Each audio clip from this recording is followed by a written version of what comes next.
The United States of America, the great state. Welcome to the Restitutor Orbis channel. We're going to explore the origins of the United States, the world's hyperpower. How did this colonial breakaway from the British Empire become the hyperpower that it is today? Come join me as we explore the American Republic.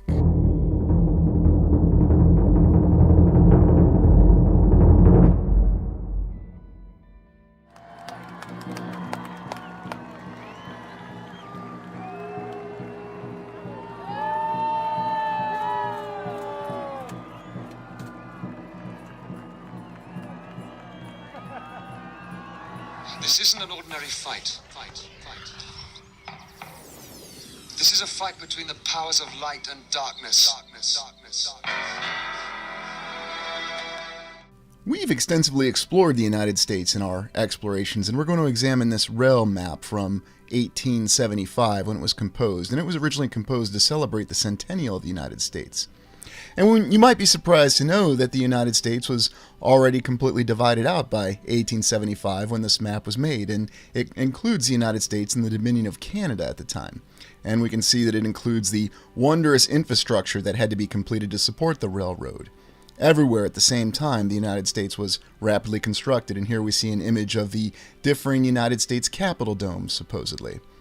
It's also intriguing to realize that the geographical definitions of all the states seem to have been defined, and we had many centennials and World's Fairs that had already transpired at this time, according to the official history. We can see that the fine geographical definitions of the states were already established. It's almost as though there was some sort of preconceived plan, and indeed the only states not divided in this map are the Dakotas into North and South Dakota, but everything else is as we know it now. We looked at certain states, such as Georgia, and we consider the early history of Georgia, namely the capital of Atlanta. Atlanta did not exist, really, prior to 1800 at all. It was a rail stop that was suddenly built up, destroyed in the Civil War by the Union Army, and then quickly rebuilt after the Civil War. It's an all too common story that we have. And indeed, most of the cities that we've explored in the United States didn't even exist before 1800. Or they were simple settlements or forts, such as Nashville in Tennessee, another city that grew rapidly in the 1800s. And we've explored elsewhere across the eastern United States, such as Louisville, where we've seen wondrous architecture, and again, another city that rapidly developed and grew in the 1800s. And I don't want to forget to mention Cincinnati, one of my favorite explorations, where we saw a city that we're told was made by Germans, and Indianapolis in Indiana, a city that seems to be a terminus point. And of course, who can forget Chicago, where they had the Great World's Fair and several fires. So many cities that developed in the 1800s, to include Milwaukee with this wondrous courthouse and the large convent, visible from the river very easily. And going over to Minnesota and Minneapolis and St. Paul, two cities that grew very quickly. And indeed, many of these cities grew rapidly. We have courthouses, and we have Rochester in Minnesota, where the Mayo Clinic developed, and this wondrous courthouse in Austin, Minnesota. Of course, we see the brutalist example that remains to this day. And looking across this map, we can see that all these structures were completed at the same time. State capitals, county courthouses, infrastructure, railways, all done within the 1800s. Our favorite Iowa State Capitol, or at least my favorite, maybe you don't like it, and that's entirely okay. And yet, the presence of Iowa State College at Ames, and yet Ames, Iowa was not depicted on this map, even though it was originally constructed as a rail stop. Very interesting. We go out to Nebraska on the Transcontinental Railroad, and we can see the many communities that were along it, and maybe even see Gene Hackman when he thought he was dead, but he was actually just in Nebraska. I don't have anything against Nebraska. We can see, though, that the Dakotas have no infrastructure depicted in them, no railroads, and yet they rapidly grew. Recall our exploration of Mount Rushmore and Devil's Tower, and seeing the top of Devil's Tower in what is today Wyoming. And even back when this map was constructed, it was very clearly Wyoming. So many interesting things and wondrous achievements in a short 100-year period. And over here on this map, we even have some population figures and railway distribution in terms of how much mileage in each state. It's a very impressive set of achievements that's all illustrated on one map. Remember that the United States was a breakaway colonial possession of the British Empire. There was no reason for this wondrous experiment, at least we're told it was an experiment in government, to suddenly succeed. And not only did it succeed, it rapidly grew in under 100 years. all this infrastructure, all these bridges, all these railroads, all these state capitals, even the U.S. state capitol, the courthouses, and let's not forget the population. And you can certainly go back and look at the population video to see how unprecedented the growth of population in the United States is. Many will try to explain it by simply saying it was because of immigration. We also have our early governors, and some very interesting early governors, such as C.C. Carpenter, the governor of Iowa in the 1870s. Isn't it intriguing that they wanted to make sure everybody knew who the governor was and what their term was, even during this time frame? And who is the individual who made this map? Gaylord Watson? Did Gaylord Watson appear like Ben Stiller? Because we don't have an image of Gaylord Watson, which I find quite fascinating, and yet this was an official map that was logged in the Library of Congress. So what to make of this impressive map that shows us the incredible achievements of the American Republic in under 100 years? It's very impressive if it's taken at face value. But is this really to be taken at face value? Let's examine what the United States has become. And we went from a backwater colony to the world power, and that's depicted here in the Unified Combatant Command's area of responsibility, where the United States Department of Defense has divided up every geographical area in the known land, the world, the realm, whatever you want to call it, into geographical areas of responsibility, even violating the Posse Comitatus Act, which says that military cannot be used in a law enforcement role, but we're told that U.S. Northern Command was a practical necessity due to matters of national security, and therefore it exists. So regardless of concerns in earlier American times, they have Northern Command. They have a command that encompasses every single geographical area. And the intention behind this is so that there can be a division and a unified chain of command for the employment of American military forces anywhere in the land. Indeed, the United States is the only military in the world that divides up the entire world into geographical areas of responsibility. It's also the only military in the world, as far as we know, that has what's called expeditionary capability, the ability to deploy military forces to any point in the land. They even have a space command area. Now, whatever your opinion on this is quite an amazing change from what was just a group of colonies that was considered a backwater area.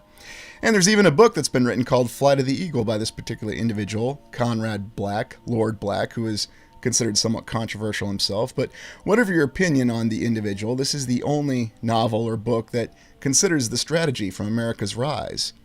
And we look at the founding fathers of the United States, the founding fathers which seem to have even come to a mythical status. And officially we're told the founding fathers were the signers of the Declaration of Independence, the composers of the Constitution, although we specify things a little bit more. We have George Washington, Benjamin Franklin, James Madison, Thomas Jefferson, and a few others. Oh, I don't want to forget Alexander Hamilton.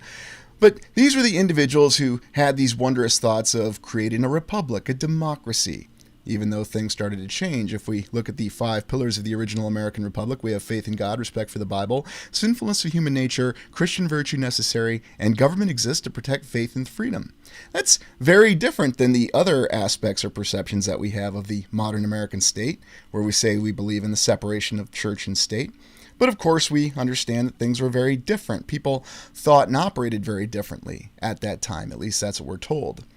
Regardless, though, we have this conflicting account with the nascency of the United States.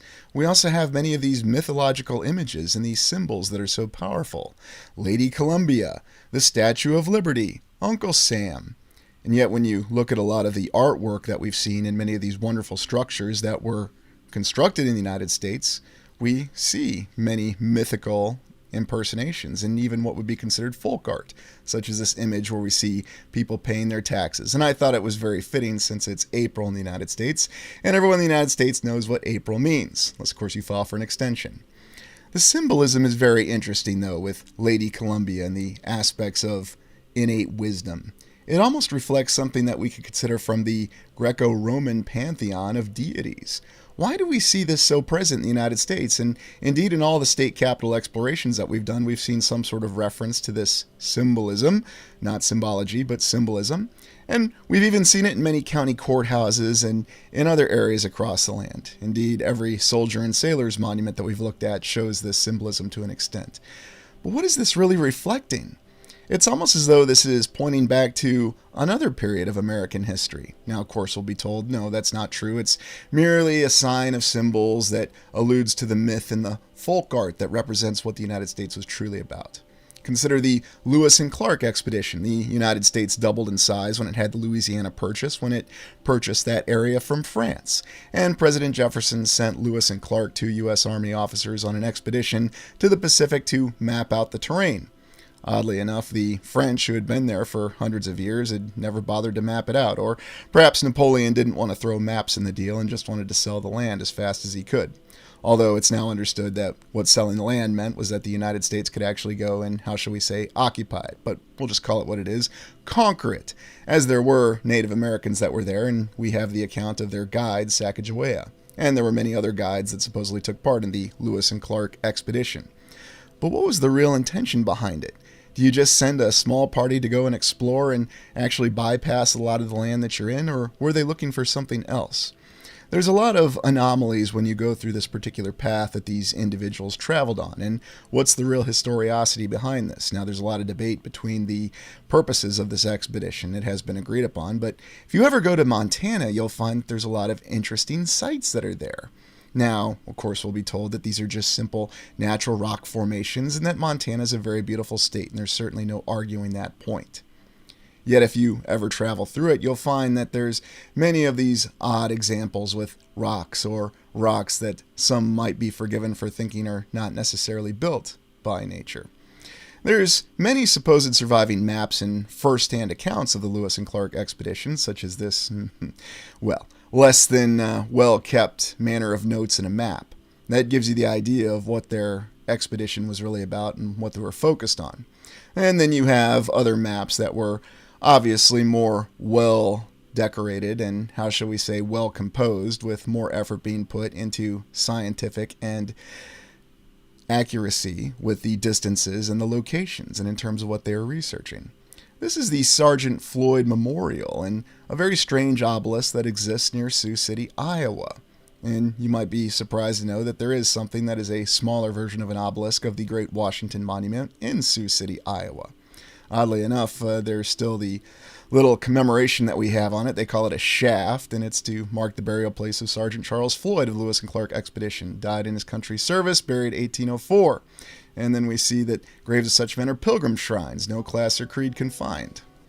And it was erected in 1900 by the Floyd Memorial Association, the United States and the state of Iowa. Very interesting, again, an almost mythical association with this incredible structure that still exists near Sioux City. They built this in 1900. Well, how come every set of veterans, especially from the Great War and then the War to End All Wars, which is the same war in World War II, didn't get such wonderful monuments such as this? Well, this was Sergeant Floyd from the Lewis and Clark expedition, and I suppose for some reason he deserved a great obelisk, and I'm certainly not denigrating the character of his service. I'm just saying it's a very impressive monument for one single individual.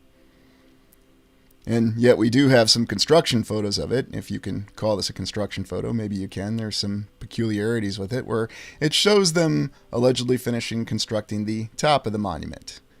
You'd think there'd be a better quality photo in 1900, but I don't know, maybe they just didn't have a very good camera at that time. And you can see, though, on the early maps at the end of the expedition, they still had Floyd's grave marked. Well, I guess the officers were very fond of this Sergeant Floyd. He really did his job quite well. I think of all the other non-commissioned officers, though, that have lost their lives in the service of the United States. There's many other aspects that reflect the myth and the folk art of the United States from the 1800s, and they give the impression of the concept of what was called manifest destiny. Yes, manifest destiny, apparently a strategic influence or a strategic goal of the United States to settle all the lands from the Atlantic to the Pacific. It's really hard to pinpoint, though, the actual origin of this strategy. You could almost say that it almost seemed preordained, and indeed Manifest Destiny almost says it's preordained. And indeed the individual that coined the term, we don't actually have a picture of him, we just have a sketch drawing of Mr. John O'Sullivan. I find that very interesting, that the individual that coined the term for a mythical strategic expansion westward. And we do have the same kind of symbolism that accompanies it, with deities and the overwatching of the settlers as they moved west into areas that were untamed, with infinite amounts of resources in land. At least that's what we'll be expected to believe. And it's rather fascinating that on many of these images you'll see trains and tracks, and then you'll also see trains that are traveling across open land without tracks. So is that to give us the impression that they had to build the train tracks rather rapidly, or was it just artistic license?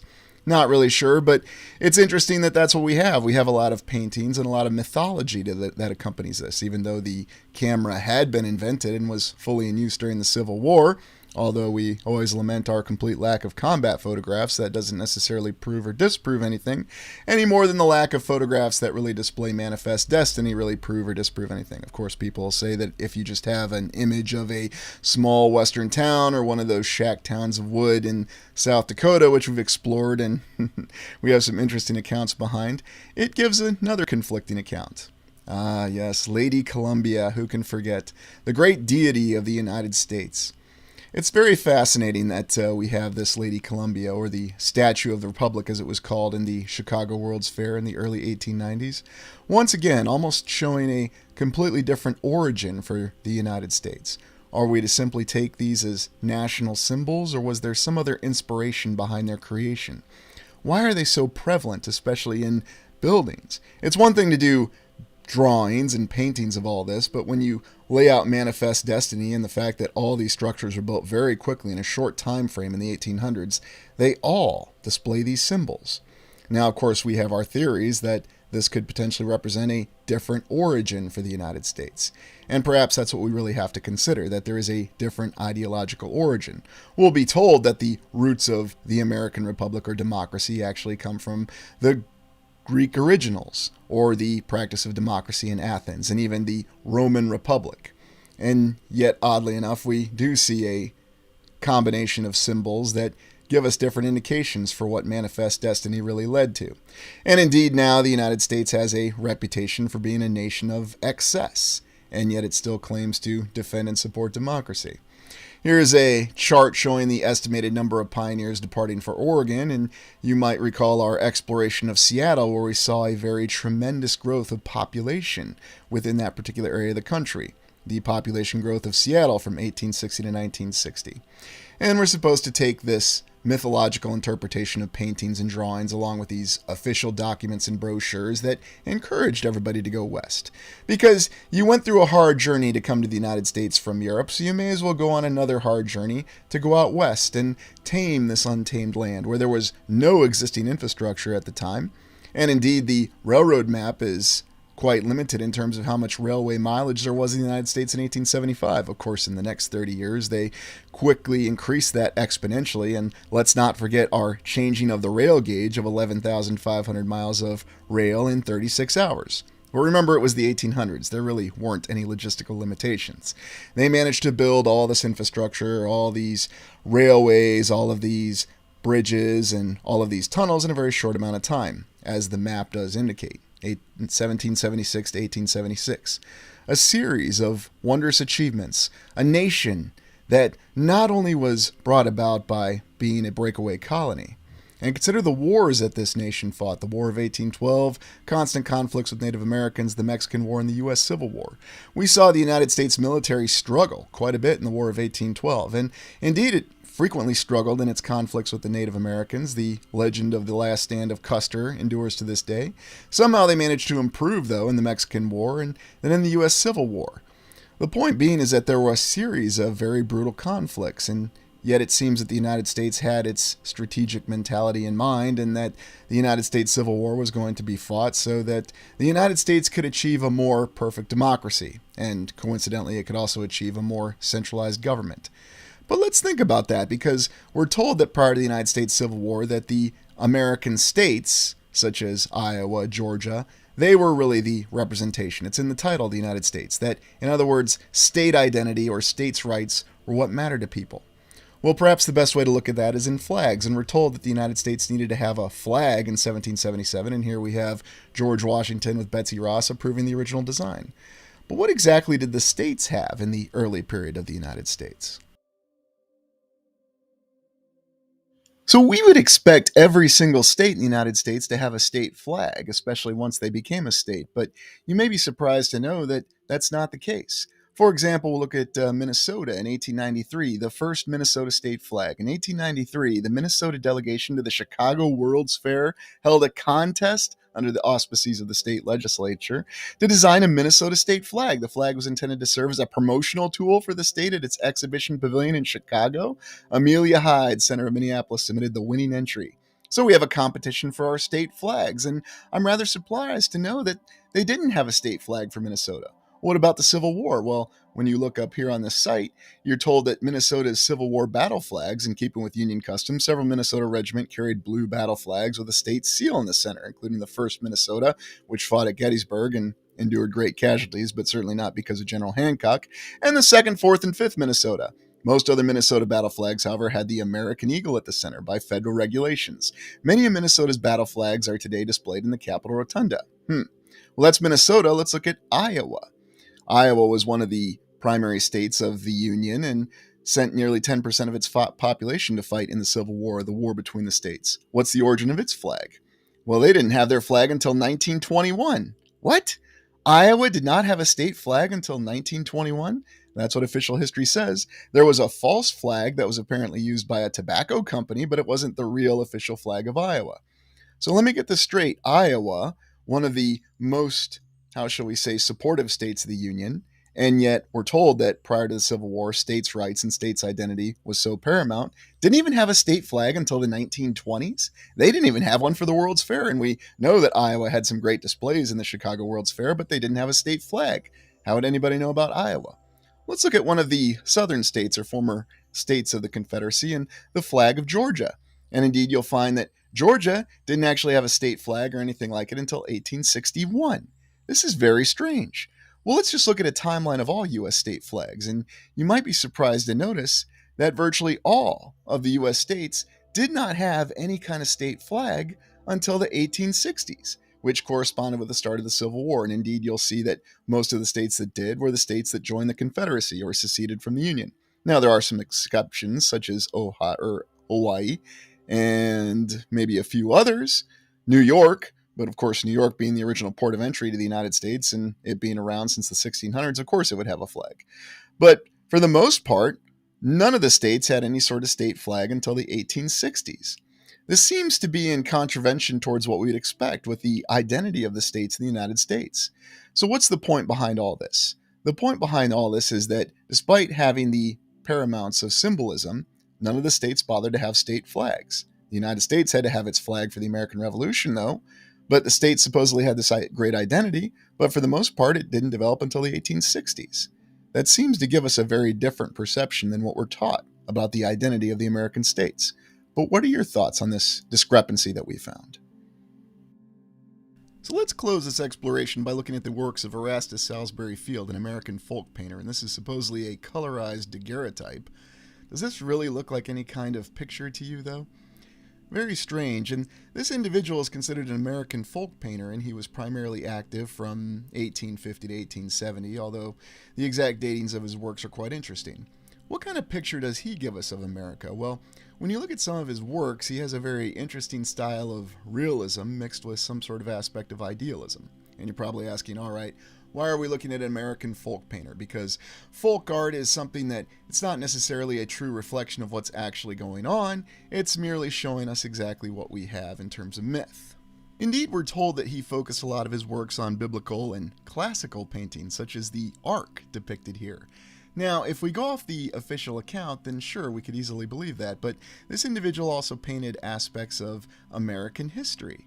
And so could this give us the impression that the Ark of the Covenant was in the United States at some point in time? Now, I could simply be leaping to conclusions and there may be no reality behind it, but it's quite an interesting body of work that this field provided us, or whatever his works was really representing, or were representing. This family portrait is rather interesting as well, and seeing some of the humanity in the images and yet some of the idealism.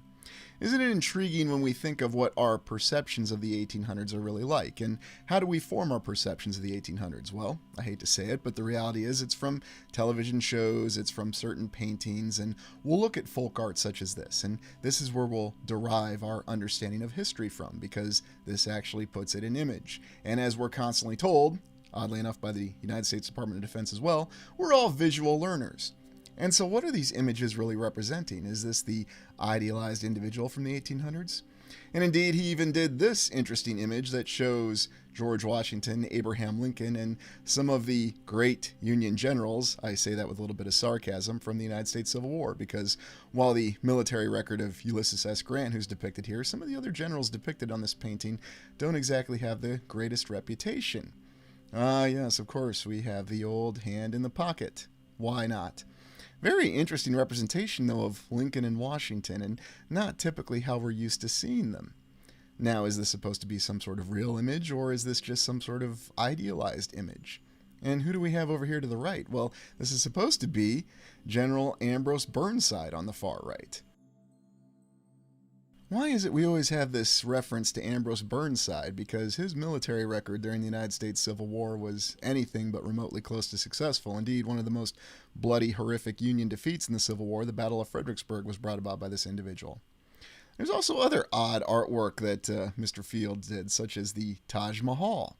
Was there a Taj Mahal in the United States, or did he actually travel to India? Well, there's no real account of that, so why would he be doing an artistic rendering or look at the Taj Mahal? And then we look at some of his so-called biblical works, and yet we have another oddity with this, because is he really depicting biblical works? When you look closer at some of the detail behind this, though, there's nothing remotely biblical about this. This almost seems to give the impression of something a little bit more modern, or whatever was actually going on in the 1800s. Could it be that this is reflecting a different view of what truly transpired in the United States? Or again, is it just an ideal? Is it the fact that he really dabbled in different kinds of paintings and decided to do actual biblical representations and depictions, and also of Roman times? This is supposedly the army of the Pharaoh marching off, although how would anybody have any idea what the army of the Pharaoh marching off? And of course you'll tell me, well, he was just using his imagination. Of course he was. And speaking of his imagination, he did have a very unique painting called the Monument to the American Republic. This has to be one of the most unique and creative paintings I've ever seen from the 1800s. Where did this inspiration come from? Is this an amalgamation of different architectural stylings and paintings that he saw? Or does this represent something that may have existed in the United States? And again, I know you'll be saying speculation, but it's rather odd that during a time frame when people were certainly not encouraged to use their imaginations and had to be very pragmatic and very hard workers, because how else do you explain all that incredible infrastructure that was thrown up across the entire United States in under a 100-year period, then where was someone going off with their imagination being able to bring all this together? Or is it possible that this is a depiction of how something looked in the United States in the distant past? These very unique towers with all these columns. We're told that the artist was simply representing different folk art of America and showing American history. But why do they always call it the American Republic? And indeed, looking closer, you can see what's supposed to be historical events that are represented within the walls, on the columns, and yet we also still see the Roman Greco architecture. Well, you can easily hand-wave explain that away by saying, this particular individual, this painter, he liked to depict Roman and Greek origins in many of his paintings. So this doesn't necessarily reflect what was going on in the United States. But isn't it interesting we have such a conflicting account? What are your thoughts on the American Republic? What's the real history? Thank you for joining me. Please like, comment, and subscribe.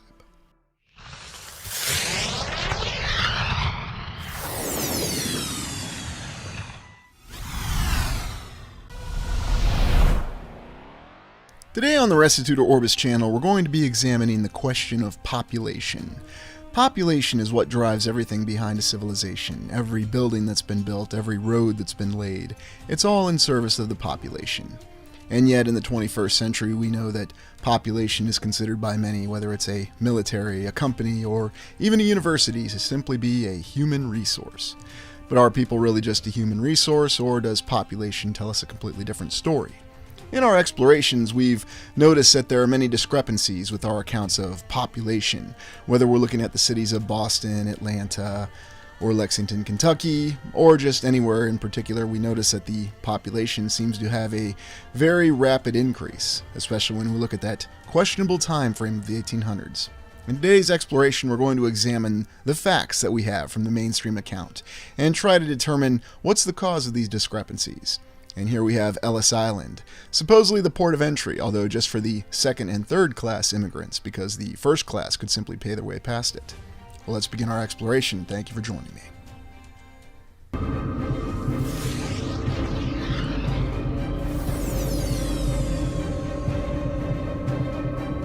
We begin by looking at this animated map of the United States, and this shows us how the population density has increased over 200 years, from about 1800 to 2000. Interestingly enough, we can see that the areas that are being shaded into darker colors indicating the increase in population density matches the mainstream account that we've been given, which is of little surprise. And I will say that this little animation displays the population growth in various areas in accordance with the historical account that we've been given. For example, here we see San Francisco as it's growing up, and we see the rest of the nation slowly spreading westward. The United States is most interesting to us because of the fact that it does have a very constrained timeline for its growth as a nation and its growth as a population. Remember that everybody that came to the United States were either descended from the original colonists or they were all immigrants, regardless of where they came from. So we're going to examine that account. And we're looking specifically from the years 1800 to 1900. The United States is the most populous nation settled 1800 and after. Now, we do have other nations, such as Canada and Australia, New Zealand, that were settled in a rather constrained timeline as well. But the United States is most interesting to us for a variety of reasons. The United States is most interesting, though, because of its population and how fast it grew in certain select cities.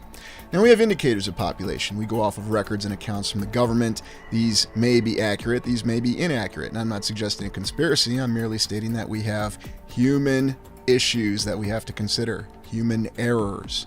We have photos and images, and typically they come from the records and accounts that are maintained by the government, so we have to keep that in mind as well. And then our only other source of information for these indicators is oral traditions. Now, how reliable are oral traditions? Well, I've often said on the channel that I tend to put more veracity behind oral traditions. And why is that? Well, because they aren't centralized and they haven't been managed by people who are lifelong bureaucrats and generations of bureaucrats. Now, I have nothing against bureaucrats, but as you'll see in this account that we're looking at, we'll see that bureaucratic errors and errors made by bureaucrats have caused some, how shall we say, questionable outcomes with where our true population is. Well, let's take a look at some of the cities that we've explored on the channel over the past year and see exactly how the population changed from 18 to 1900. Here in Boston, 1800, 24,000, and by 1900, 560,000. That's an increase of over 2,000% in 100 years. Now, you're thinking, well, there's all kinds of explanations for that. Boston, it's on the northeast portion of the United States. It's a major port of entry into the nation, and it's also one of the earliest settlements. And yes, that all makes sense and that all adds up. Still, within a 100-year time frame, that is an exceptional amount of population growth, especially by percentage. Well, let's go to New York. 1800, 60,000, 1890, 1.5 million, and 1900, 3.4 million, for a total growth of 5,500% from 1800 to 1900. Quite an exceptional amount of growth, although it may not be too surprising because, again, we have the major port of entry to the United States. We have the largest natural harbor in, some would argue, the world in New York City. So, again, it makes sense and it adds up, at least from our mainstream account. Well, let's go to another city. Let's take a look at New Orleans. 1810, earliest recorded population 17,000, and 1900, 287,000, for a growth of 1,565% in 90 years.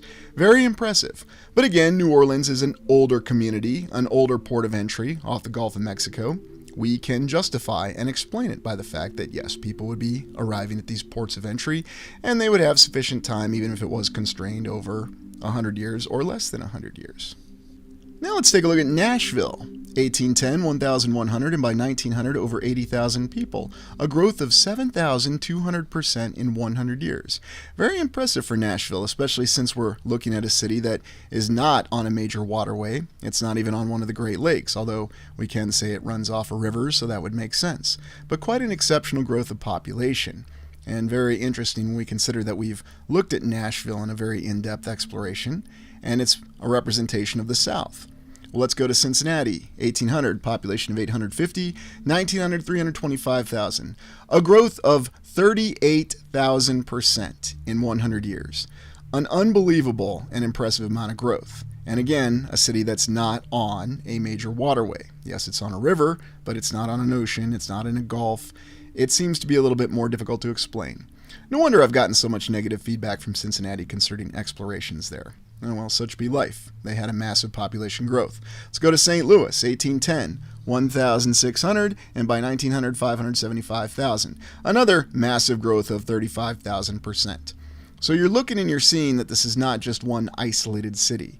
Virtually every city that we've explored, and the older cities, seem to have more of a natural growth, whereas the newer cities, the ones that were founded or really started growing after the 1800s, they seem to have an exponential off-the-charts growth. Unless we're to believe that 30,000% growth is natural. Let's look at Des Moines, one of my favorite cities to explore. In 1850, 500 people, by 1900, 62,000. A 12,000 percentage increase in just 50 years. I wonder what they could have done with 100 years if Des Moines had been settled earlier. Very impressive growth again, and once again we simply have its presence on rivers, and we're to explain that as being this reason for all this population increase. Now, of course, we also have to consider all the other challenges, but we're overlooking that right now, even though many of these were frontier cities. San Francisco, 1848, 1,000, and by 1900, 342,000. Another 34,000 percentage increase, and this only in 52 years. So with San Francisco, it continues to give us the impression that these cities grew up very quickly. And oddly enough, some in 100 years, some in just 50 years, we see tremendous population growth. And now we want to take a look at the larger picture, because we've just looked at a couple different cities that we've explored, although we haven't explored San Francisco yet on this channel. We'll be getting to it. Let's see how it compares between New York City and San Francisco. Well, here we have a 5,000 percentage increase in New York City in the 100 years, and then in just 52 years in San Francisco, it was a 34,000 percentage increase. So what are your thoughts on this? Let me know in the comments. Is this something that can easily be explainable by what we're given in our mainstream account, or is there something more going on here? How significant are these particular figures of exponential growth, where we're looking at tens of thousands of percentage points for cities in the Midwest out to the West? U.S. immigration statistics, does this explain this? According to the 1900 census, 76.2 million people lived in the United States. 10.3 million, or 13.6%, were foreign-born that came from Germany, Ireland, Canada, Britain, Sweden, Italy, Russia, Poland, Norway, and Austria. Why would anybody want to leave Canada? I mean, there's so many wonderful people in Canada. Got William Shatner, Michael Wincott, Old World Exploration, Catherine Mary Stewart. I'm just speculating. Why would anybody want to leave Canada? But bottom line up front, immigration does not alone explain this massive increase. In that entire time frame, we're looking at 10 million immigrants. That doesn't explain this exceptional growth.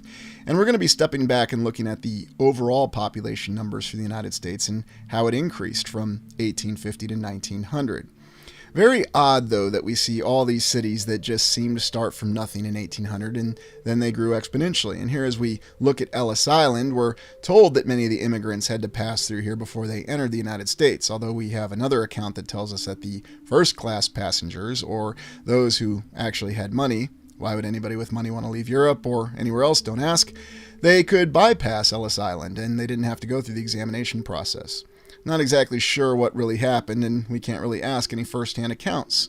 We do have some images, and oddly enough, we're always struck by how organized Ellis Island looked, and I have to say, it looks a little bit less busy than the local driver's license examination station on certain days. Of course, that depends what state you're in.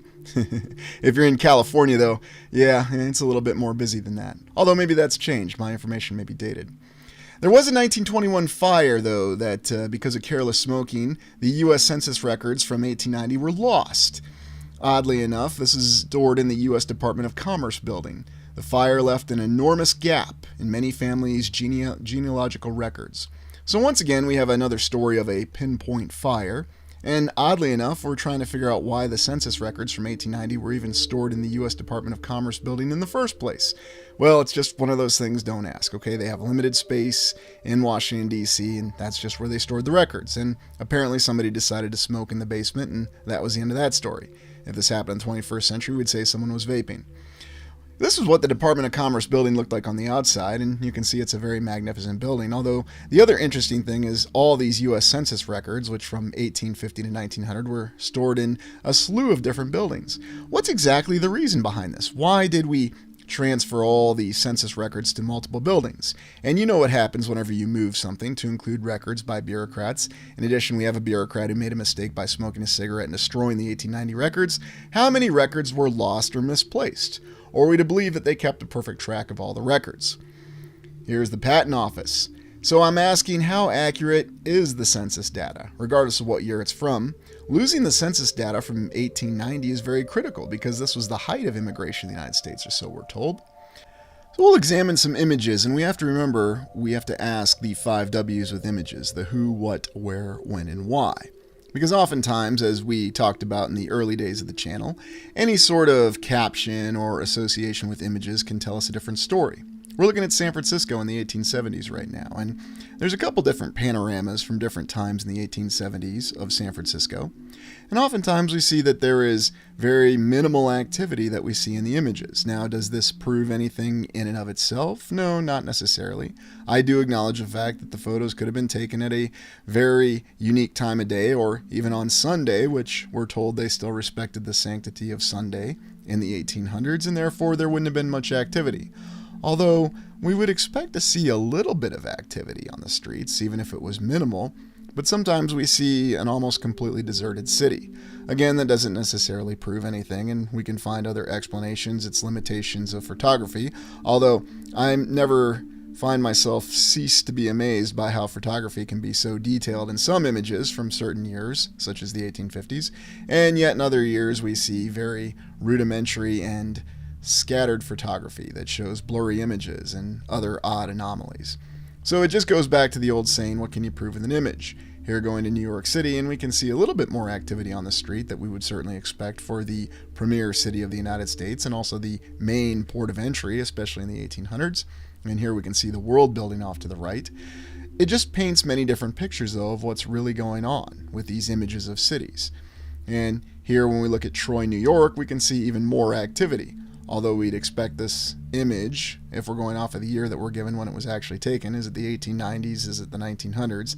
When you ask that question, though, what are you really going off of? Do you know that that image was actually taken in the 1890s? Or was it taken in 1920? We just don't know. We have many images, though, that give us the impression of what the immigration picture was like on Ellis Island, and we have the account that tells us that only the second and third class passengers on the ships were the ones that they really bothered to check. So I'm asking, did Ellis Island really maintain accurate records in and of itself? We also have other images of abandoned cities and towns across the United States, and there may be an interesting account behind them, whether we're in Pennsylvania or somewhere in Kansas. For some reason, I suddenly find myself filled with the urge to play Silent Hill, and I'm not exactly sure why when I look at this image. Well, I'm sure there's a reason behind it. And then we have many islands that are abandoned, and yet they have very impressive buildings on them, even in great populated areas around New York City and New York Harbor. So what's really the story behind this? These images show us that we can have abandoned areas, and they can look very desolate and have minimal activity. And indeed, we can think back to that very recent period in our history, about 4 years ago, or coming up on 4 years ago here very soon, where we saw no activity across many cities and towns across not just the United States, but the entire land. And of course, we were told it was for safety reasons. Although another interesting aspect is when we think about all the great achievements the United States had in the 1800s, there was no safety. And we can also look at films such as Soylent Green and The Omega Man, both starring Charlton Heston, where we saw different depictions of what a society looked like. In Soylent Green, where there was a special product of food being made, we saw many images of what a dystopian city would look like, one that was very much overcrowded.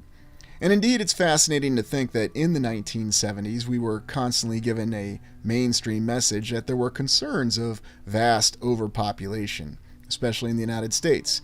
And you could definitely say that Soylent Green was one of the films that warned about that. It was adapted from an earlier book in the 1960s, if memory serves, called Make Room, Make Room, Make Room. And the plot behind the book was that it was a dystopian society because the government and the society favored vast overpopulation. because of religious reasons. At least that's what the novel told us. Yes, isn't it funny how that always tends to be the reason? In the dystopian film Soylent Green, you get to see what happens when people are deprived of basic natural resources, namely food. And yet, oddly enough, Charlton Heston's character believes that all the cities are just like the one that he's in, which is New York City, and they say the population is 40 million. And the film is very well presented, and many of the shots are very well framed to give you the impression of an area that's completely overcrowded. So if you want to get an idea of what the dystopian city would really look like that's overpopulated, watch Soylent Green. But keep in mind, there was a very particular message that was being conveyed to the population. And indeed, that message continues to be conveyed to this day about the dangers and the fears of overpopulation.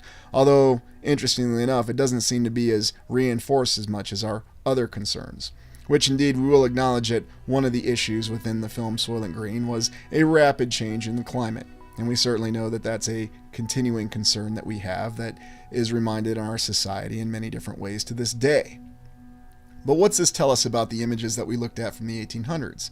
This tells us that we can have different aspects and interpretations to the images that we saw. So in other words, does seeing an image of a city that's full of people or a city that's completely deserted really prove anything? Well, that's the question you have to ask yourself.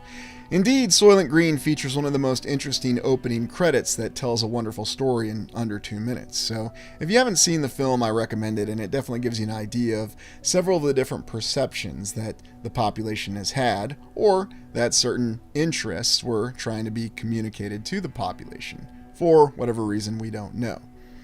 But I highlight Soylent Green as the first example because it shows us that there are concepts and fears of overpopulation.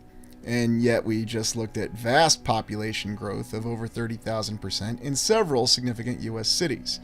Compare and contrast that with the film The Omega Man, which they managed to film during deserted portions or lack of activity times in Los Angeles in order to convey the perception that the city was completely deserted. So complete opposites with these Charlton Heston movies. And again, we do have many images of many cities across the land from 2020, in which case we saw very little activity. So perhaps they should have filmed Soylent Green in 2020. Of course, I don't know who was really allowed to film at that time because, remember, things were very dangerous. In any event, we do have the images, though, that tell us that there could be many different reasons. So conclusion, images, video, media, it offers clues, but it does not prove or disprove anything. And we have to remember that, because if you just go off a video as to prove something is real, then I have to believe that starships can travel faster than light, I have to believe in lightsabers, and I have to believe in guys who can shoot lightning from their hands. And we know that's not the case. Let's look at the population of major nations from 1800 to 2100, and that's a projection. Now, this comes from the data that we have that's assembled for these nations, and let's really look hard at the growth. First, though, let's consider the United States. We have wars, disease, the Civil War, poor medical care, high infant mortality, which gives us about an average life expectancy of 40 years from 1850 to 1900, and we can certainly assume that it was lower before 1850. So interesting with that the United States managed to have the population growth that it did with this rather low life expectancy rate. Of course, we can explain that away by saying we had a high fertility rate in the 1800s. Well, let's actually look at the population of nations, and we'll focus on the United States, and we'll also compare and contrast some other nations at that same time to see exactly how their population has grown from 1850 to 2100. And we'll start in 1850, and we see that the reported population for the United States is 23.6 million. And we see China at that time was over 400 million, India over 200 million, Japan 32 million. And we have other nations in comparing and contrasting.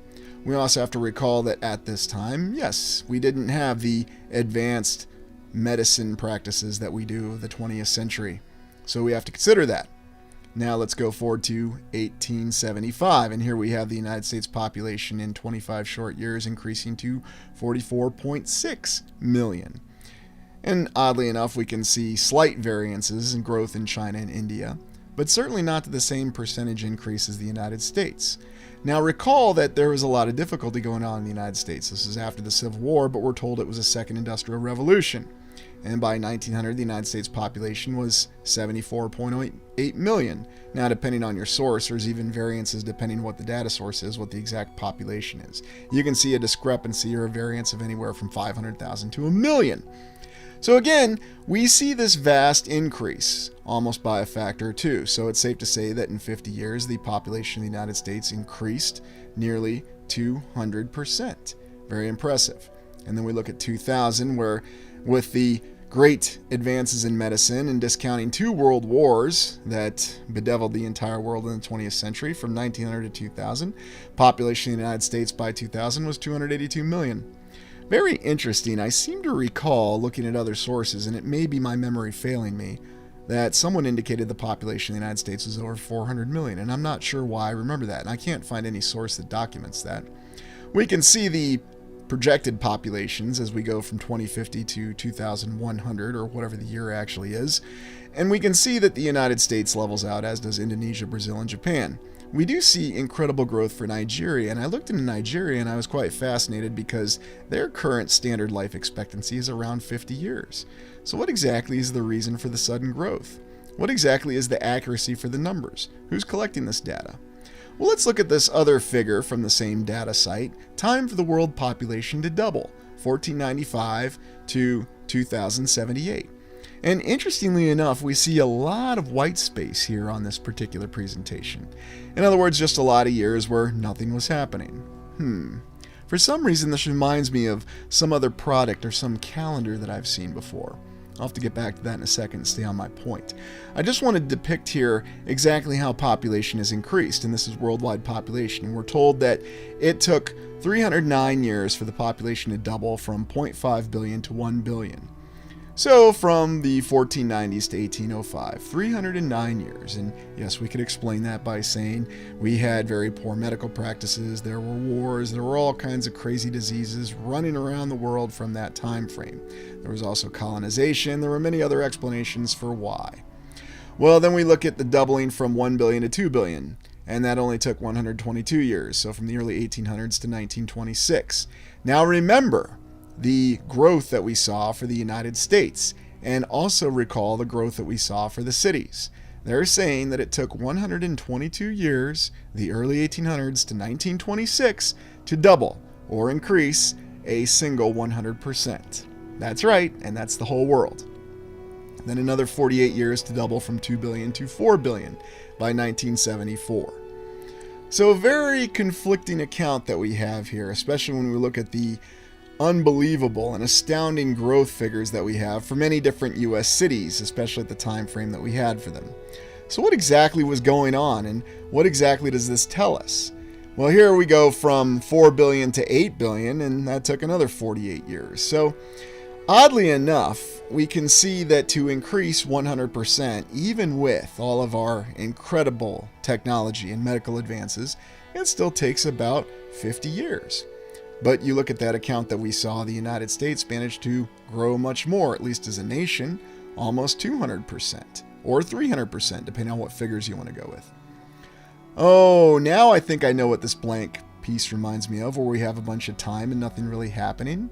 Yes, this reminds me of the cosmic calendar.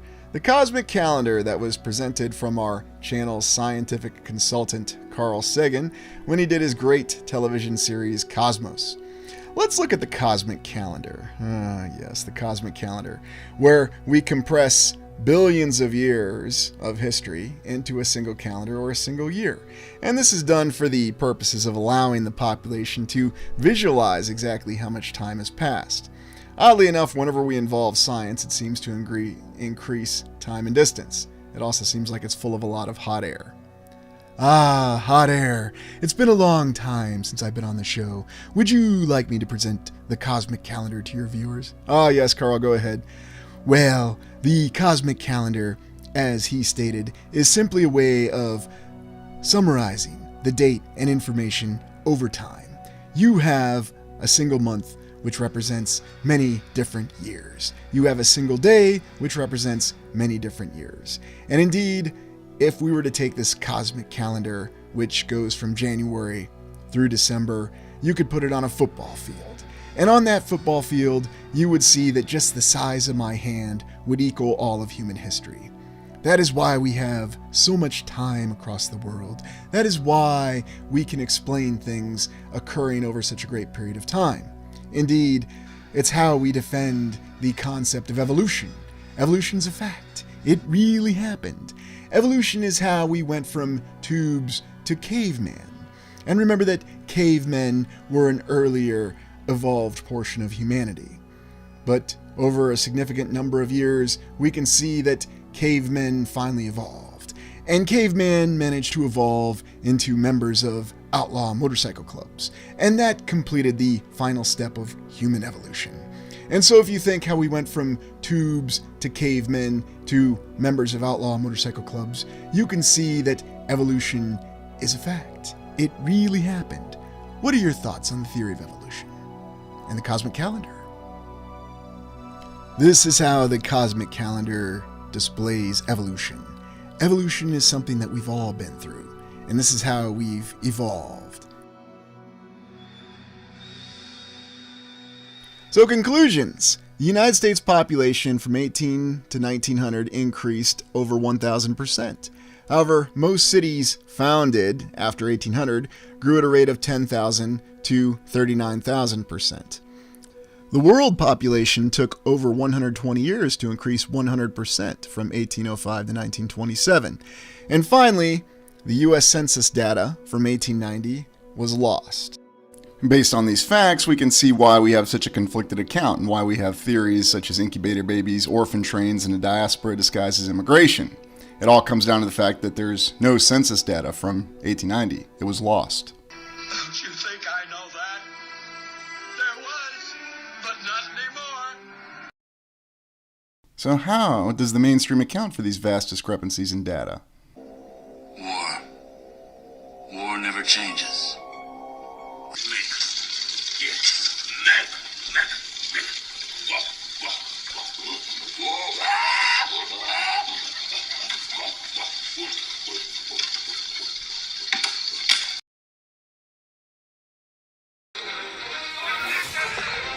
I'd love to stay, but... Welcome to the Restudo Orbis channel, and today we're going to be exploring death shrines, or the concept of the ossuary.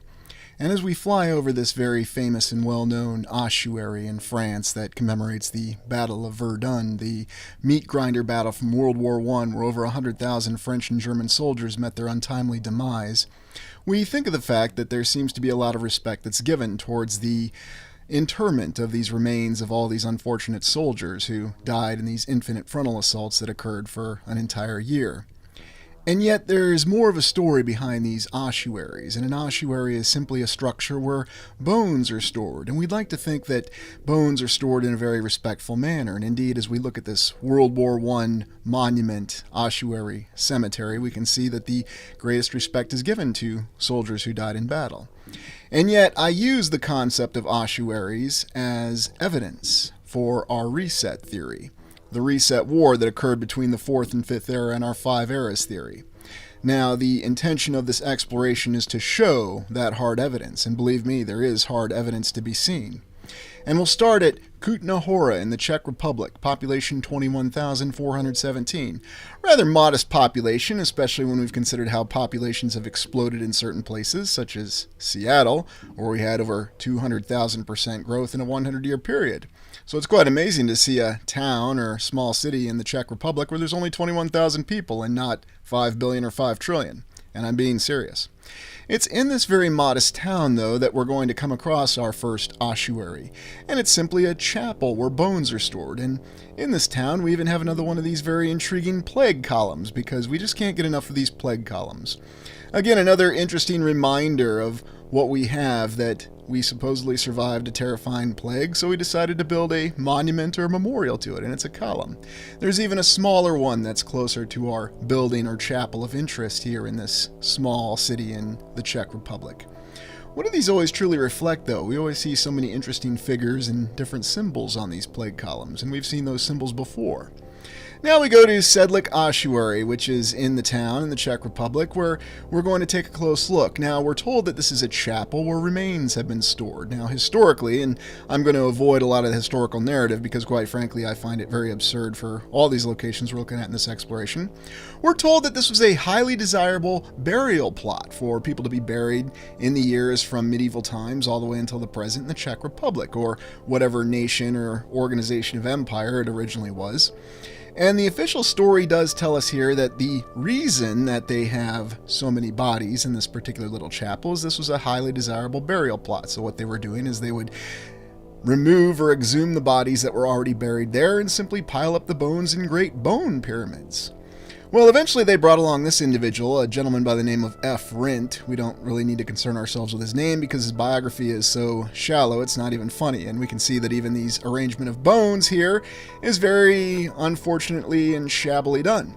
But when you look deeper in the structure, you can see that 40 to 70,000 sets of bones have been arranged in a very artistic manner, and supposedly Mr. Rint, or whoever he really was the individual who was hired fortuitously in the 1800s to arrange these pyramid piles of bones in a very artistic format to decorate this chapel in a very macabre or macabre manner, whether you're using American or British English.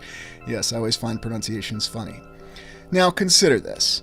Why would this ever be acceptable? How could it have ever been acceptable for bodies to have been exhumed? And they even have a legend that it was a half-blind monk who went about the task of exhuming all these bodies, these 40 to 70,000 bodies. How could the church ever accept exhuming bodies? And then furthermore, how could anyone ever accept arranging these skulls in this very macabre display? There's something awfully disturbing about all this when we look at all these bones and the way they're arranged. Now, of course, we won't think twice of it because this is a very popular tourist attraction in the Czech Republic. It's a very unique site. Now, if you look past the bones, you can see some very elaborate architecture within this little chapel. And now you can see how it's been decorated in this very disturbing manner. Are we really to believe that this one individual in this one location did this? And perhaps you might be thinking this is simply something that happened in one random location and that this is not widespread. Who in their right mind would decorate a location with these bones in this very disturbing manner? Because as we can see, this is really a display. And what are you doing with a display of human bones? Well, many people have this, those who are into hunting, and I'm not judging people who are into hunting in this exploration, I'm just using it as an example. We display these things to show trophies, to show achievements. Now, of course, the historical account tells us that this was merely a work of art to do something with all these bones, instead of actually, burying them, as we'd like to think the major religions of our land tell us to.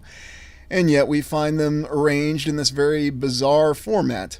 I don't know, it makes you wonder if this is where Alejandro Jodorowsky and the designers had for their aborted Dune movie in the 1970s when they were going to design House Harkonnen. And then, of course, H.R. Giger. You can see where a lot of nightmarish inspirations may have come from looking at these rooms and these locations in this so-called ossuary in the Czech Republic. Now, you might be surprised to know that this is most certainly not a one-off location. There are many locations across the land where we have the bones displayed in this very disturbing manner.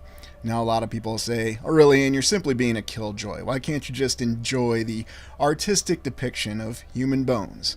Because when I look at these bones, if these bones are indeed real, which we're assured that they are, and when I actually went to this location many years ago, the bones looked and seemed pretty real to me. I remember that every single set of bones, and is it really 40 to 70,000, or is it many more individuals? Every single set of bones did used to be a human being at one point in time. And so I remember that, and I consider that, and I find that very odd that it would ever be acceptable to any sort of society or religion, no matter what the time frame, to arrange the bones in these very disturbing formats.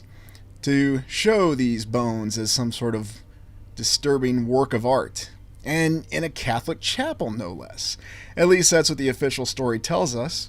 And how could it have ever been acceptable to have all of these bones exhumed from their rightful burial plot, just because we're told that everybody else wanted to be buried there, and so they respected the wishes of the people who were going to be currently buried there? And of course the answer will be, it's simple economics. The church needed money, and therefore they accepted their money. You look at this building, though, and you can see that on the outside it does have some interesting touches of architecture, and certainly on the inside it does as well. But what was the original purpose behind the structure?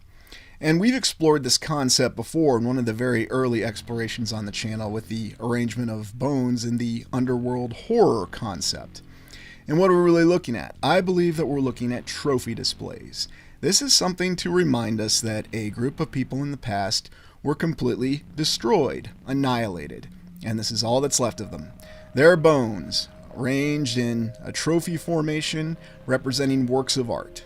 It is disturbing, and at the same time I believe it's also disgusting to a great extent that this is allowed to persist.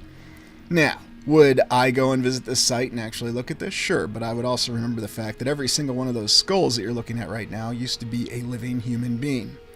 And we always have that age-old question, well, what about respecting the dead? What about respecting our cemeteries? How exactly is this showing respect? How exactly is a very disturbing sight like this to be accepted and tolerated in a society that's always telling us that we need to right wrongs and address injustices, and yet this is allowed to persist, and no one thinks twice of this. And you can see that as you look deeper within this structure, there are more elaborate arrangements. And I will say that whoever did arrange the skulls and the bones, they did put a lot of effort into it. And there's even a lot of effort that's being put into cleaning them and maintaining this sacred site.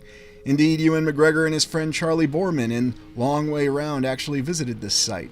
I had no idea that these two were good friends. Apparently they did numerous series such as this where they went riding on their motorcycles together. Would have thought that this is a place that they would visit. And I show this with image generation just to give you an idea of when you try to fit in factors and variables for describing a location such as the ossuary, this is what you come up with. It's very dark and depressing and very ominous and malevolent all at the same time. Now let's go to the Chapel of Bones in Portugal just to show you that there's not an isolated location. And once again on the exterior we see a very well developed structure with some portal windows and small pediments and classic decorations and very elaborate towers. Now of course the name says it all. What are we going to see in this one? And yet you can see that in the exterior they've put a lot of effort into the architecture. And Portugal always draws our attention for its very elaborate and well-constructed and designed buildings that completely defy the limitations of the time, and let's not forget we saw one of the most intact and complete star forts. And yet in this very aptly named Chapel of Bones we have another very macabre, going British English this time, depiction of skulls that are all arranged in some sort of format. Again reflecting what? Is this just supposed to be a collection of bones that's supposed to show our respect for all these unfortunate individuals? And again, I wonder how many individuals' bone sets are actually in this particular structure. Thousands, tens of thousands? I mean, we could guess, we could try to count, but I have a feeling that nobody has any idea how many actual bone sets are located in this Chapel of Bones. And once again, I pose the question, why is this even considered tolerable? Oh, and this little saying here saying that, yes, we're waiting for your bones, so come see the bones that are here now. Isn't that ominous in and of itself? Imagine you walk into this structure and you're not even terrified or concerned that perhaps one day it'll be your bones on display in a structure like this. But of course that's not the way we're supposed to think. We're just supposed to think that these were structures that were erected in the distant past, and even though there may be some terrifying depictions within them, this is merely to remind us that we all have mortality, and you should not be alarmed at the fact that we have bones that are displayed in a very unique way that seems to suggest some sort of trophy or great victory. And that's why I think that's a very disturbing aspect with all these different structures that we look at. Now, to be fair, there are certain structures, we'll look at one later, where we're told that that's indeed what they were. It was supposed to be a structure of victory. But it's very strange to me that these are official religious sites, and yet we have all these bones arranged in this manner. Again, thinking of all the effort that this took. This seems to depict some sort of warning, some sort of triumph, and never forget your mortality and never forget the fact that this could happen to you one day, once you passed away. Now, normally I don't go down this dark line of thinking, but when I see structures such as this, and the fact that these are still standing to this day, and of course they're great tourist attractions, I have to pose those questions. I'm not someone who's just going to walk by this and say, look, there's a big pile of bones there. When are they going to film the next Dungeons & Dragons movie there? We can see Jeremy Irons chew up the scenery as there's bones of real human beings behind him. And yes, in that lovely movie, that is actually something that happened, although we're not going to hold that against Jeremy Irons. Apparently he had a house to pay for, so that's why he appeared in that movie. But on a more serious note, you can see in this particular chapel just how all these bones have been painstakingly arranged in the walls and the columns, and looking more closely at these unfortunate skulls that have actually been amalgamated into the wall. A wall of skulls. It's something that we'd expect to see in a horror film. Something that we'd expect to see that would convey terror in human beings, along with a very ominous score. And yet not too far from the structure, you can find other great beautiful structures in Portugal, as we alluded to earlier, with very advanced architecture, and we're not too far from that beautiful star fort that we looked at that also had a similarly named star fort when we explored Mobile Bay. Now let's go to Skull Chapel in Poland.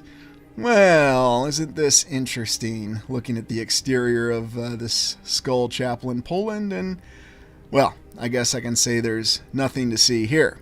So let's take another look at it. It's a very modest building on the outside, and just looking at it from this perspective, you probably wouldn't think too much of it. I mean, why would there be anything unique about this particular structure?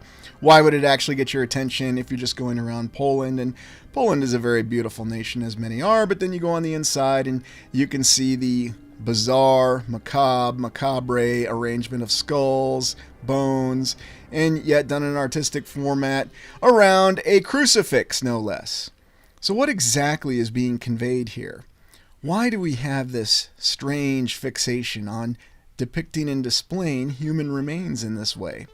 We're taught that the major religions of the land now value the proper treatment of the dead, and even the older religions or belief systems involved immolation, or cremation as it were, although that's considered barbaric by some standards. Of course, any sort of thing can be considered barbaric, and what's really the meaning of that word? I'm not going to follow that one down, but when you look at these different structures and you consider how these skulls are depicted, you have to ask these questions because, again, there was a lot of effort that went into arranging all these bones and all these skulls to look like this. And I find it even more disturbing that this is done in buildings that we're told are religious. So again, this gives us more conflicting accounts. Do we have actual spiritual beliefs where we truly value the welfare of human beings? Or is that just something that we say and then we do something else, which is something we come across every day? And of course, you'll probably say, well, it's just a normal contradiction because that's how human beings are. Yes, human beings are supposed to reflect their spiritual strength, but then they're supposed to be reminded of their material mortality. And therefore, depicting bones like this in a painstaking manner, and just imagine all the effort that went into this, and even more strange, having all these bones arranged around these angelic figures. It's almost the true contradiction that you see in some of these structures. And yet I suspect that these structures remain, and keep in mind we've looked at catacombs before, and we will be looking at catacombs here in a little bit, but these are all structures that are above ground. And these are all chapels and ossuaries and what have you that are depicting bones in this way as a warning, as a reminder, as what happened to those who obviously were not to persist. Now let's go to the Paris catacombs where we have the remains of 6 million people. This is one of the many entryways, and you can see that there's a lot of unique aspects to Paris. Yes, we have Paris on the exploration list coming up pretty soon. And the catacombs of Paris are supposedly well documented and mapped, although I suspect that we probably haven't seen 5 to 10% of everything that's actually mapped. Who knows how extensive a lot of these catacombs actually are. But the Paris catacombs are extremely well known, and yet when you actually go around the catacombs, you see many bizarre displays within them. Odd models and odd mock-ups of strange structures. For some reason, this one reminds me of the structure at the end of the film The Ninth Gate, if you ever saw that one with Johnny Depp. And here we see the same arrangement of all these skulls and bones. Now keep in mind, we're informed that there's 6 million individuals whose sets of bones line these catacombs in Paris. But I wonder if that's not a vast underestimation of the actual number of bones. And yet you see other displays such as this that give you the impression there's something else going on in these catacombs, that there's some sort of very bizarre and horrific tale that's being conveyed. It's not just the arrangement of the bones, but it's almost as though this is a reminder of a previous civilization that was completely destroyed, and that every single individual in that civilization, we are now looking at their remains. At least those whose remains actually survive to this day, because if we look at some of the forces that we saw that were clearly applied on other remaining structures and what they did to them, we have to wonder what those same forces would have done to human bones. Would there even be anything left, or would it just simply be completely reduced to dust, or even less? And yet here in these Paris catacombs, you can see these strange arrangements of skulls and bones, and consider all the effort and time that was put into this. And of course, we'll have the usual hand-wave story that it was monks and it was members of the church trying to be respectful to all of these deceased individuals by arranging their bones in a format, and in a nice format and a pattern around a cross, such as we see in this image, because that's just completely normal. And indeed, all of us are certainly guilty, and yes, I'll use that word directly, of going around on trips, and I've done it myself. I'm not above it, and I'm not going to judge anybody else, but guilty of simply going through sites like this and not being fully aware of the implications of it. What does it really mean when you're going across bones like this? Now, we have some people, such as Native Americans, who are very expressive about how they respect their tombs, and we can certainly respect that. Yet in these catacombs in Paris, we supposedly have strange figures such as this, with this individual who seems to be passing through the wall. What exactly is this all about? Let me know what you think in the comments. But back to the topic of actual consideration for the dead, how can we say we have any consideration for them when we just simply walk through these catacombs and we treat it as a tourist attraction? Or we're on our motorcycle riding with our best friend and we stop in the Czech Republic to take a look at these arrangement of bones. Quick, pose for your picture, smile. Never mind the fact that you're lined up to 100, 200 people whose lives are not remembered. And I also find that rather disturbing when people want to tell me that our explorations don't respect the original builders of the buildings that we look at. But then those same people are all about gallivanting around these piles of bones and not thinking twice of it. And that's probably the most disturbing aspect of it all, because, again, that's not necessarily something that you can hold individuals directly accountable for if they're not aware, because we have a society that says, yes, it's perfectly okay to go walking amongst these bones and posing with them for pictures, and make sure that they're kept clean and they're kept in their proper formats and arrangements to show their artistic appeal. I'm just going to be very honest, I find the whole concept of bones being depicted like this for artistic appeal disturbing beyond the ability of words to convey. And I find it more disturbing that we continue to use these Paris catacombs as a tourist attraction and these other ossuaries that we've looked at as a tourist attraction. Let's take a look at Skull Tower in Serbia. Now, this is one of the bone monuments, or ossuaries as you will, that was originally supposedly constructed as a warning when the Ottomans had defeated a rebellious force of Serbians in the distant past, or whoever they were actually fighting, and the rebellious force decided not to surrender to the inevitable, and they allowed themselves to all be killed. So since they couldn't be impaled, as was the tradition at the time, the Ottoman commander simply decided to have their bones put in this rather bizarre tower. If that is indeed what happened, although I sincerely question all these accounts, because if they were already dead, what is this going to show and what's this going to prove? It's really strange. It seems to be yet another structure that matches the other structures that we've looked at, where once again we have skulls on display to remind us of human mortality. And it's also a very bizarre display that we could really say is simply a trophy. And that's really what I think we're looking at with all these ossuaries, these towers, these chapels. We're looking at a true commemoration of what remained of the previous civilization. We are looking at their remains in every single one of these. And maybe that's why it's more disturbing to me beyond any reason, is because these were once human beings that were probably the part, or at least the end, of a great civilization. And now their bones are displayed as trophies, a reminder of a civilization that was destroyed. Now, whether it destroyed itself or it was destroyed by external forces, or, as I suspect, a combination of both, it's very unfortunate that this is what's remembered of them.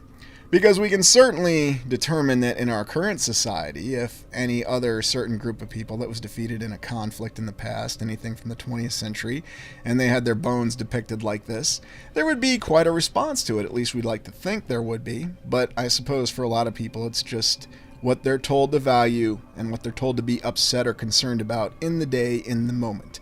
Because it's always interesting to me just how fluid it really is.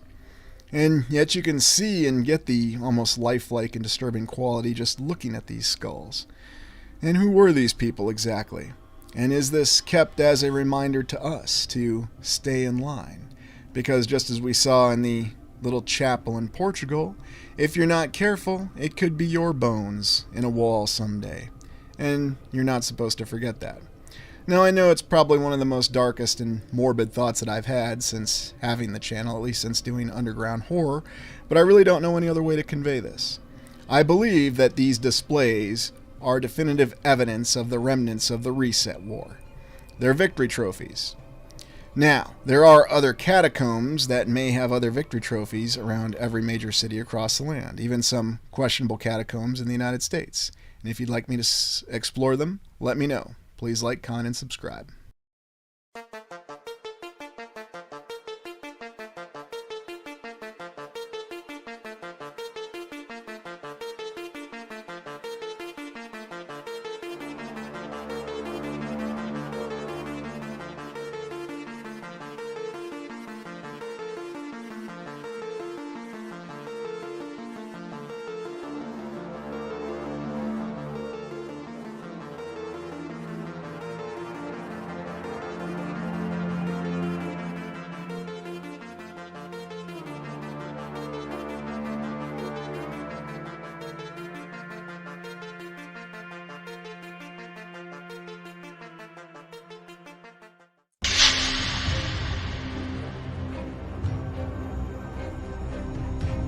Political power flows from the barrel of a gun.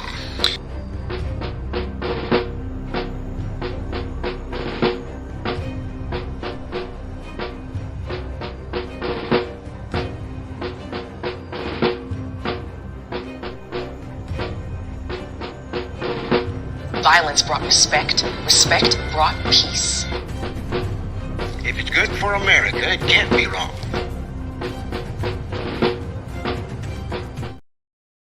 Good evening, everyone, and welcome to the live stream for the Restitutor Orbis channel, and we are exploring the 1800s early century weirdness. It's good to see everybody. I'd like to extend a greeting to all Prime Explorers, channel members, frequent viewers of the channel, and all else joining us, and I'll say hi to you as we go.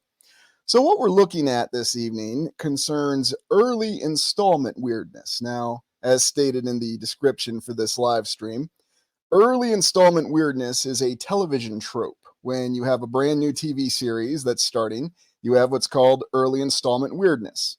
And here's a couple examples of early installment weirdness.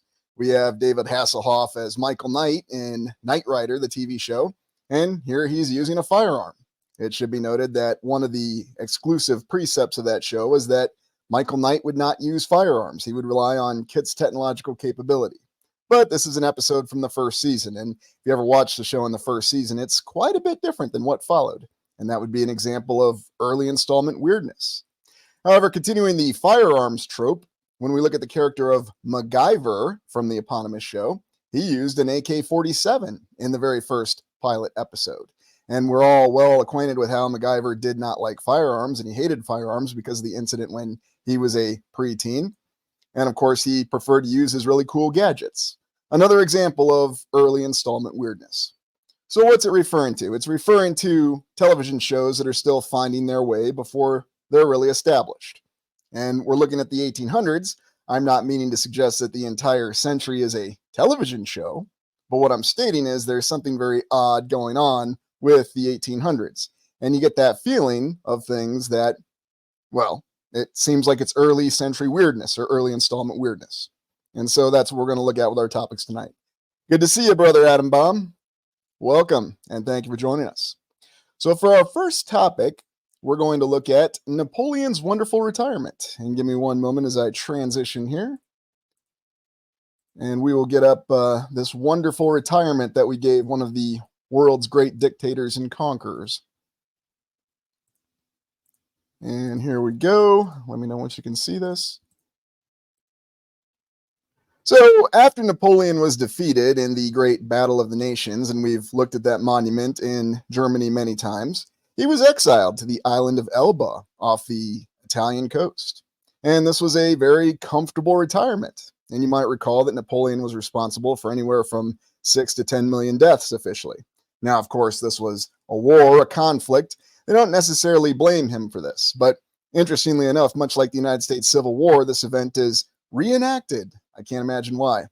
Actually, I got to say, this guy who's portraying Napoleon looks like he's a little bit more pleased than you know who was in the recent film, Joaquin Phoenix. But, he had that depressed look mastered quite well.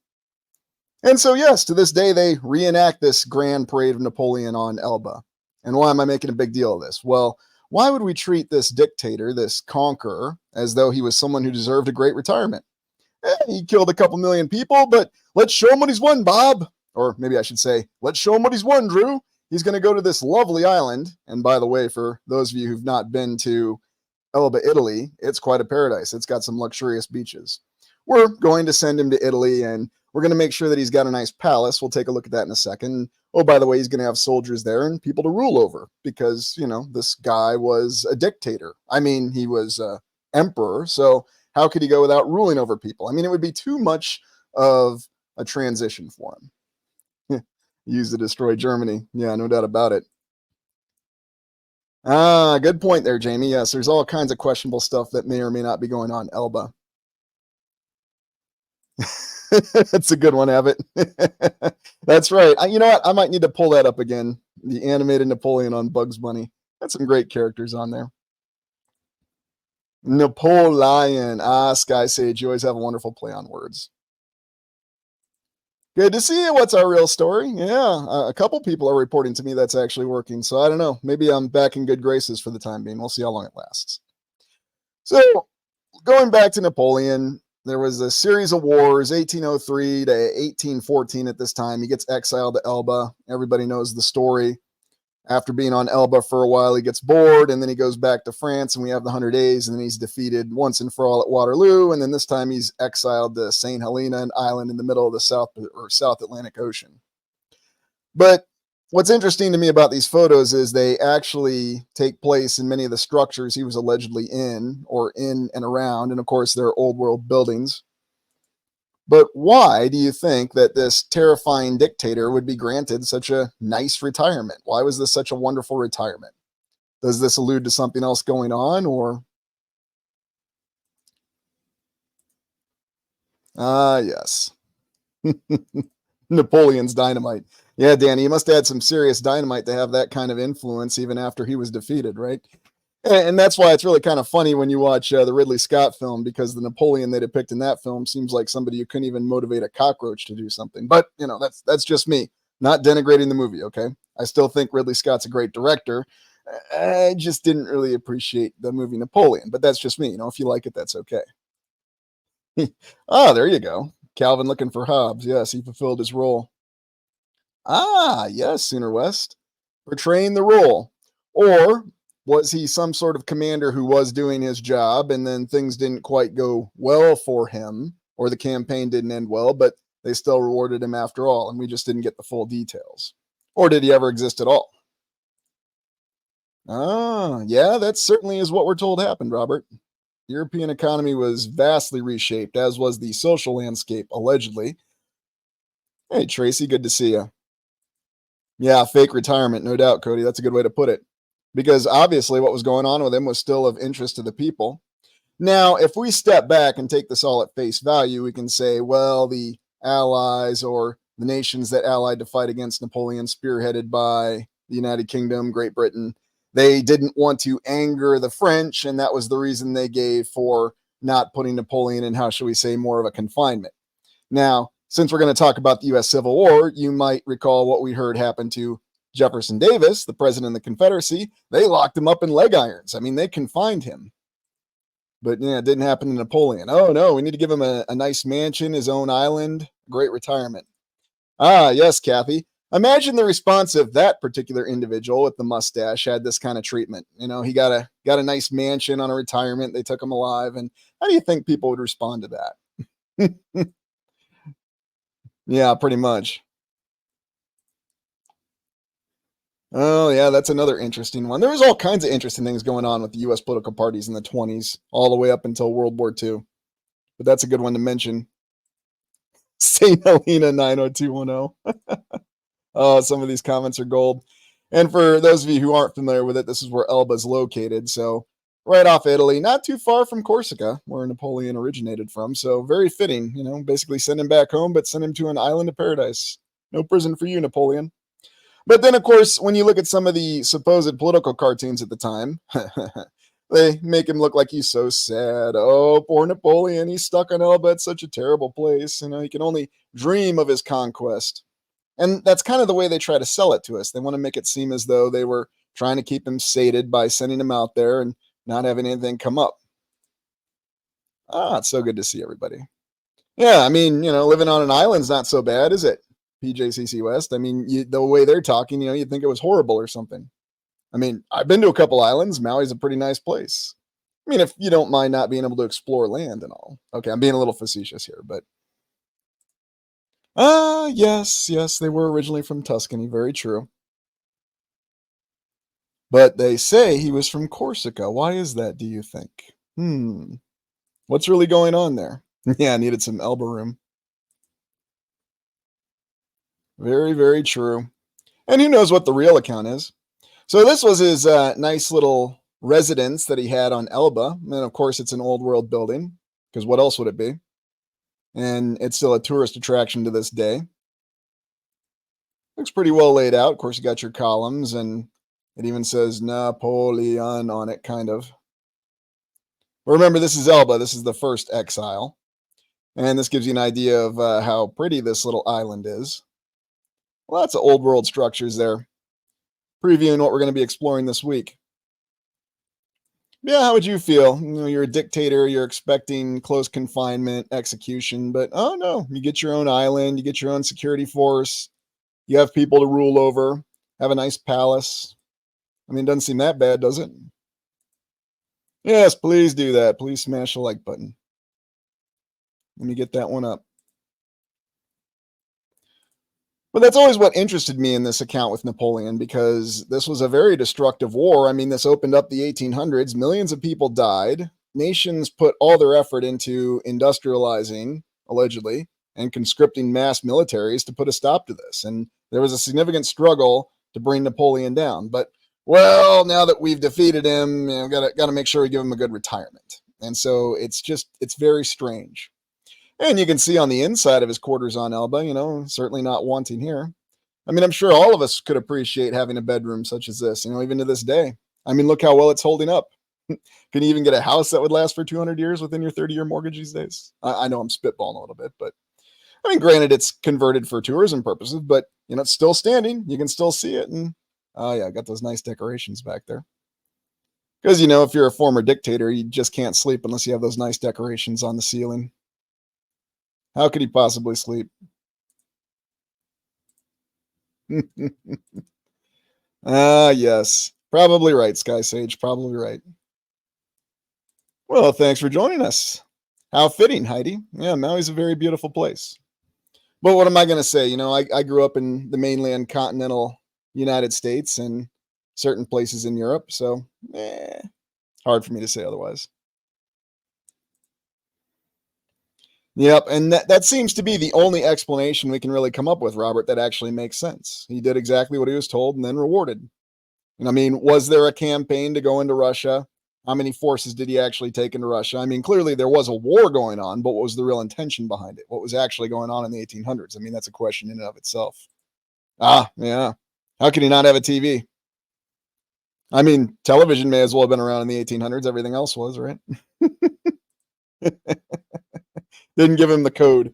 He was just really sucking it, wasn't he, Danny? No TV, no Wi-Fi. How could he possibly be expected to live in those conditions? Yeah, you could say he was an eraser of sort. That's a good point. Good to see you, Sovereign, Invisible, Untraceable. Just talking about Napoleon's comfortable retirement. So we'll go back to that. All right, let's see what else we've got.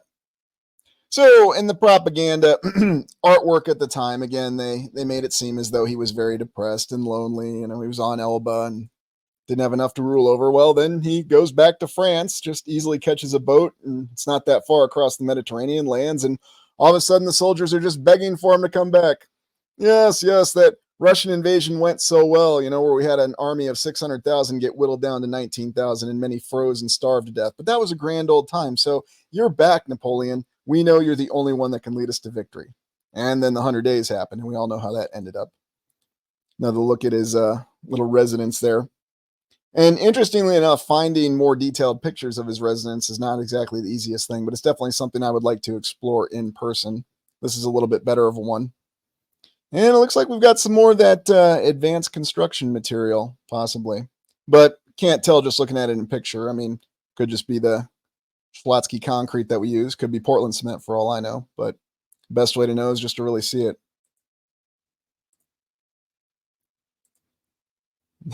Tread Pirate Roberts. That's a good one, Julia S. Yeah, no doubt about it. We needed to find somebody else to pass the name on to, right? Like Inigo Montoya. Yeah, so we're told. And what's interesting about Mussolini is he was the one who actually signed the Lateran Treaty that gave the Vatican their official recognition back in the 1920s. Little known fact there.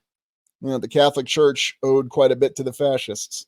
Another one of those little interesting pieces of history that's a little bit more recent. Good to see you. Thanks for joining us. Yes, exactly. Well, why would you, Brian? That's risky to do that. You're going to tick people off. That's what they always tell us. People will be really mad if you do that. And then I think this little diagram here showing the rise and fall of Napoleon. I had never seen this one before, so I just thought I would share it with you. How he ascends all the way to emperor, king, emperor, all these titles we have. And then, of course, the withdrawal from Russia after the failed invasion.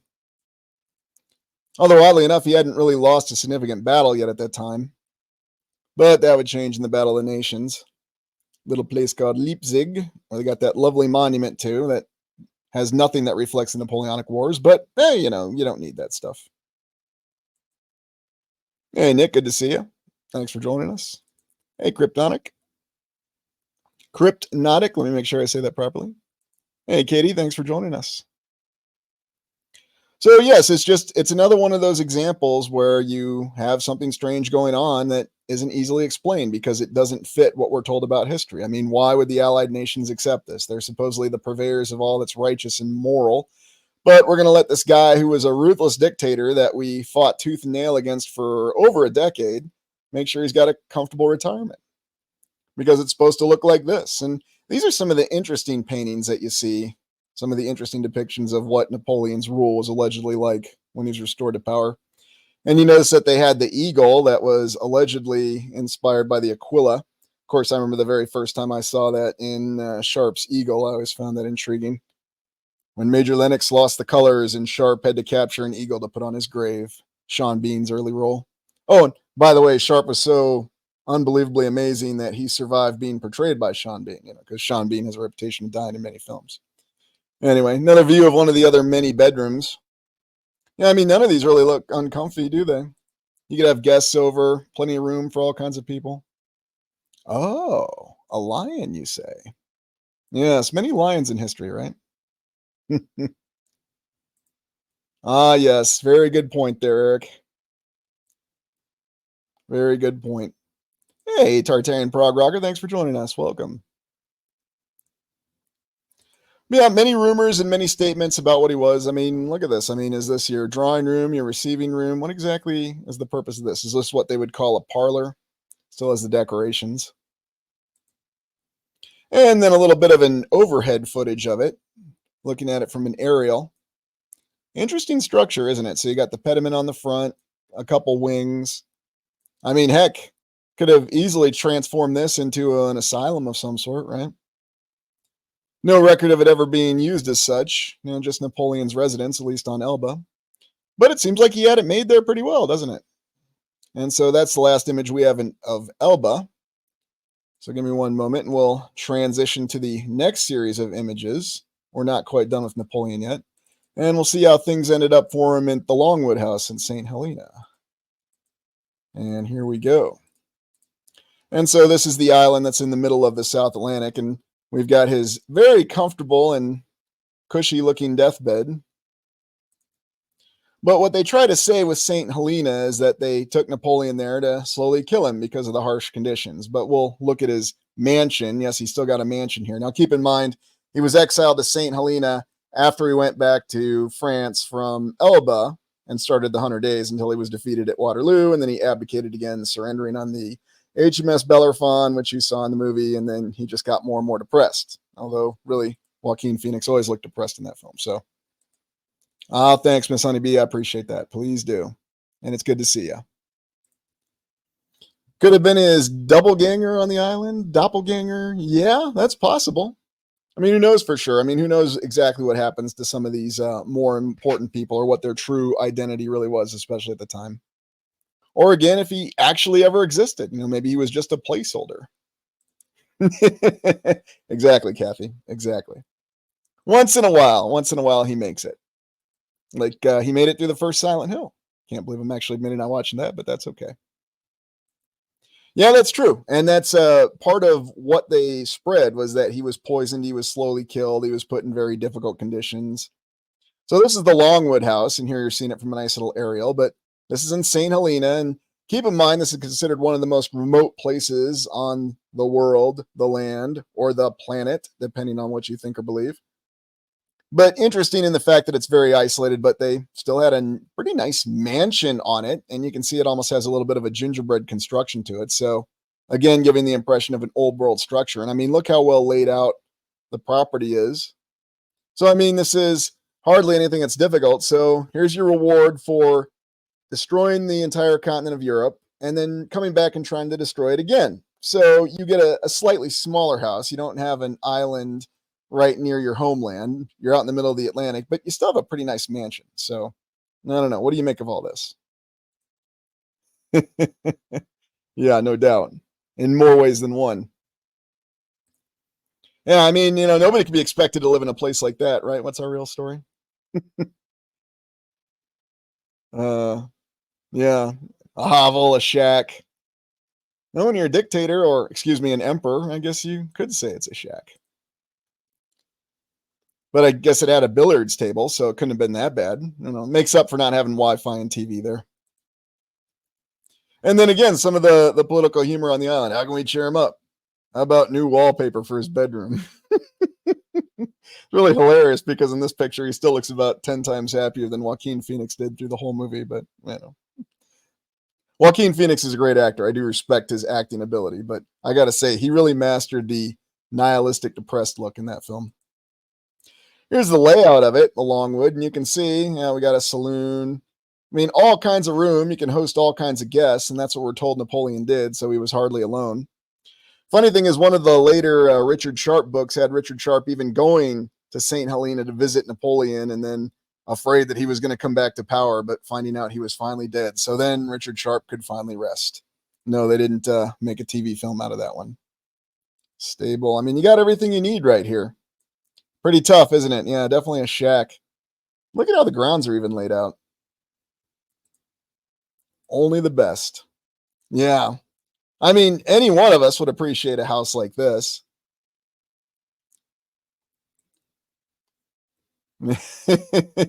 Exactly, Robert. Kind of what we're driving at.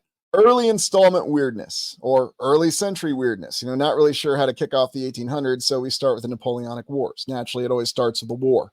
Every story begins with a conflict, it seems like. Yeah, no doubt.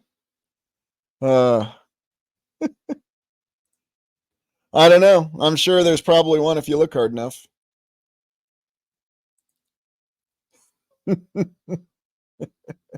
Okay, I'm not going to touch that one. Not yet.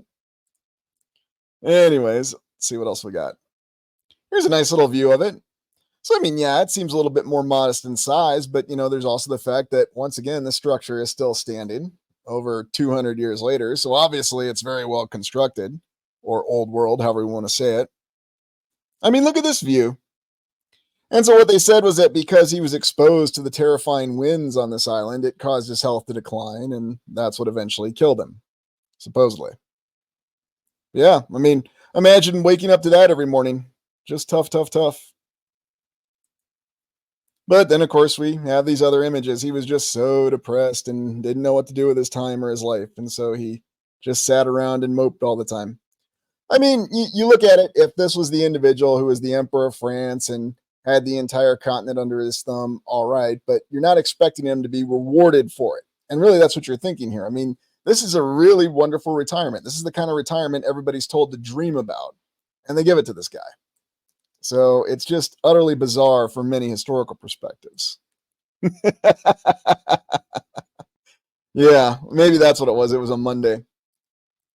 Okay, I'm not going to make any more comments about Joaquin Phoenix. So, hey, New World Over, good to see you. Hey, my bailiwick zone. Yeah, death by wind.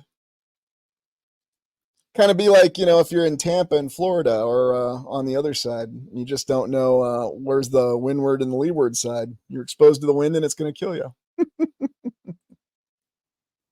Yeah, that's exactly what they'll tell us too.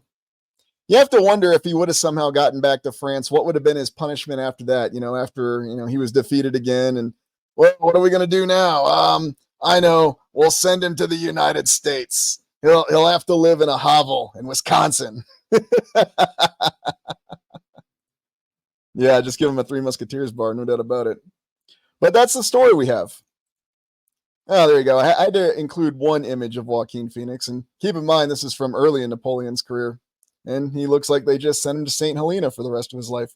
Or that shack in Wisconsin, if he would have tried a third time to take over France and act as emperor and lost again. Sometimes you got to have a little fun with this. What can I say? Yeah. Living rough. Yeah.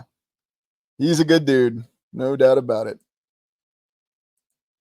Seemed to be one of the main goals, and who knows, perhaps that was the real intention of that little invasion east. We'll never know for sure, but we definitely have some good ideas about it. Well, yeah, if you go off of the 1853 writing from that teacher, she was not fond of it, so. Yeah, land of the big winds, right?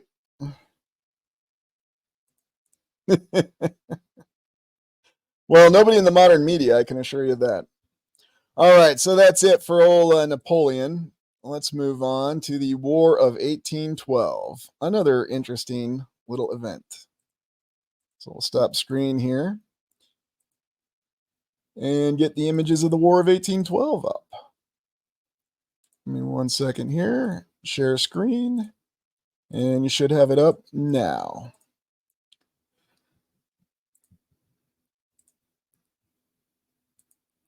Yeah, no doubt about it.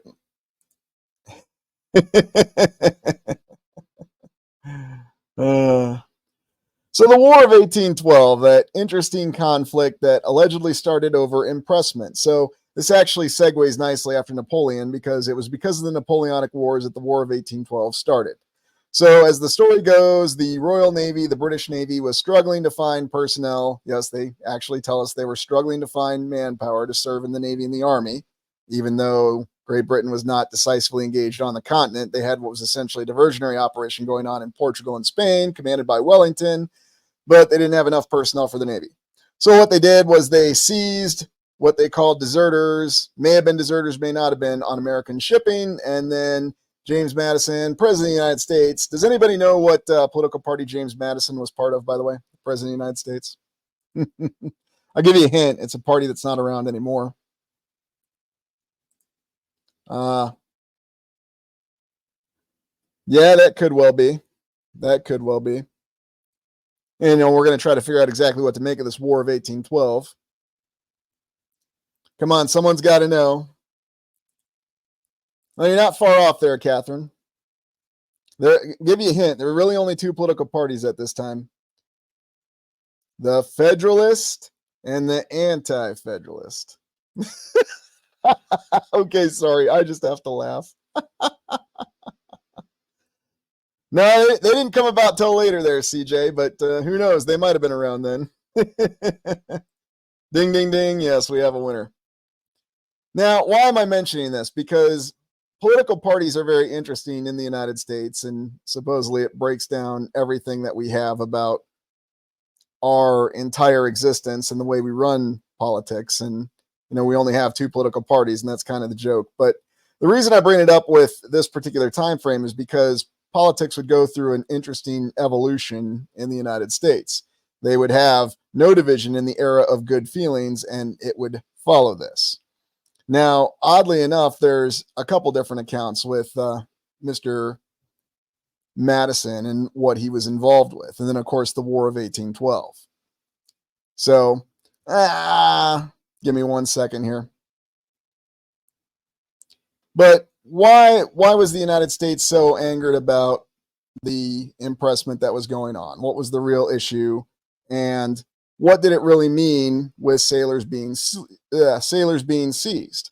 Why did they need to fight another war after things had gone south with the Revolutionary War with Great Britain? What did it really mean? Good one, Raven Fox. Some of these comments, Oh, there you go, Catherine. That's exactly what it was. That's what I was looking for. Press gang. And so supposedly this insulted American honor, and the United States had the belief that it could challenge Great Britain militarily. There was also the desire, you got it, Gary. Yep. The desire to conquer Canada. And so even though the United States really didn't have a navy to speak of, the regular army was non-existent, they decided to engage Great Britain in a war because Great Britain at the time was fighting Napoleon, and supposedly their resources were stretched thin. Oh, this is good. Yeah, that's a good one, Augusta. Sounds like something they'd say too. Good to see you, Inferno. Thanks for joining us. We're right in the middle of the War of 1812, a very interesting conflict. And so it was all about the United States wanting land, resources, and honor. And so Madison started this conflict. And this, oddly enough, started a lot of political debate because supposedly, like, for example, New England did not want to be part of this conflict. They thought this was a very bad idea. And it started the whole Federalist, anti-Federalist debate that was going on at the time as well. But the other strange thing is the political party, even though you didn't have the Anti-Federalist Party had evolved into the Democratic Republican Party. And that's why I brought this all up. Now, the Democratic Republican Party, yes, that was its real name. I'm not making that up, is the forerunner, or actually the lineage of the modern Democratic Party, however much you want to believe that or not. So, in any event. But it's really odd because the Federalist Party evaporated after the War of 1812. There was the era of good feelings, and then the Whig Party started, and the Whig Party would evolve into the our favorite Know-Nothing Party, which would eventually evolve into the modern Republican Party. So there's American politics for you in a nutshell. Yeah, it's almost like it's supposed to be confusing. All these political changes and all this insanity going on. So very true. Indeed. And yes, Canada is still part of the Commonwealth. So obviously, the United States' efforts to invade Canada did not succeed. Yeah, that's kind of what it boils down to, Jamie, and that's what we're getting at. So this little war started, and it did not go well for the United States. In fact, the British invaded and burned Washington, D.C. They scattered the militia, defeated the United States Army. We talked about it in the exploration of Washington, D.C., when they defeated the militia easily, even though the militia outnumbered the British 4-1 or 5, or I think it was only 3-1 that particular time, shooting from the hip here. Basically, the United States only had military success in the War of 1812 if someone named Perry, Jackson, especially Jackson, Scott, or what was the other one? Drawing a blank here. Harrison.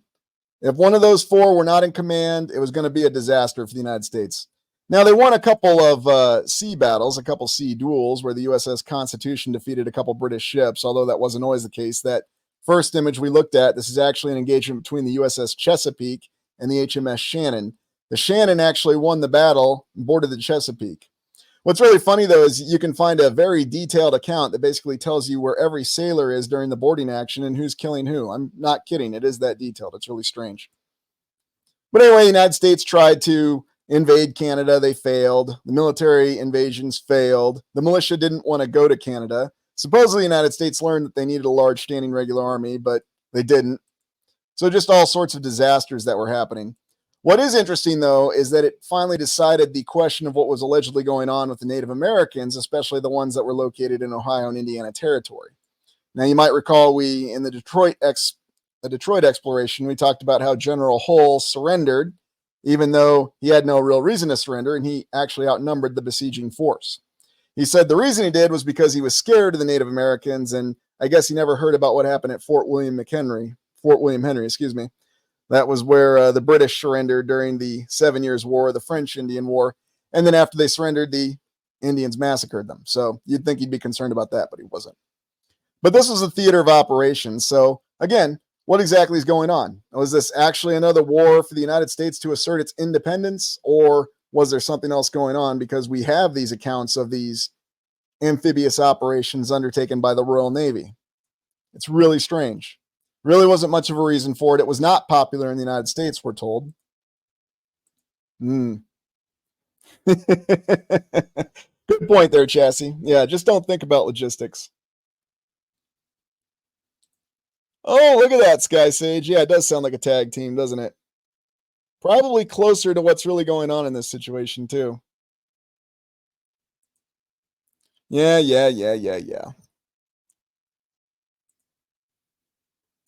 Yeah, that's true.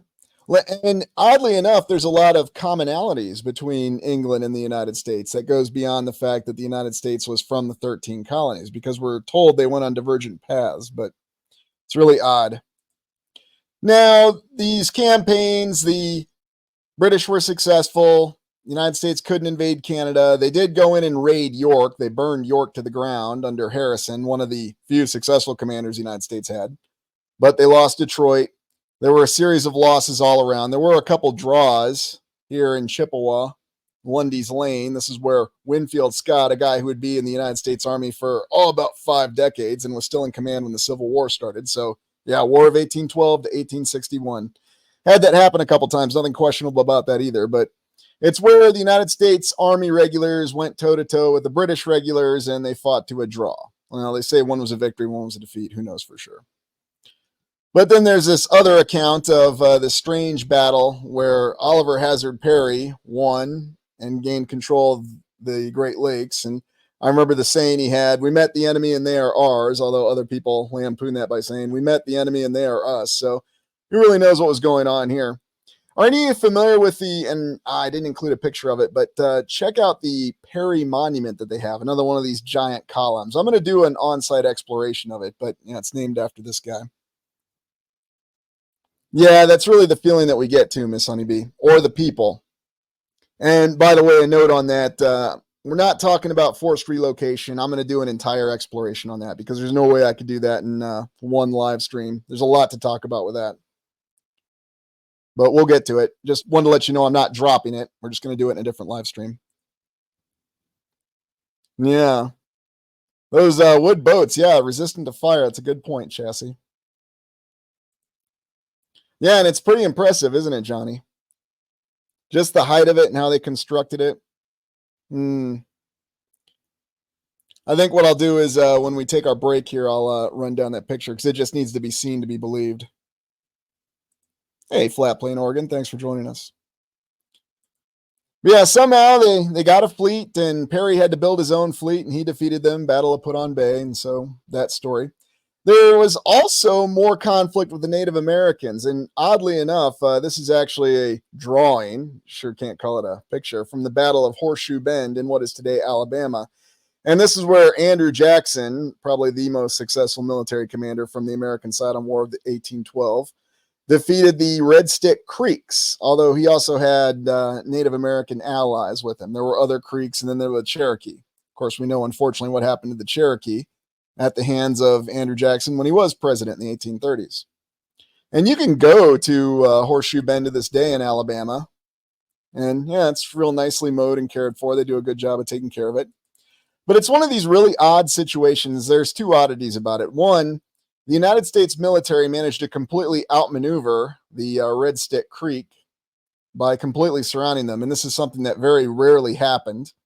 And then the second point being is that the casualties of this battle were pretty much one-sided because the Red Creek or the Stick Red Creeks were completely destroyed because they were surrounded.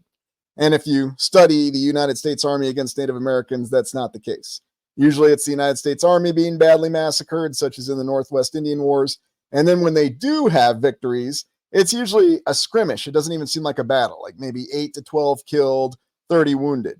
You certainly don't see 800 to 1,000, which is what they said were the casualties on the Red Stick Creek in this battle. So very strange battle, very unique, very different than what's normally encountered. So again, gives you that whole theme of early installment weirdness, early century weirdness. Who knows what's actually going on?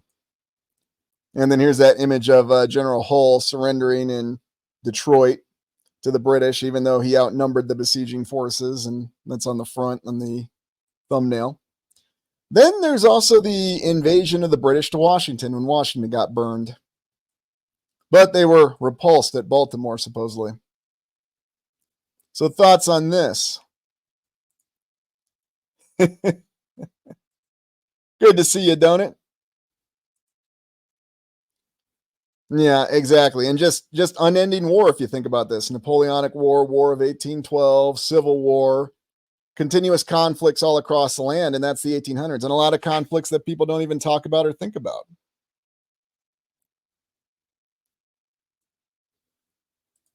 Yep.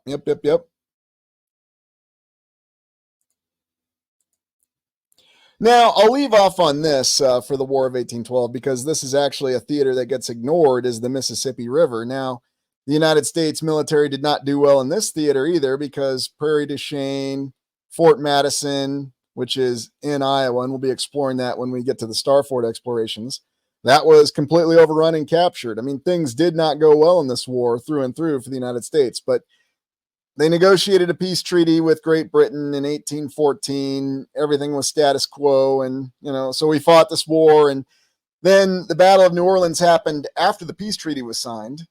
And because Jackson won the battle, because for some reason the British decided to attack the Americans in a frontal method, unprepared positions. So it wasn't that difficult to win the battle. At least that's the impression we get. And it was one of those one-sided battles.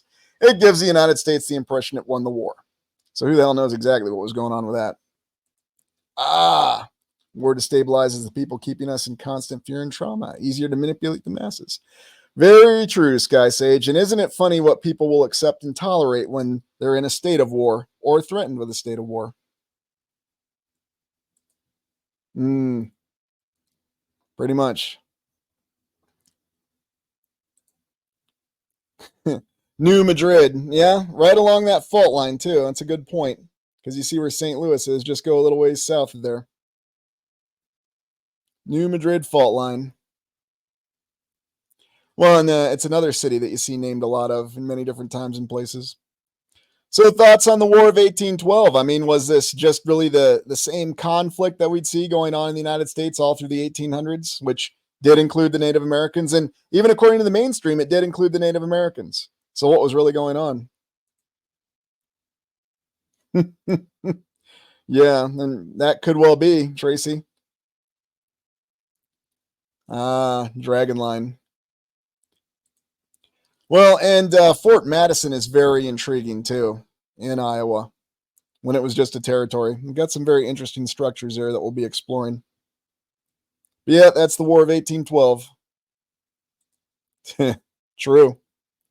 Don't get caught wearing your War Eagles either on your uniform. Okie doke. I think that ends that with the War of 1812. So we'll transition to weird Victorian era habits. Oh, this is quite a doozy. Give me 1 second here. Stop screen. And we'll pull this up. And boy, are there some oddities to observe in this. And present screen. And here you go. So yes, there was apparently this theme from all through the 1800s to apply arsenical lotion. And yes, it's in the name. Because for some reason, people wanted to not just have very pasty skin, but very white skin. Very, very much different than what people look for today with the perfect tan, right? But allegedly, this was something that happened during the Victorian time frame. And Keep in mind, this is contemporaneous with those workhouses that we explored earlier this week. Oh, yeah, those old opium pipes made of ivory. Yeah. And the opium houses, too. There were all kinds of strange things going on. And while we think this is in the British Empire, this is also happening in many other locations, too. Of course, you could also make the argument, well, it's because the British Empire was everywhere. So, yeah, exactly. Good to see you, Stephen. Thanks for joining us. Ah, it's a good point there, Julia. And that seems to be what they believed or embraced at that time. And part of allegedly hiding that they looked very ill or were very dirty. Ah, yes. So true. Well, I guess it depends how you look at it there. 4 hard resets and maybe many, many more. But that's just my guess. I don't know for sure. Wasn't there to see it. That's my estimate. Yeah, it's definitely one of those things that keeps you in fear. Keep them drugged, and in fear is still the same theme today. Yeah, it hasn't changed, has it? Yes. Let's go on to the next one. So apparently they had these groups of people that ate every exotic animal they could possibly find. And there are lots of documentations of this, to include Mr. Charles Darwin himself was a member of this club that went around eating all these exotic animals. So yes, a very, very odd habit that they had in Victorian time frame. You get that back up there. So yeah, why would you want to eat a bunch of animals? But I mean, there's all kinds of strange things that we allegedly did with animals. If you go and you look at August the Strong, the guy who allegedly built up Dresden, apparently he was called August the Strong because he could toss animals. It's really bizarre. Yeah, I think Jamie says it best there. And really, this is going to the height of weirdness. I mean, why would you want to eat these exotic animals? I mean, what would compel you to do so? And so it's just a part of something that you have that just doesn't seem to make a lot of sense. I mean, oh yeah, we have all these wonderful palettes, and this is where all these unique menus came from. And it tends to get overlooked. Apparently, the other thing they did was they had mummy unwrapping parties that were going on during the Victorian era because, they were raiding all these old tombs. At least that's what they tell us the pyramids were. Now, who knows on the veracity of this story, but who in their right mind is going to unwrap a mummy, unseal the sarcophagus, unwrap the mummy? And you might remember that was something else they depicted in the film Napoleon.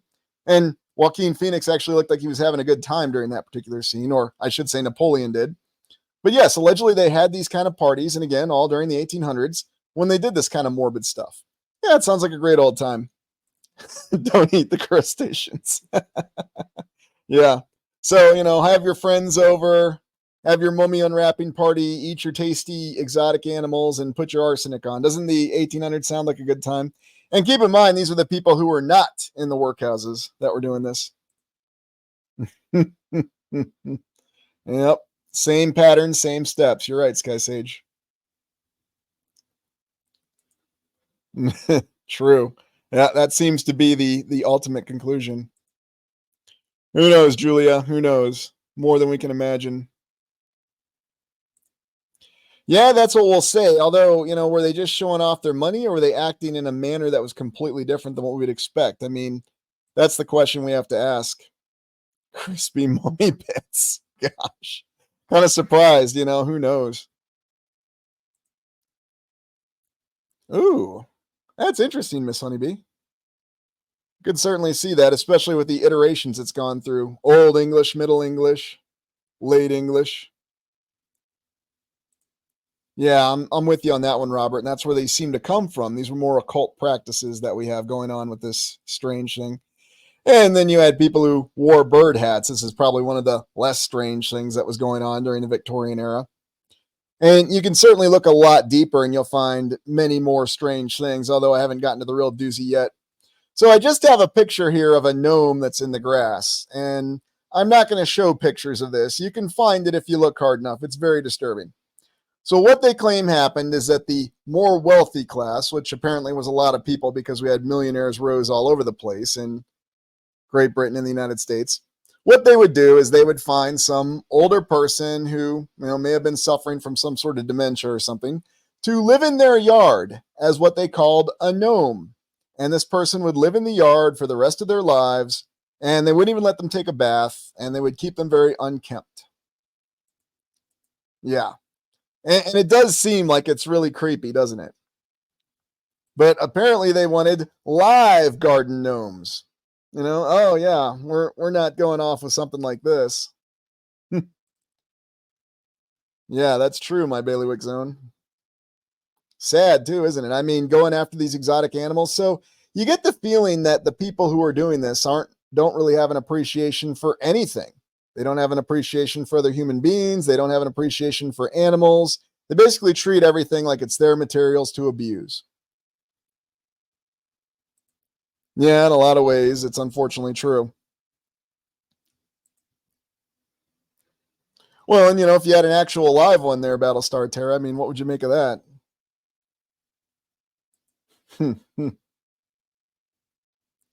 Well, and people have seen different things at different times. Who's to say they don't exist? But apparently they just wanted people to live in their backyard, and that's the account that we have of it.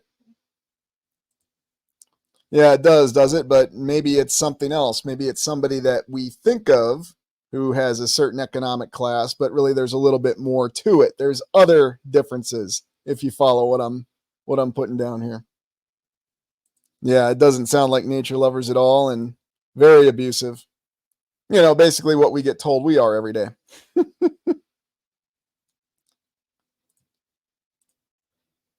And then there was also all the accounts of grave robbing that was going on all over the place because people needed bodies to study. So, just go dig up some graves because there were apparently lots of unmarked graves all over the place. United States, Europe, all over. So just send out your lackeys to go dig up a grave and you got yourself a body to study. Oh, indeed, Adam, indeed. Hermit gets the cave. Yeah. Oh, you missed some real doozies there, Kitch. You missed some real doozies. We're talking about interesting habits that people had during the Victorian era. We're talking about the habit of grave robbing, so he came in right at a good time. Yes, that's one of the accounts, Stephen. Good point there. Mary Shelley does really get into it. Actually, kind of the motivation for the story of Frankenstein, digging up corpses and sewing them together into a monster and then bringing it to life. Kermit the Hermit. Yeah, and isn't it funny, Robert? That's exactly what overlaps with all of that. Yep. I don't disagree with that assessment of it. And that does make you wonder what's actually going on, Sky Sage. And then you throw sciences like dark alchemy and other elements of that into it. And what do you really have going on? It's hard to say. So anyway, I think, now this one I have to be really careful on.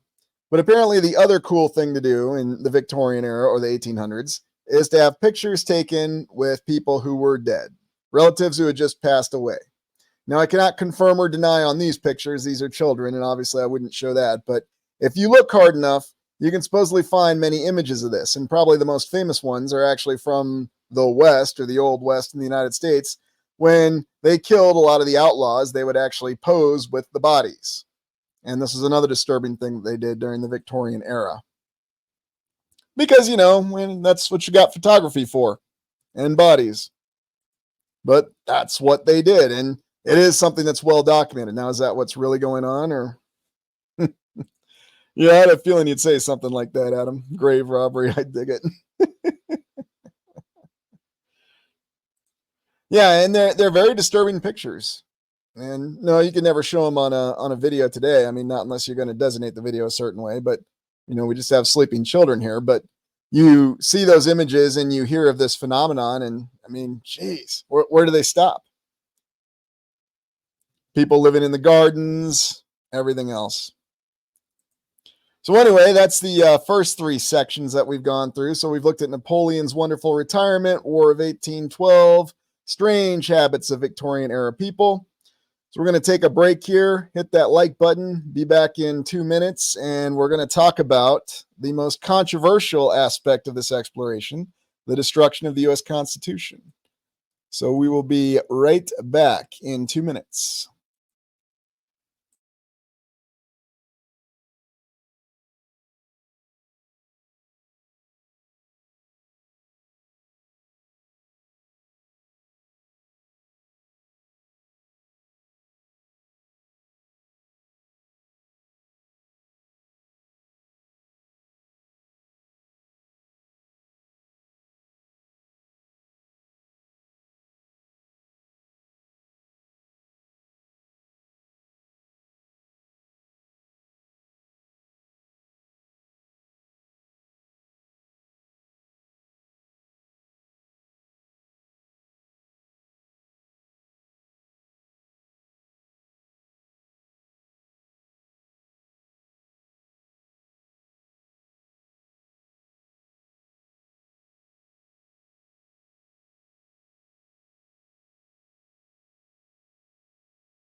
All right, and we are back.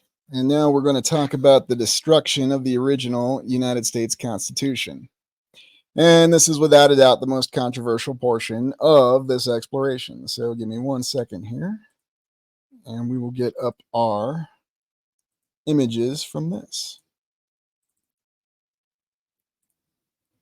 And let me know once you got it. You should see good old Honest Abe here right now. Abraham Lincoln, President of the United States during the United States Civil War, considered by far and away the greatest president in United States history. Next, of course, to George Washington, one of the founding fathers. And why do they consider Abraham Lincoln the greatest president? Well, because he responded decisively to the states seceding, he ended slavery, he won the Civil War, brought about a couple amendments of the Constitution. Of course, in doing so, arguably, he destroyed the United States Constitution. Now, that's a very controversial assertion to make, but there are ways that it is true. Honest Abe, no doubt about it. And of course, in the United States, Americans are taught to regard the Constitution as the sacred document. It is the high law of the land. It is the law that everyone adheres to. All military officers take an oath that they will support and defend the Constitution. In fact, even the president has it within their oath, and I'll show you exactly what it is. I do solemnly swear or affirm, this is the presidential oath, that I will faithfully execute the office of President of the United States and will, to the best of my ability, preserve, protect, and defend the Constitution. Yes. So, how do we think Abraham Lincoln went about doing that? Vampire killer. Yeah. That's why he needed the arsenic, right? Put more pavers in the road to hell. Yeah, pretty much. And so this was the first controversial decision. So the Civil War happened, and one of the main aspects of the Constitution that Americans really revere is the Bill of Rights. The initial amendments that gave Americans the right to press, or right of freedom of the press, petition, assembly, the right to bear arms. Of course, that also falls under maintaining a militia. You have to have arms so you can maintain a militia, and everything else that falls under that. So these are considered the core elements of the Constitution. They cannot be changed. They cannot be amended. This is the Constitution in and of itself.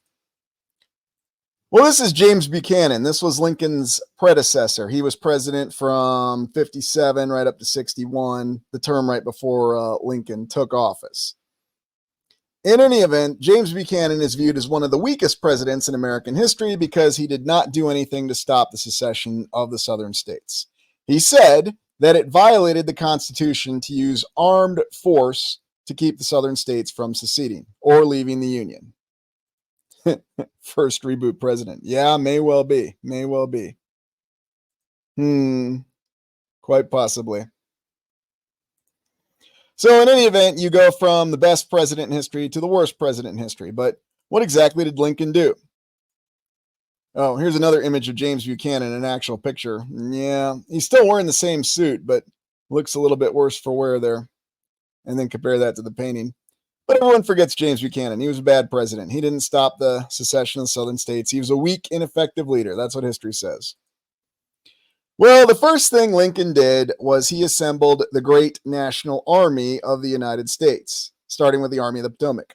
You might recall that the United States has a fear or reluctance, at least we're told, against a large standing national army.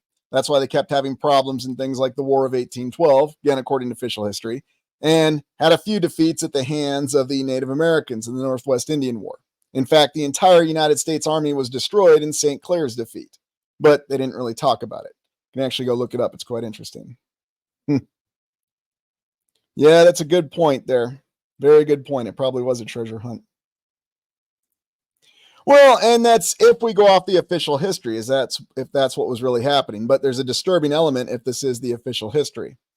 So Lincoln suspended the writ of habeas corpus. In other words, people could be detained indefinitely. So if you get arrested by the military, which is all over the United States, and by the way, he didn't do this in the southern states. He did this in the Midwest and in Maryland. These were all states that stayed loyal to the Union. He also assembled the largest army the United States had ever seen. Now, don't you find it interesting that the states that stayed with the Union, they were all about this, apparently. You know, they didn't see any problem with the federal government having a very large army and then using it to quash the states that had seceded. Well, they'll only do that to states if they secede. They'll never do it to us. You know, nobody ever said that they had a problem with that. Apparently, Maryland didn't have a problem with having rights voided or destroyed, and nobody had a problem with providing a national army that went down and invaded the South. And that is what happened. Historically, that's what happened. The North had to invade the South to win. Now, of course, we have other assessments about what was really going on during the Civil War, and that this account that we have of the Civil War is a series of cheetah flips to try to explain why you have these large military forces. And hint, hint, the fighting wasn't just going on in the South. There was fighting all over the place. There was fighting in Minnesota with the Dakota War. There was supposedly still Native American raids. There were even Native Americans that fought with the Confederacy. Stan Wadey, for example, in Oklahoma. The Cherokee, because you might recall the Cherokee were a little ticked off, probably rightfully so, about that little Trail of Tears. But again, who knows what was really going on? You have conflicting accounts. One of the reasons I go back to these Civil War images, which is always very, very interesting, is you never see a very large formation together. You only see about a maybe size element in these pictures. Now, I'm not saying that proves anything. It's just an interesting observation. Oh, yeah, without a doubt. Yeah, it seems to be a recurring theme, doesn't it?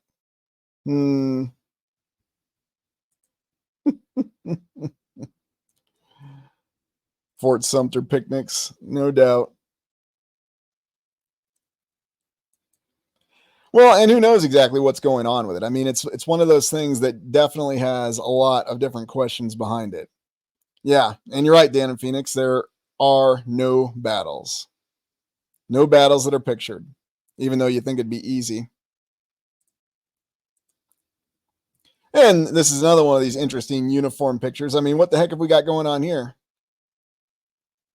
Don't exactly look like the traditional United States infantry, does it? But, you know, we had everybody wore their special uniforms. We had what seemed to be an international force. There were Irish, there were Germans, there were all these immigrants that made up this grand army of the Republic.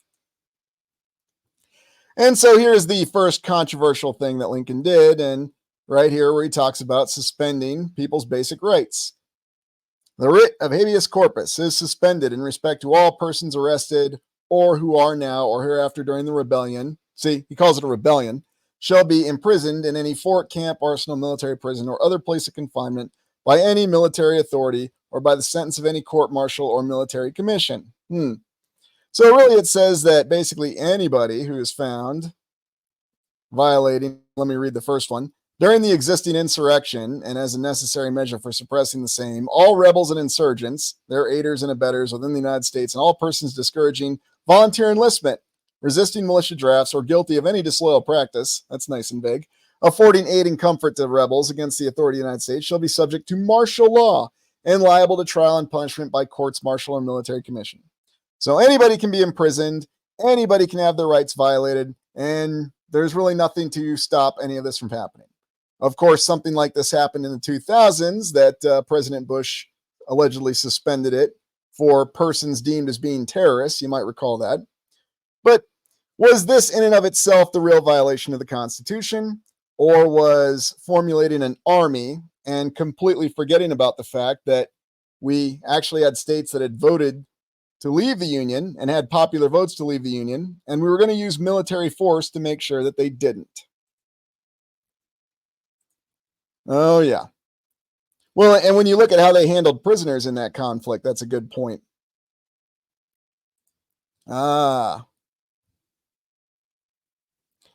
Maybe, or maybe it was one continuous conflict that was going on, and that all this stuff was layered on afterwards to keep us confused about it. Even if you take it all at face value, there's some very alarming things happening here. Because what we're saying is that, well, he assembled a national army and invaded states that didn't want to be part of the Union, and by force of arms, forced them to stay part of the Union, even though that's not what they wanted. You even have accounts of certain counties, such as, the state of West Virginia, which allegedly seceded from Virginia. How the heck that happened so quickly, who the heck knows? There's also accounts of certain counties in eastern Tennessee that tried to secede from Tennessee and join the Union. It's really bizarre. Really, really bizarre. Yeah, no doubt. Lincoln currency. Exactly. Confuse them. Give them all these conflicting accounts. There probably weren't any rights at all at this time, but, doesn't it sound really good to say that there was? There was this Constitution. Everybody had rights, but, slavery is really bad, and we've got these states that are trying to leave. They're trying to leave, and they want to practice slavery. We can't have that. So send your militia to Washington, D.C., assemble the armies, and we're going to invade the South by force of arms. Speaking of that declaration you just read, actually applied to this guy. This is General Pomeroy Stone, and early in the war, he had the distinction of being the general in charge of another lost battle after Bull Run called Ball's Bluff. Ball's Bluff was infamous, though, because a U.S. Senator, Mr. Baker, who was a colonel, decided to lead an ill-advised charge and was badly defeated and cost the lives of 700 Union soldiers. Well, apparently, General Stone here was brought up on charges, but he was never actually brought up on charges. He was actually just detained and held without any trial or formal charges for months. And apparently they said it was because Congress wanted him detained, and then eventually he was released. He was never given another command in the Union Army, and he actually went and served with Egypt afterwards. But you might recall, he came back to the United States and became the chief engineer of the Statue of Liberty. So isn't that a great story? Well, exactly, Jamie. And, military conscription, federal taxation, income taxes, that's not slavery. That's just good, effective government. So keep that in mind. Well, and if you can say that, you saw what the writ said or what the proclamation from the president said. Anybody who's trying to stop drafting or conscription from happening, that's an act of sedition. You're going to be imprisoned. No trial. And heck, if they'll do it to generals, then they'll do it to anybody. And that's what they did to General Stone. At least that's what the history tells us. Yeah, it does look a little padded. Well, you might recall, Michelle, this is the uniform that we jokingly call the butler uniform. It also looks like the dress uniform on Star Trek: The Next Generation. So, yeah, I don't know, Jamie. That's a good one. Yeah, that's where they said he served. And there's an interesting picture of him in that uniform, but not going to get off topic there. Well, and you might remember New World Over, Beard of Awesomeness. That was the real theme behind the 1800s. Yeah, very much so. Well, and who knows? Maybe it never stopped. Hard to say. But of course, the reason I put this picture in here, this was the victory parade from Operation Desert Storm. You can really see what a full military formation looks like. You can get the impression that you actually have a full brigade or larger formations of soldiers marching through. But it's hard to find that in the Civil War, in the images that we have. I mean, look at this guy. I know, I get looking at Civil War pictures, and it's just so strange to me. Looks like this guy's got his own little butler coat going on there, and everyone's just sitting around. One guy's chopping wood, and doesn't really look like anybody else can be bothered to do anything. It's just really bizarre, every image that we have of it. This is probably one of the largest formation photos outside of the review of the Grand Army that you can find. And like I said, maybe you'll see a company size element. Maybe you'll get a photo where you could generously say there's almost 100 soldiers in it, but what's the veracity of it? It's really strange because we're told that the Union Army got up to 600,000 by 1863. So hard to say, hard to know. Well, of course. What else would it be? Exactly. The pictures fail to convey it. Now, I think we're all of the mindset that there was a very nasty conflict going on, and it did involve a lot of manpower because they had to account for it in some way. And we do have the images of the destroyed cities. We do know that the cities were destroyed, and not just the cities in the south. Several of the cities in the north were destroyed too. Yep. And so there's all kinds of problematic issues with a lot of these photos. Let's see what else we got. Oh, yes, General Meade here. Now, he was the last commander of the Army of the Potomac. It was considered the most successful one, Old Snapping Turtle. I remember in the movie Gettysburg, I think he's got one line in it. He's played by Richard Anderson, a.k.a. Oscar Goldman. You're looking at this picture, though, and it's really strange when you look at some of the details in it. I don't know. This guy just doesn't come across as conveying someone who's a general. I mean, at least in the paintings that we have of Napoleon, and maybe those were romanticized paintings or whatever, at least you had the conveyance of somebody who was a leader. Now, of course, we're told that Meade he wasn't a pleasurable guy to be around. He was very foul, very ill-tempered. He just happened to be the one guy who could effectively command the Army of the Potomac. Then Grant decided to hang out with him and operate his command post with him because I guess he was just that likable of a guy. But this is one of the images from the Grand Army of the Republic, the pass and review that they did in Washington. And this is about the only image that you'll get that kind of gives you the idea of what kind of military force that they had at that time. Oh, look at this. So they're clearly moving. So obviously we had cameras that could capture movement to some extent at that time, although we're constantly told that we're not. This is 1865, although who knows for sure. Of course, you got the nice brick in the road and the tracks that have already been there. What are those tracks for? Oh, I don't know. They had the train that went right through Washington, D.C., right?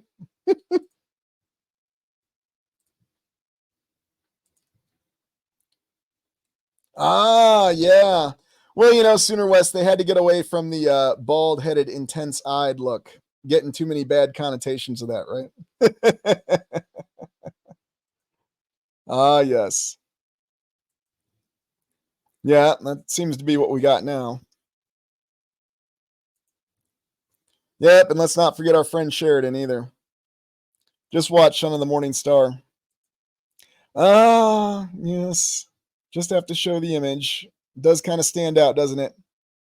Little issue here with the scaling, maybe? Yeah, I would say so. Very, very interesting. Of course, you go to the background here. I think there's also something with the poles here, too. And then we've seen this image many times. And, of course, I always enjoy the fact that we've got everybody that seems to be down in the trench, which makes sense. But then you've got what looks to be two officers standing up here. Just, yes, look at what's going on out there. So the common staged photo. But it really boils down to the real violation and breaking of the Constitution, which happened with the United States Civil War, and what it really led to with the fact that using a large military force, which is what history tells us happened, they had to disregard the original Constitution. And there's even a book you can read that talks about, it's called The Broken Constitution.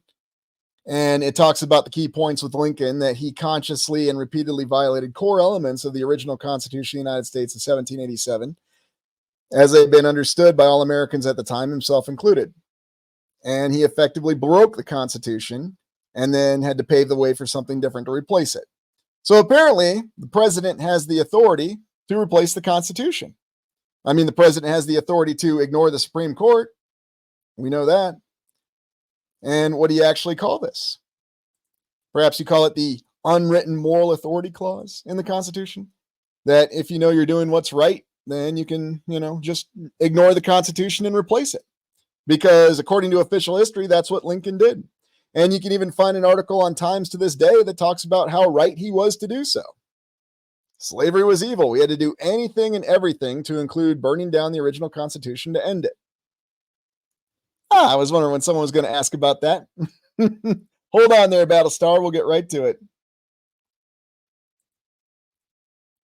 Well, who knows how long that's been with us, Brian, and I assume that you're talking about actual AI with true sentience and not this deep learning thing that we call AI today. Very, very likely and very possible. Yeah, very much so.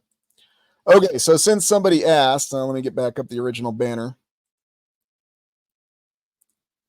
So supposedly, this is an image of 5th Corps from Army of the Potomac. The Army of the Potomac was broken down in numerous corps. But yes, you do notice that there's a very odd symbol there behind it. As we can all see, it's a cross, the classic cross. It doesn't exactly look like a symbol we'd expect to see from the United States Army at any point in time. But you'll see some rather odd symbols. And of course, we know what the flags represent, don't we? Now, again, I show this. This is one of the victory parades. We've got U.S. Marines here marching through New York City. Nice little temporary triumph arch there, right? Because remember, those triumph arches there were temporary.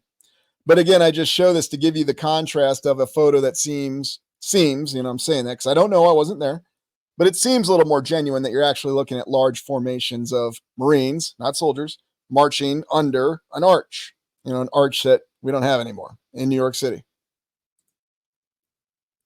And then another image. And here again, yeah, nice temporary arch. I wonder how come they don't do these temporary triumph arches anymore.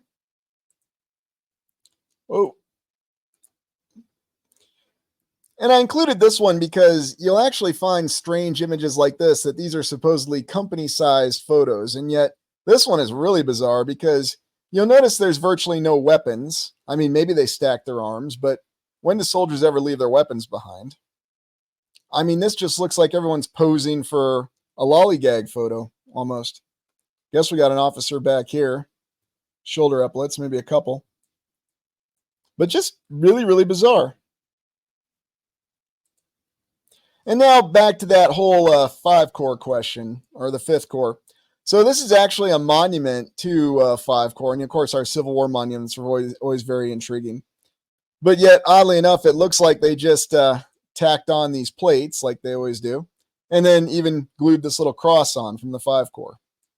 But the rest of this looks like it's something else completely different. I don't know. I could be completely wrong in saying this, but it's another one of these interesting Civil War monuments that seems to have, how shall we say, curious adornments that were added on at a later time. What are your thoughts?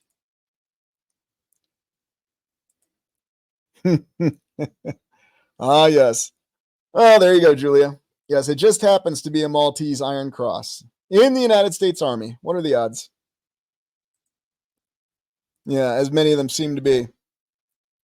I mean, because the rest of it, outside of the little plaques and the cross, I mean, does that monument seem like it'd have anything to do with the Civil War? Does a column seem like it'd have anything to do with the Civil War? No. Oh, there's a ton of them, Carl. You've actually got a great reset compound there, too, in Clarinda. One that doesn't fall under the Kirkbride list. I'll be getting on the ground there before too long to take a look at it. Ah, yes. Disguised obelisk all the way.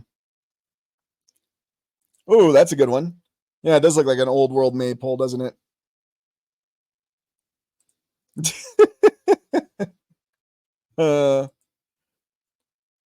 Yeah, just giant columns all over the place. And of course, the most well-known one in Indianapolis, the Soldier and Sailors Monument, but there's all kinds of those all over the place. Oh, yes, it does, Sooner West. And it even has the old Robert E. Lee house there, too, which has some really wonderful columns on it. I remember one of the very early explorations looking on that. Who knows, don't it? Who knows? Is it imminent? Is it coming in 1,000, 10,000 years? I mean, obviously, there's always changes going on, but I don't know. Not going to speculate on it unless I have some indication otherwise.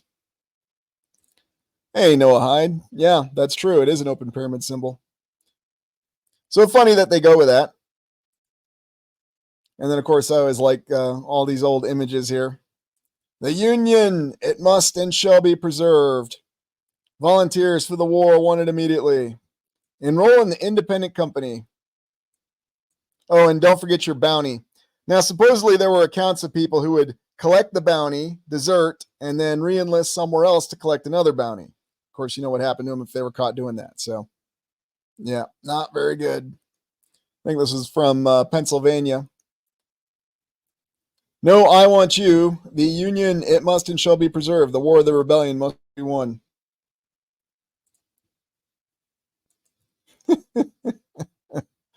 Oh, goodness. Well, we can look at the conflicts of today and we can talk about what was really happening with them.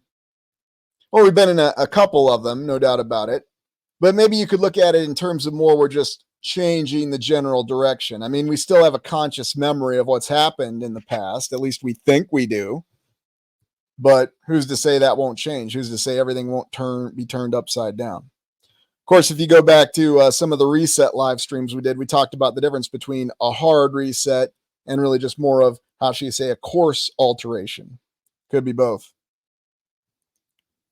So in any event, that's it for the destruction of the original Constitution. But where this falls back into early century weirdness is they say that the Constitution was destroyed, the original Constitution, remodified, restated with the amendments in it. We ended slavery, and on we went.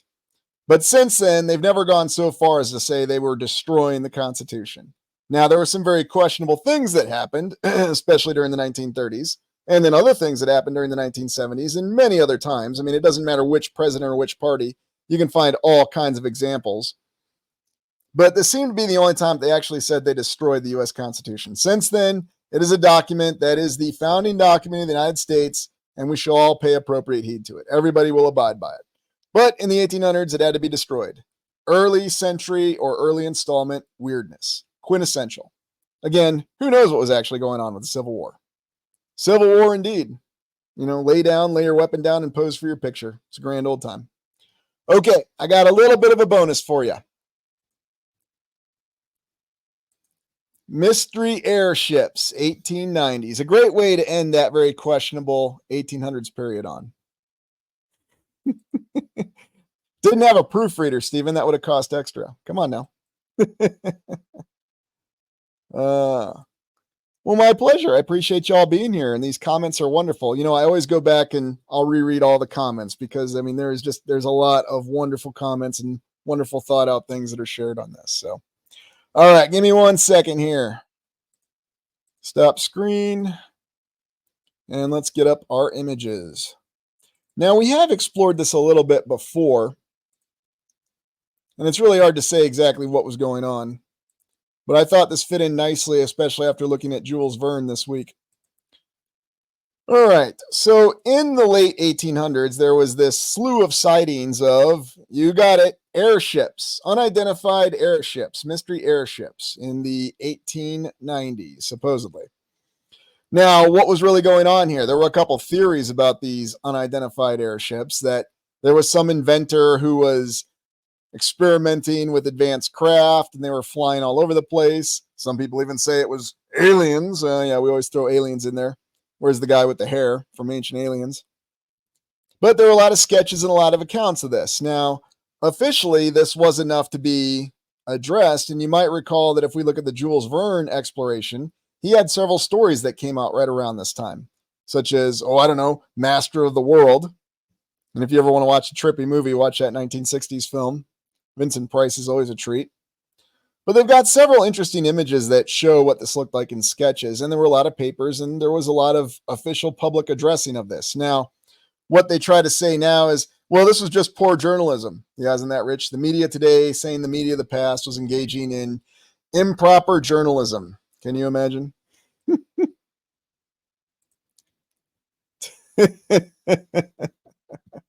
That's going to be a good exploration coming up, no doubt about it. Oh, yeah. Old world tech. And maybe something they'd rediscovered. I mean, that seems to be what it points to. Yeah, that was a fun one to cover. It was just the sun doing funny things, Brian. Okay, there wasn't anything more going on just because we got accounts of spheres and flashy lights. It was just the sun. Oh, yeah. Never boring in Texas, is it? And then some of these more interesting images. And speaking of Master of the World with that very advanced airship, I mean, somebody could conceptualize it. So somebody could conceptualize it. It must have existed. Even some of these other interesting images, and we know how prominent airships were, especially in World War One, and even the balloons that they still used in World War II, and the balloons they still use to this day in the military. That's right. But what exactly was this? Was this just rediscovered technology? Was this poor journalism? Was this people's imagination run wild? Was it aliens from other lands? What do you think? Yeah, hard airship, no doubt about it.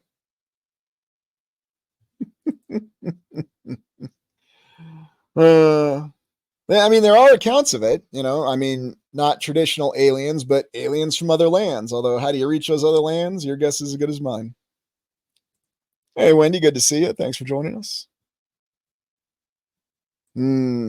Other more advanced humans, perhaps? Yep. Not Cobra la la la la la, right? Sorry, I just had to make that. Yeah, that could be. Coming through portals or certain times when the physical realms were aligned, if you believe in a four-dimensional theory for the shape of the land. It does have a Princess Bride vibe to it. That's two Princess Bride references. Wonder why that's happening. Yeah, that could well be. Or it's a physical boundary. Right now we just don't know. I haven't gotten the airship built yet. I'm still working on the Albatross too. Might be ready to go next year. We'll go take a look, see what's out there. All right. Now, this was one of the test beds that was supposedly done in San Francisco to launch a more advanced airship, but you can see in this image that it allegedly failed spectacularly and crashed very quickly. But supposedly, this was one of the more advanced airships that had ignited some of these sensational stories. Yeah, need a lot of help. Use helium or hydrogen? Which one? Which one? There seems to be sightings out there in Maui. It's the place to see them, isn't it? And this little town called Alexander, Iowa, too. Yeah, it's just funny. They say they've got it perfect now, right, Michelle? Yes, precisely, Battlestar. Precisely. Well, maybe one day I'll figure it out. I just have to figure out how to use those repulsor engines properly. Then maybe we'll be okay. Okay, and then for our last image, this is actually, or our second last image, this is actually a supposed legitimate image of an airship that was tested in Cedar Valley near Waterloo, Iowa in the 1890s. Now, we did look at this when we explored airships at the start of this year. And you might recall there's all kinds of issues with this photo. For example, these individuals, Mr. Ghosty Ghost here. This has since been confirmed to allegedly be a faked photograph. Yes, the actual library catalog indicated that this was a fake photograph. Now, from my perspective, I was not aware of this designation until after doing the airship exploration. In fact, it wasn't until I went back to try to find the photo, because it wasn't saved in my personal library, I'm rather keen about that it was stated on there it was a designated bona fide fake photograph. But I had never seen that designation before. So what to make of it?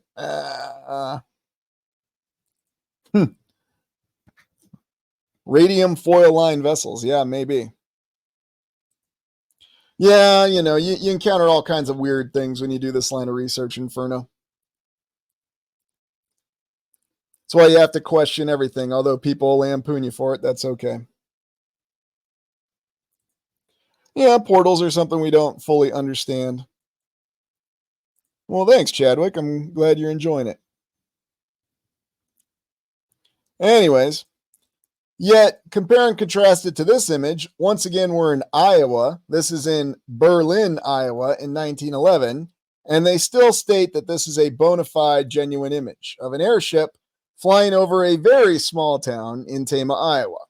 But a very small town that had to be renamed to Lincoln because you couldn't have German names in a state that was populated, namely by Germans, some Czechs officially, because they just weren't having it. Although other Germans were mad and they said, you're going to rename the town. It's really strange. But they still say that this is a bona fide image and that this is a fake image. Yeah, I'm definitely getting these up on the Reddit. You can decide for yourself. But just strange accounts, these mystery airships at that time. No doubt about it. Yeah, maybe, PJCC West. Don't take the wrong turn, right? It's kind of my thought process as well, Adam, which really makes that other image strange, doesn't it? Oh, thanks, Sooner West. Well, with that, I can get those repulsor engines working. Believe me, I would love to go up in an airship. Yeah, it is very, very suspicious, isn't it? Well, let's go back to it. So this is the genuine one. This is the one that's not real, supposedly. Now, could this image have been added or changed? Sure. We just don't know. Or could it just be that the shadow wasn't caught? I'm not sure. Hard to say. It is a really odd photo, however you look it up. And it's clearly been damaged or rubbed down or something nasty's happened to it.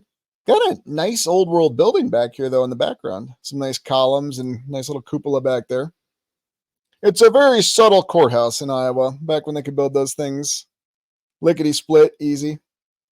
This figure is really baffling. But then, I mean, this looks pretty legitimate right here. So it's really hard to say. I mean, I don't see what's so odd about it. It's not like they didn't admit to having a Union aerial balloon corps. So what's the problem? I don't know. I'm not wondering if it's because of the individual here, these individuals. I mean, you could always say that he's standing closer to the camera. I mean, really, you can say anything. It's just really odd. And they have the whole thing roped off, supposedly. Very hard to tell. Yeah, Jeepers Creepers is right.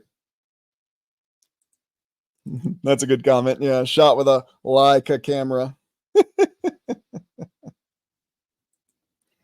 Yep, just something that stands out, right? Donkeys. Yeah, that's the thing about it. I'll see what I can do on that count and check some of the libraries in the catalog, see if I can find something a little better. But then, of course, if I can, then I'm questioning, gee, is that altered? I don't know. Yeah, that's what I'm thinking, Noah Hyde. I mean, there doesn't look to be anything here that's advanced or just otherworldly. You just have some anomalies within the image itself. So maybe part of the image is real. Maybe they added to it to make it look unreal. Not sure. Yeah, that was what I was wondering too. PCS World. Just don't know on that one. Don't say that. I might be compelled to watch that movie again, and I can only stand that movie one time. Just saying. And look, I don't have anything against Daniel Craig. He's a great actor. It's just something about him. Just every movie he's in, it's really, really depressing. By the way, did you know that he was in Sharp too? Lieutenant Barry in Sharp. He got killed by Sergeant Harper. Yeah, I think you're on with that, Cindy. I mean, it's like they added one little modification and then they could officially say, yeah, it's a fake photo. We added a little bit to it. So maybe the tall guy was the only thing they added to it. Hard to say, hard to know. Like this is the only thing. And yep, it's fake photo. It's an obvious fake photo. You know, we throw that in there. But if the rest of it's real, it's still a pretty alarming photo. And whatever's going on over here. shadow individual. Look at that. Is that a camera? I mean, look at these expressions here. Very well dressed 1880s in Iowa. And again, nice structure. But they'll tell us this was the real image. Dry method actor. Yeah, I know. It is interesting for me, though, to see him in films where he really emotes. And I'm not saying he can't. And I'm not saying he's not a good actor. I mean, I've seen him act. It's just, maybe you could just say he's typecast.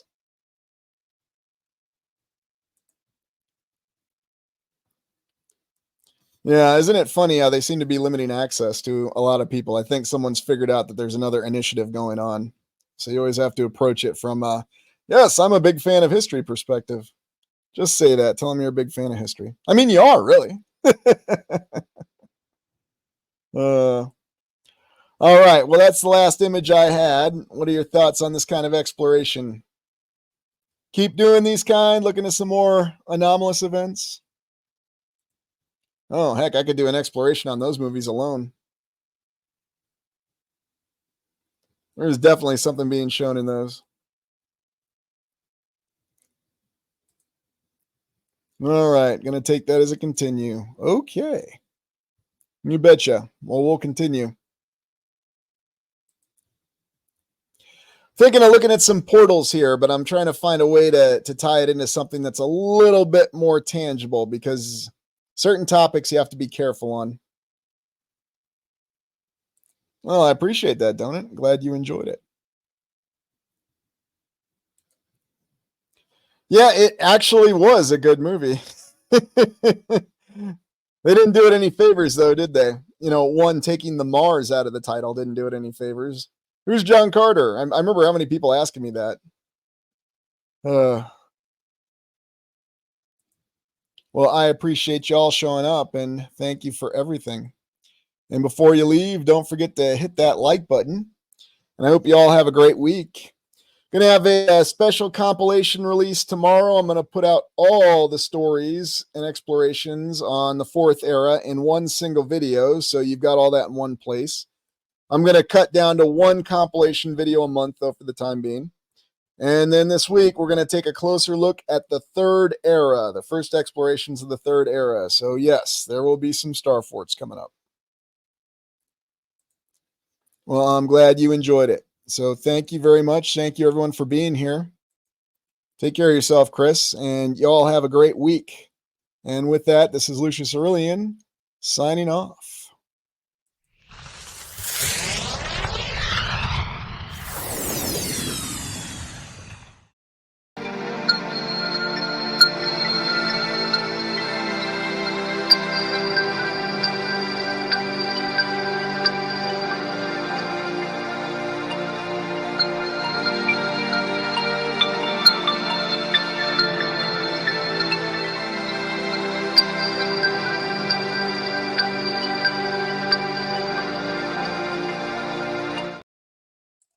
Greetings, everyone, and welcome to the weekly Restitutor Orbis live stream on the channel. And this week, our topic is the 1700s Eerie Events.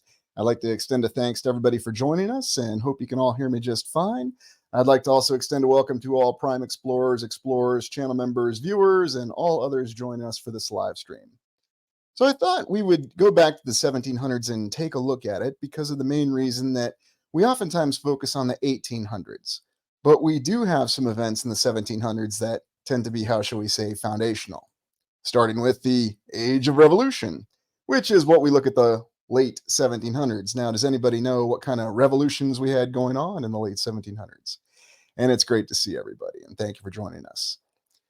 And so what are your thoughts on that? I mean, we think of the main revolution of the 1700s, which, you know, if you're from the United States, of course, it's been instructed. You've learned in history class that the American Revolution, the United States Declaration of Independence, was one of the biggest revolutions.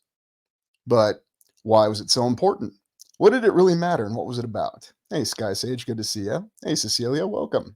And Jamie, I saw you earlier. Hey, thanks for that, Random. So we got 5 more that are joining the membership group. So you can thank Random FX for that. I appreciate it. Revolution was more recent. Yeah, that's a good point, Robert. It does seem to be a little bit more recent, doesn't it? Hey, Julia, good to see you. Hey, Casey.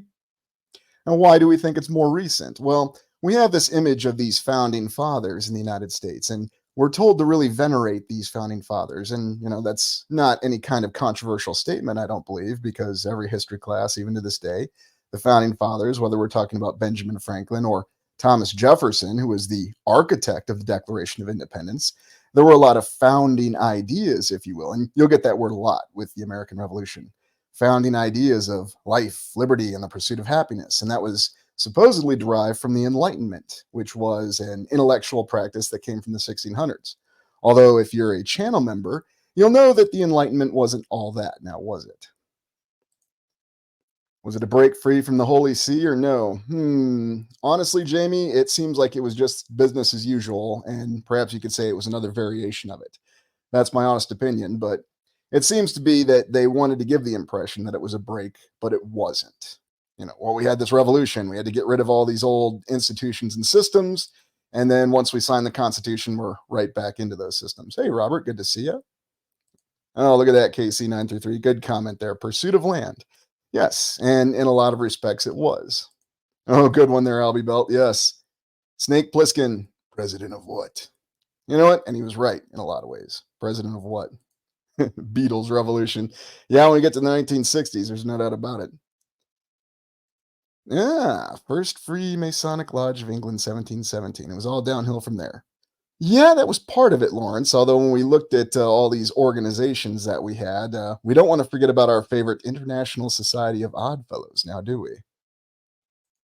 Yeah, refacing and no revolt. And I think that's a lot of what we had, Jamie. But why? Why did it happen? Was it because we were starting everything new, or was there something that was already in existence?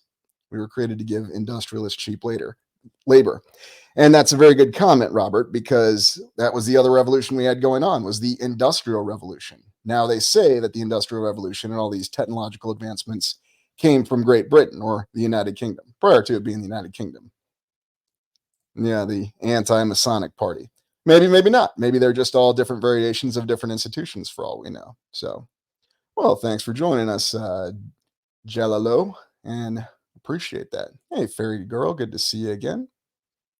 And so, what does it mean? Is it any kind of new order, or when it's the Age of Revolution? Were these architects just simply people who were designated to give this new ideal of life, liberty, and the pursuit of happiness, and they were selling these ideas to the people? Well, let's look at some of the other revolutions we may not think of. For example, the Haitian Revolution, and that was where Haiti actually revolted against France. France, which had itself a great revolution, Bastille Day, which is coming up soon on the 14th of July, when they stormed the Bastille.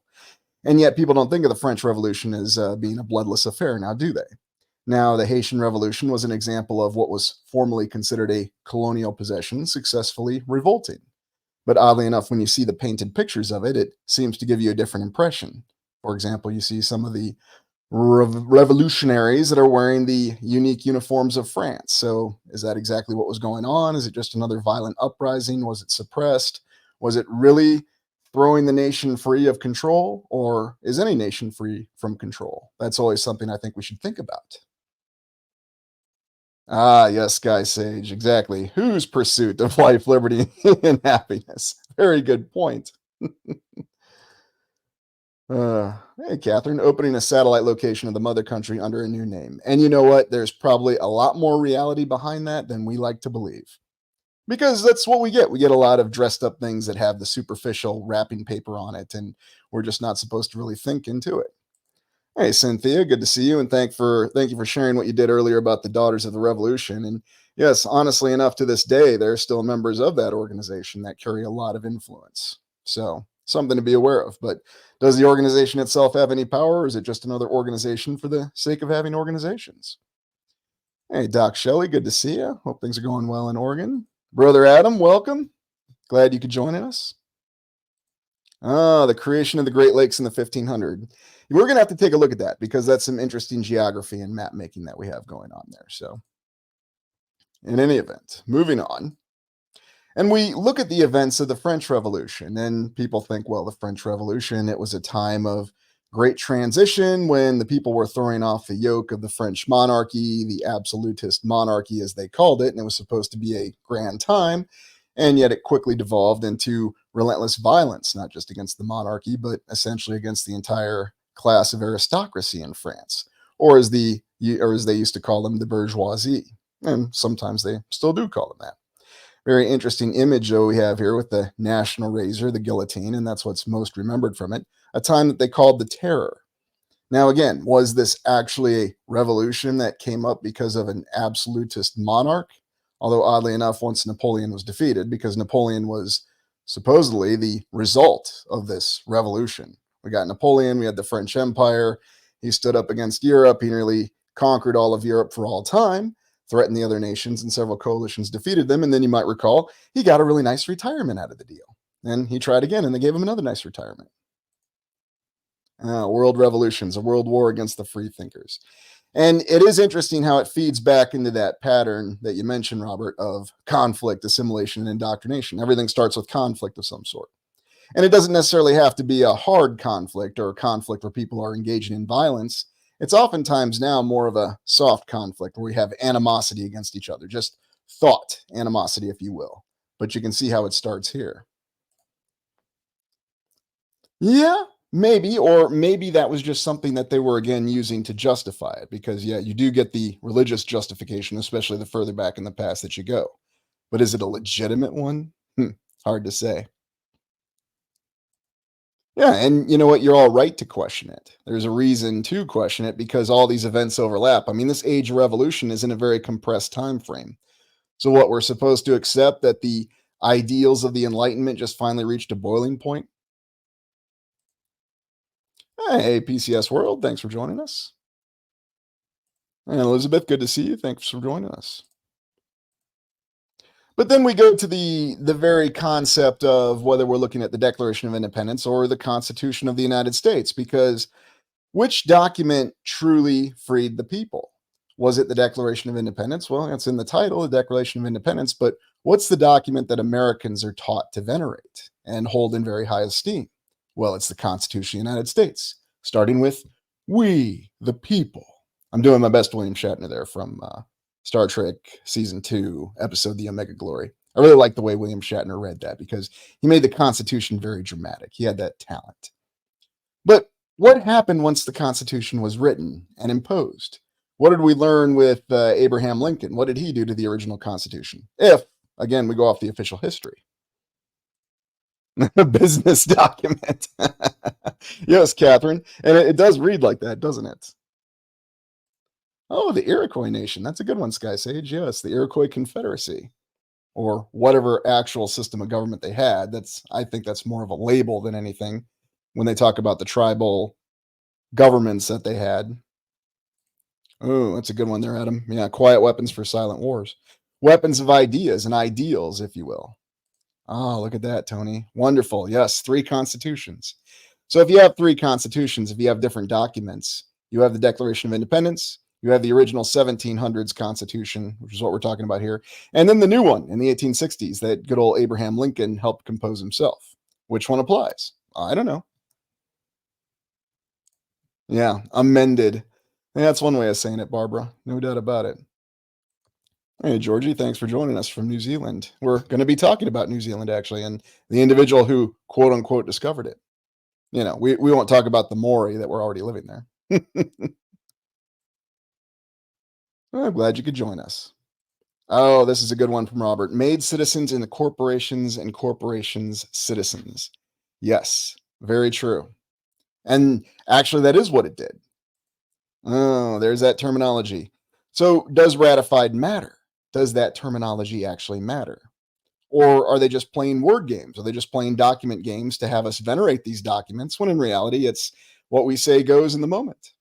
I mean, I'll leave that to you to decide, but you can certainly look at what happened in history, and that's the whole reason that we're doing that. Even the official history that we're given.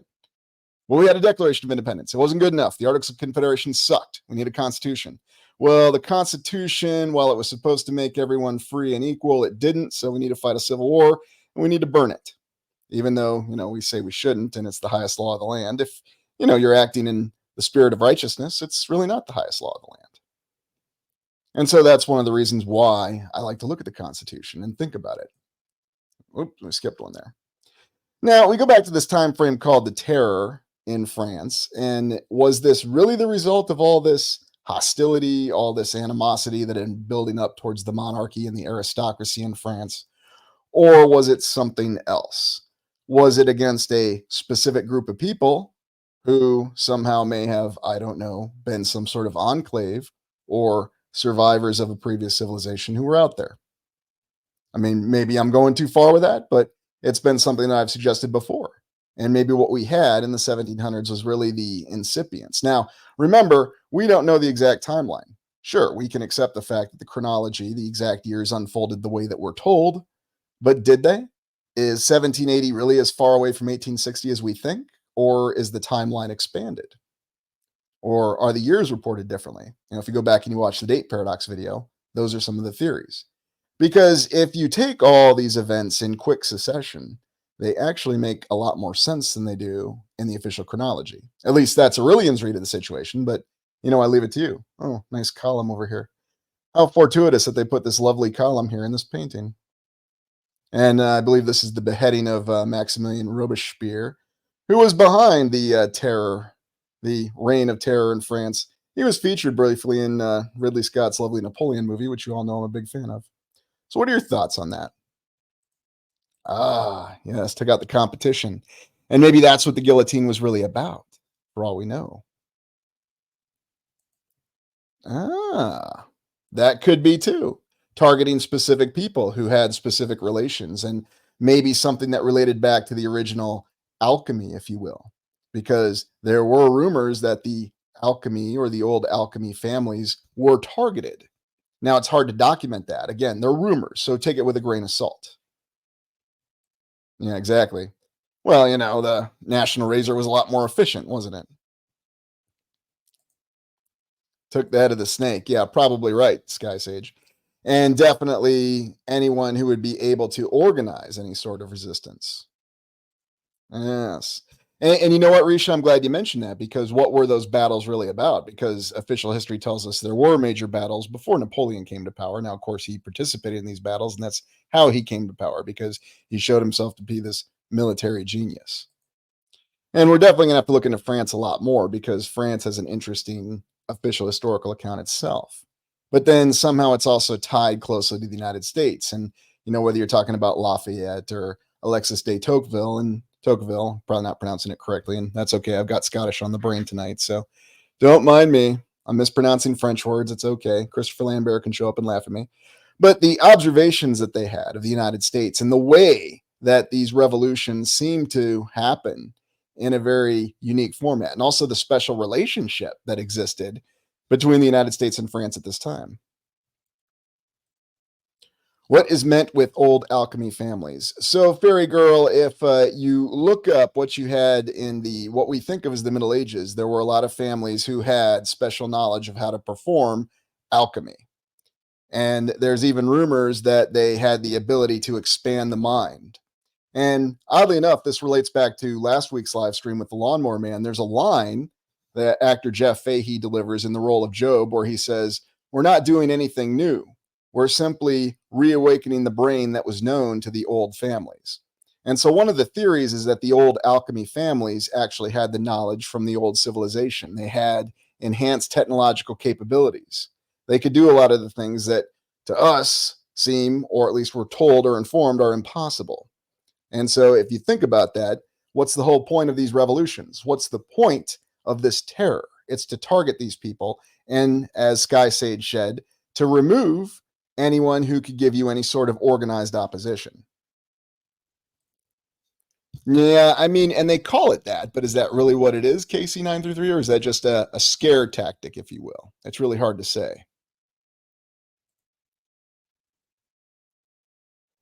Yeah, well, I'm not talking about King Charles. I mean, anything from that time frame, and especially going back to the English Civil War and how Thomas Hobbes used that to justify his Leviathan, you can realize that a lot of that just seems to be a load of misinformation. But I'm glad you brought that up. Yeah, and different forms of power and control, Laura. Absolutely. Yeah, maybe. And he definitely wrote some very obvious stories about it. So it's a good question. And we don't know. I mean, we have ideas of how well alchemy could work and if it works like they told us. I mean, imagine what you could do. Perhaps alchemical processes are the real ways, the manners that the materials, the construction materials for these old world buildings were actually conceived and conducted, and they're lost processes. And that's why, and oddly enough, it relates to later in the exploration, why we can't reproduce them today. We don't have the knowledge anymore. We'll try to imitate it or emulate it like we do with everything else, but it's really hard to say. But it's a good question. Now, of course, we go back to Great Britain and the Industrial Revolution. The Industrial Revolution was what brought about the modern world, or so official history tells us. And it actually started with the development of agricultural processes, improved agricultural processes. And they say that they improved crop yield beyond the growth of the population. And you do see some numbers that verify that, especially if you look at Ireland and how their population grew immensely from 1790 right up until the potato famine, unfortunately. Now, whatever you think those events really are, what was really going on, it is interesting how there does seem to be a little bit of cause and effect, but it's spread out over a couple decades. But you have the ability to produce more food, you have more people are surviving, so this apparently led to technological innovations. Now, they already had the great looms, the great textile mills, but the Industrial Revolution expanded them, and it changed the culture and the society. Of course, if that's the case, then why do we have multiple phases of the Industrial Revolution, including the one after the American Civil War? Indeed. Yeah, exactly, Heidi. And I think there's facts. I think there are some events that are shared in the official history, but how accurate is it? That's what it's really hard to see. Yeah, you're right, Julia. That's a great point. And there's a reason behind that. I mean, it's hard to find anybody, and it's nobody's fault, but it's hard to find anybody who can still even interpret or read cursive writing, let alone doing it. I mean, I learned how to do it, but sometimes I have to think and focus to do it because it's been a while. I mean, I'll be honest, when I take notes, I take it in manuscript because I've gotten out of the habit of writing in cursive writing. Yeah, exactly. Dribbling out the old tech and dribbling out the ability to interpret the old writings. Yeah. I mean, is it an industrial revolution or an information revolution, Lawrence? I mean, whatever we want to call it. I mean, maybe it's all still part of the same phased plan for all we know. I can write cursive well. Good one. Hey, Nick. Well, and it's not to insult anybody. We don't have the practice of doing it. Everything's digital. Everything's spelled out for you. And so, is there something being lost with that? It's a great point, though. Cursive writing, reading clocks, reading old books. And if you can't read old books, well, then can you actually see what's really going on? Or can you actually reference that antiquated technology? And why'd they call them antiquarians? It's a good point, Sky Sage. It's a great point. And then you look at some of the real dark sides of what was depicted with the French Revolution, so remember this is all going on at the same time. 1780s through the early 1800s, you have all these revolutions. Is it really what's going on that we're told, or is it simply the, dare I say, justification of all the violence that was being employed against certain people? Because in France, we're told, well, the monarchy was evil, the aristocracy was evil, they all needed to die. Now, of course, people say, well, those actions went too far. They, in and of themselves, were evil. But is this really so frequent? Do these revolutions happen? I mean, we've got some examples in the 1900s, especially with the October Revolution in Russia, turning it into the Soviet Union, and then the subsequent revolution in the 1990s. They do happen, but how much are they natural events that come from the ground up from the people? Is it really the will of the people? Or is it another example of the will of the people being given to them? What are your thoughts? Yeah, map reading's another great lost one, isn't it, Kathy? I'll be honest, sometimes I struggle to read a map. I'm lost when I'm looking for those old world buildings. I'm just poking around. Where the heck am I? I forgot how to read a map. Yeah, and the 19th century encyclopedias, they do have some great knowledge in them. And they do have references that have just been removed from so many different things, interestingly enough. We live in a simulation. Is whoever has the power and whoever edited history aware of how to manage a simulation? I think we can make the argument, no, Elizabeth. It seems as though there is no consistent control, but there does seem to be inputs that are consistent. Maybe that's the best way to look at it. But, the final conclusion from last week's exploration, we just don't know. There are signs that we live in a simulation, and there's signs that it's a controlled reality. And I hate to say, well, it's both, but you know what? I don't have definitive conclusions. But that's why we're here talking about it. And that's what makes it interesting. Hey, Kitch, good to see you. Thanks for joining us. It's more of a ruin of humanity. Yeah, you're probably right, Jamie. In a lot of ways, it is. Illiterate generation being created on so many levels. And you know what? The best example you could probably find with that, and again, I don't mean to be insulting to anybody. It's just what society has come to. We've decreased personal attention spans. I mean, I can think when I was still teaching, the issue was our students have about a 30-minute attention span, and that's max. And that's because that was the length of the average sitcom. But then by 2010, did that study again, and it's about 8 minutes. Granted, this was before the ascendancy of TikTok and the really small length videos. Now, again, I'm not criticizing or castigating that. I'm merely stating that we've intentionally decreased attention spans. And even in longer movies, you can find that. I mean, we have to have something happening instantly. And, you can't go 2 minutes with just focusing on one thought. You have to jump from one thought, one scene to the next. Yeah, 30 seconds. That seems to be the goal, Reality Checkmate. Because what happens when you decrease attention spans? Well, 2 minutes later, you can tell somebody something completely different. And, oh, that's the reality. That's what's really going on. So it basically makes reality, or if you want to think of it as a simulation, a lot more malleable. You can get over a lot more on people. Perhaps, Stabulator, perhaps. But some people seem to lose that control themselves. Yeah, there's no doubt about it, Battlestar. It is programming. But who's behind it and for what end? That's what we work on trying to figure out. And, who doesn't have attention? Do people try to have attention? Is it a struggle to have attention? You might be surprised to know that I struggle a lot to try to maintain my attention span. But it's true. And I think it actually affects everybody. It's not targeted to one generation. It's just the method of how they indoctrinated the generation changed. They used the most efficient method for each generation. Yeah, in a manner of speaking, you're right. It is.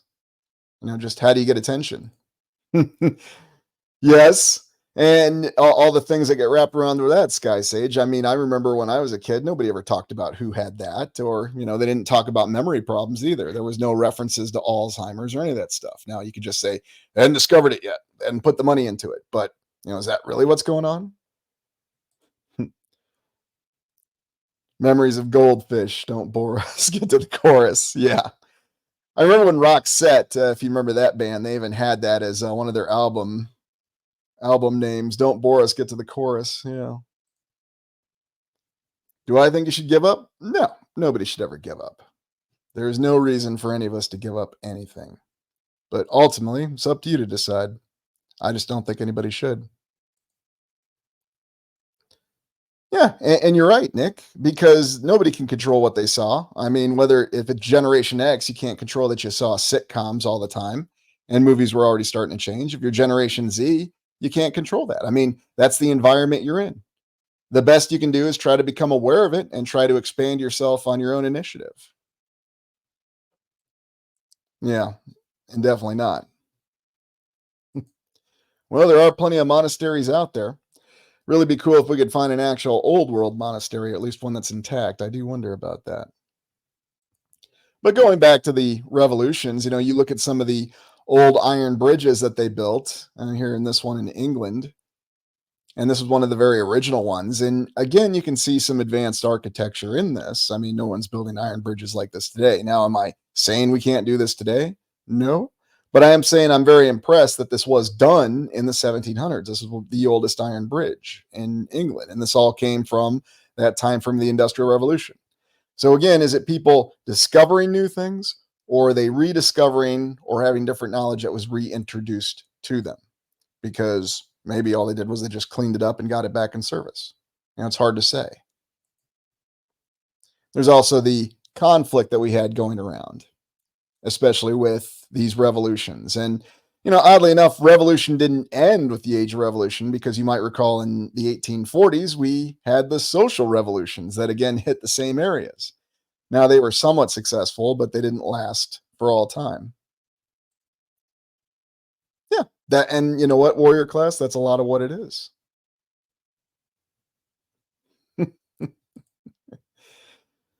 Well, we're only done if we think we're done.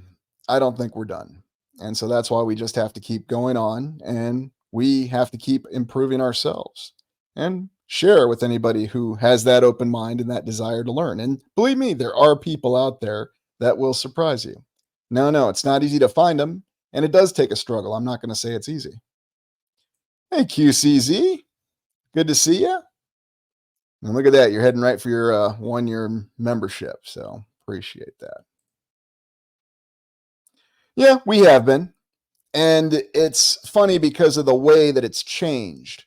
What you've really seen that's changed from, say, the early 1900s to now, or even going all the way back to what we're informed happened at the end of the 1700s, was it nationalism, or is it a different form of nationalism? Is it a different form of an international movement? Or has the conflict between national and international perceptions just been that? Are we just talking about a battle of ideas? A battle of ideas that's not real. I mean, if you think about it, that's what all these revolutions were about, officially. Covers for natural disasters? Yeah, probably. Or on the other hand, Brett, maybe what was really going on is in the wars were an excuse to cover the disasters, or the disasters were excuses for the war. I mean, it could go both ways. I mean, I'm not saying I know, but there's just certain patterns that you see that I think we still see in today. So how long has it really been going on? Maybe much longer than we realize. And then you have these images, and it's funny to me, whether it's a sketch, a painting, or whatever, you always have these gorgeous old world buildings anywhere in France. I mean, France is a wonder.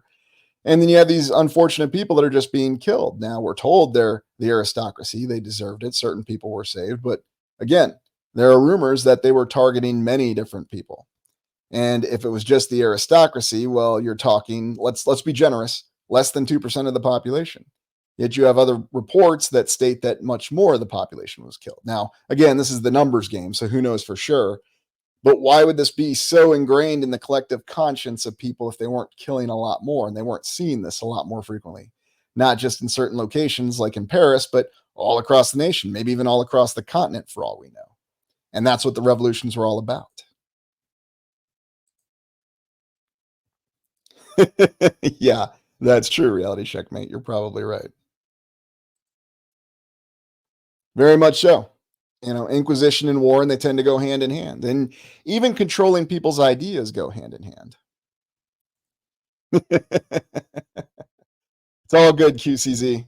Happens to me frequently. But, it's different ideas. It's looking at different ideas and what's really happening. Are they just yeah, that's a good point, Dwayne. Are they overlapping erroneous information with other erroneous information? What information are we really emotionally attached to? Because yes, we do have an emotional attachment to information. And I think that's what the Age of Revolution is really all about.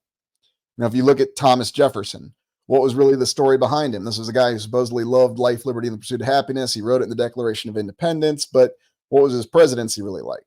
What was he remembered for as a president? Was he on the Federalist or the Anti-Federalist Party? What did it all come down to? And you look at this system, and we looked at the medieval manor, and the reason I bring this up is because this was what was in existence in England, from the Middle Ages and onward. And yet they managed to evolve and transform this into the agrarian system with agricultural innovation. But if you look at medieval manors, though, you get the impression that it's representing some different kind of pattern, and that maybe it represented a remnant from a previous civilization, because all they had to do was figure out how the system really worked, and they were actually able to maximize the output of agrarian society. One of the interesting early explorations that Howdy Mikowski did was looking, I think it was one of his first ones, in fact, on his YouTube channel. he looked at the use of grain, rice, and the primary crops that we use, corn, and talked about how agriculture was not necessarily a natural development. And I think there's a lot of evidence to back that up. Oh, thanks, QCZ. I appreciate that. And for all of you who are now members, be sure you thank QCZ. 46, but identify as 19. Yeah, well, for me, reality checkmate. I just listen to that song. What's my age again? Nobody likes you when you're 23. No, I'm not 23.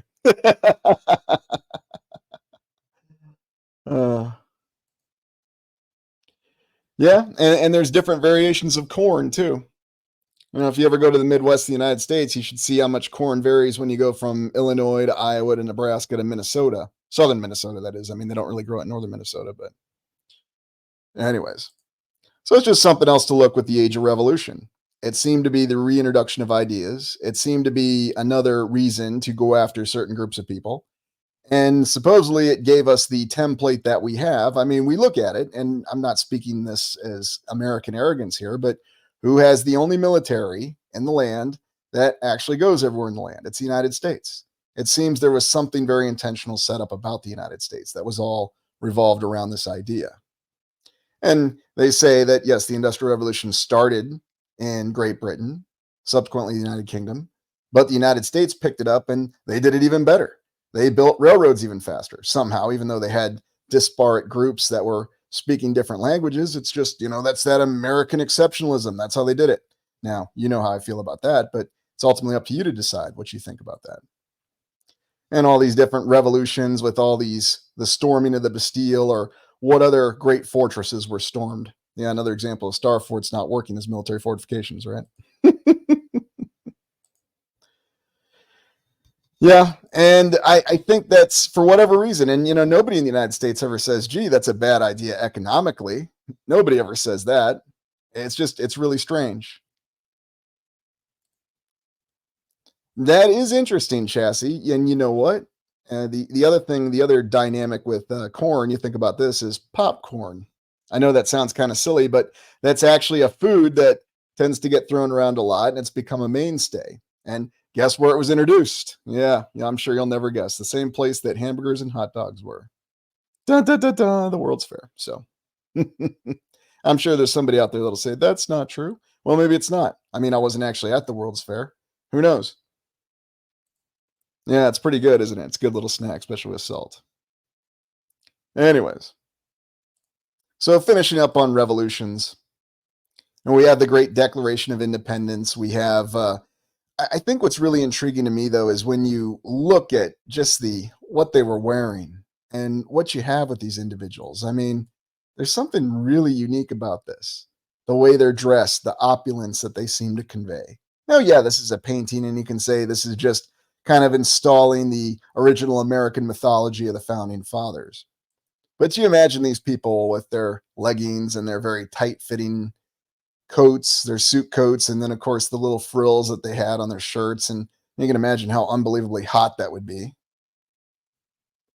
But what was really all behind this? Was this just all an elaborate facade to give us the impression that, yes, we have established a new nation. We've broken free of the old European order, the old world, as they call Europe. But is that really what happened? Or is it really just establishing a new government where there had already been one before and completing a process that was already in effect? I mean, what are your thoughts on it? Yeah, I think you're right, Chassis. It's not practical. And what are you going to say? That, yeah, I'm just going to wear the hottest outfit that I possibly can because that's in style? I don't know. Maybe somebody do that. Exactly, QCC. Because, we don't know. Could be completely wrong on all my theories. 5 eras might need to flush it down the toilet. I always keep that in mind. Nobody knows.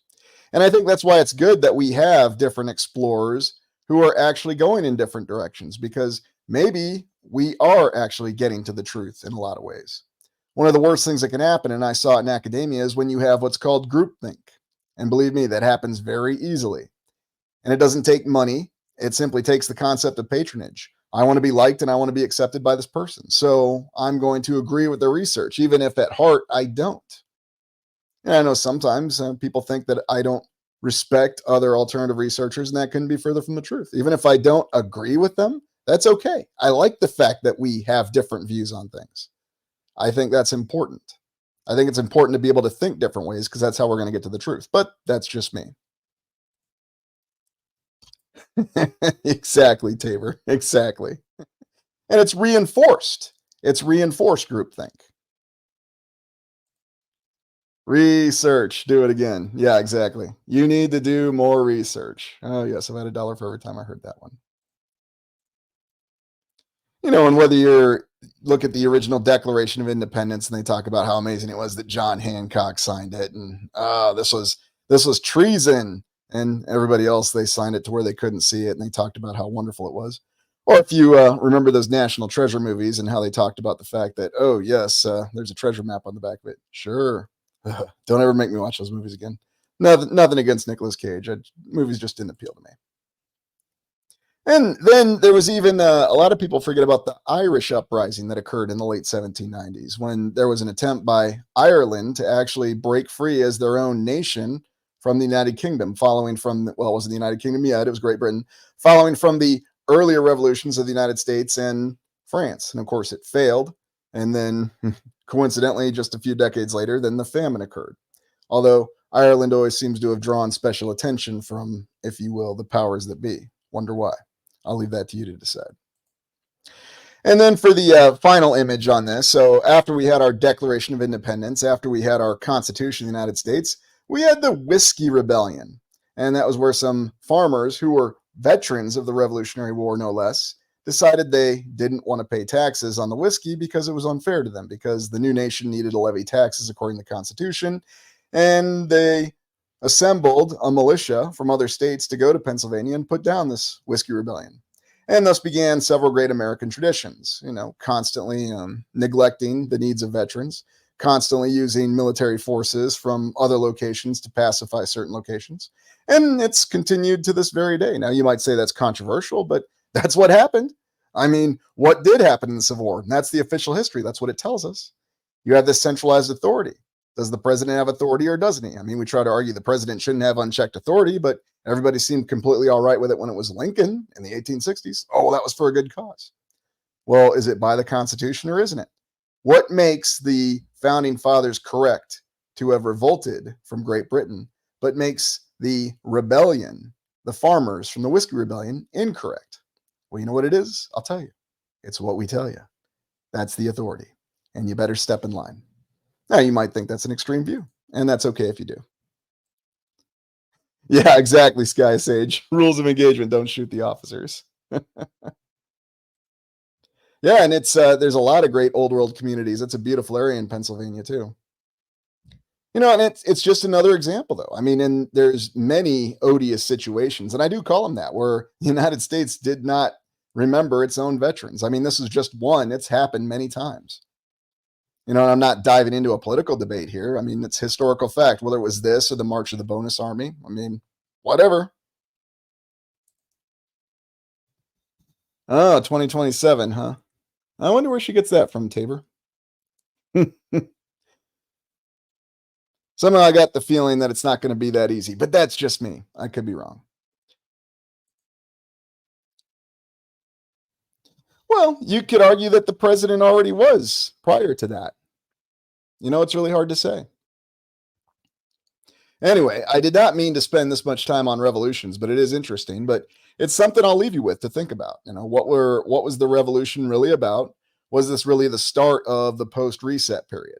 Was this really where they got things going to transition to where we are now? They put a lot of the basic ideals in place. They said, yes, we will take it out on aristocrats and monarchs. Revolutions can happen. Sometimes they succeed, sometimes they don't. It's the will of the people. But the reality is it's all a big chess game. And, you're not the one playing chess. And even if a pawn becomes a queen, you're still just another player on the board.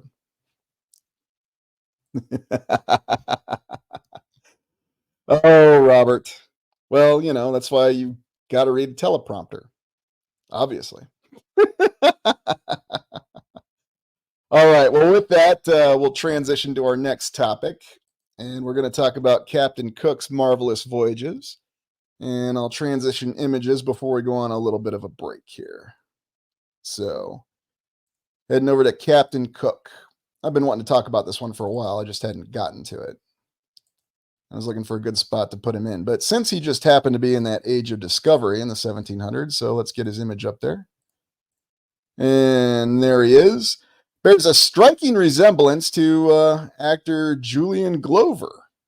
You might remember him, Walter Donovan, Indiana Jones and Last Crusade, General Veers, Empire Strikes Back, the most competent Imperial officer ever depicted on screen. Of course, now they're just all yelling, screaming buffoons. But, you know, this was in the distant past, the 1980s. Anyways, I always thought he looked a lot like Captain Cook. And if you ever watch the film Treasure Island from the 1990s, the one with Charlton Heston, he plays Dr. Livesey, and he looks exactly like Captain Cook. So, yeah, all a big coincidence. Captain Hook, Captain Cook. Yeah, it's a good point. Names are quite a bit, aren't they? All right. Okay, well, we'll get to Captain Cook. We're going to take a 2-minute break. So take your break, and I'll see you in 2 minutes. Oh, before we take break, be sure you hit that like button. I appreciate you supporting the channel. Please keep sharing your ideas. Remember, all ideas are welcome. And it's good to see everybody here. And with that, we're going on intermission. Be back in 2 minutes.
All right, thanks for standing by, everybody. We are back from our 2-minute hiatus.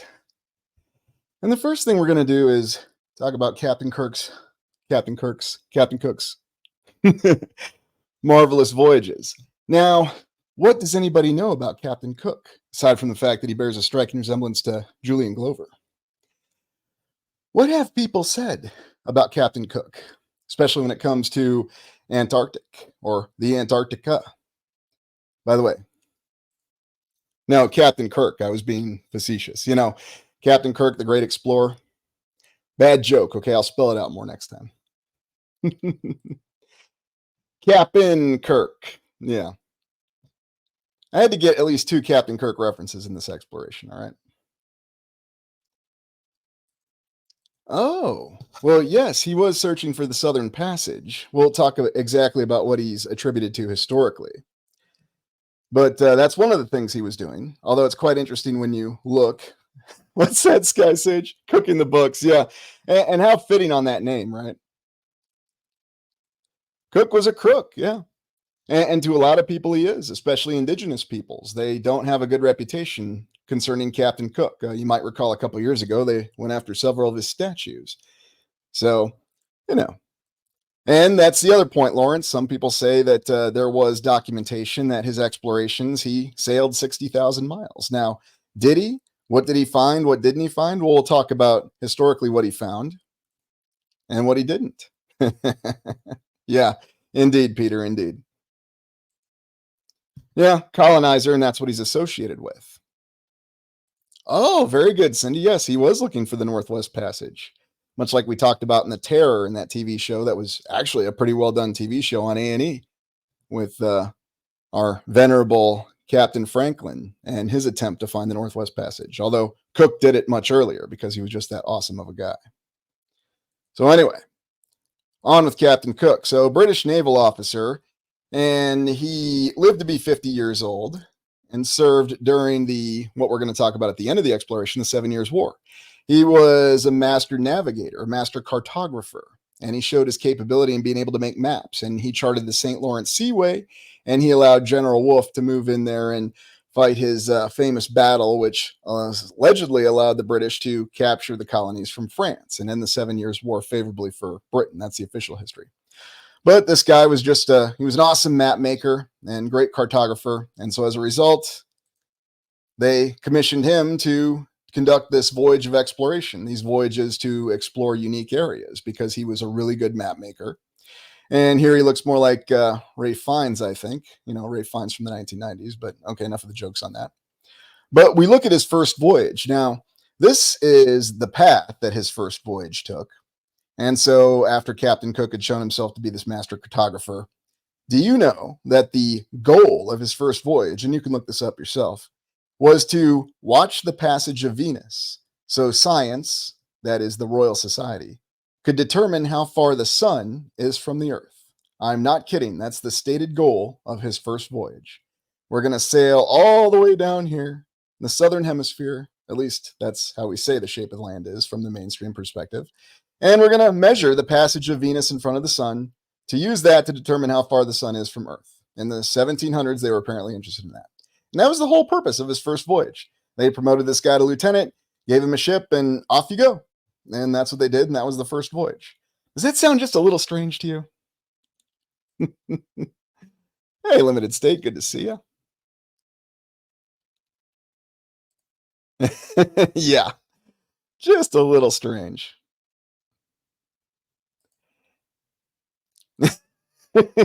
Yes, that's actually how he did end, Mystic Q. They got him in Hawaii. We'll get to that in a second. Well, who knows what he found? I mean, alternative researchers suggest that he did sail 60,000 miles and was unable to find any sort of passage through the ice wall. But we're just looking at the official historical account of his voyages. So his first voyage, measure the passage of Venus in front of the sun. Oh, anything's possible. Could have also just been shot down by the Japanese. Who knows, Adam? Or maybe there was some other mission we don't know. Well, was it the 1700s, Fairy Girl, or is it what we think of as the 1700s, but something else we just don't know? He got chopped. Yeah, no doubt about it. Oh, goodness. Okay, quick mic check. Can everybody hear me all right? My signal strength seems to be dropping a little bit. Just somebody give me a 5 out of 5 there on the comments and let me know you can still hear me, because we're going to the next part of Captain Cook. Yeah, story sounds suspect. That's true. Captain Cook, Captain Kirk, whatever you want to call him. Ray Fiennes, Julian Glover. Okay, good to go. So he succeeds in this first voyage, gets himself promoted from lieutenant to commander. Let's go on a second voyage. Now, the second voyage was to ascertain if there was a continent, Terra Australis, or whatever that was they called it. I mean, I suppose I could look it up, but I'm not inclined to. They were looking for a landmass that was further south. Now, this is where he really discovered the existence of New Zealand, sailed all the way around New Zealand for the first time, Australia, and that's why he has an affiliation there. During the second voyage, he never actually went and discovered Antarctica. They say he just missed it, but he never actually discovered Antarctica. But he gave a negative confirmation that there was no continent further south of Australia, New Zealand, or South America. There was, he didn't find it. At least that's what the mainstream says. And this was the voyage where he sailed 10,000 miles in about, I think it was 4 to 5 months. So very intriguing, isn't it? Now, is that really what happened? Did he really take this course? Did he really discover these things? Or was he just the guy that they pinned the tail on? Or was he someone who was contracted by the new powers that be to understand if there were access points? I mean, what are your thoughts? There's all kinds of possibilities with it, and I think that's what makes it interesting. Ah, yeah. Drake equals dragon. True that. Francis Drake.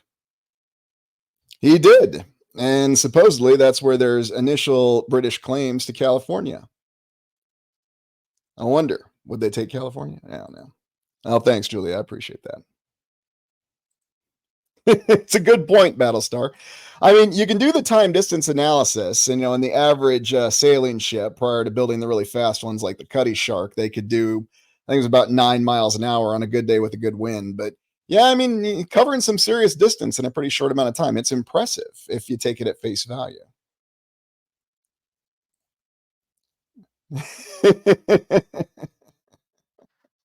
Don't worry. They've already taken care of it. You don't have to worry about anybody being concerned about wanting to go down there. Yeah, everything is weird about that area. And not just the date line, but also when you look at time zones, focus on time zones between Alaska and Eastern Siberia. Tell me what you see there.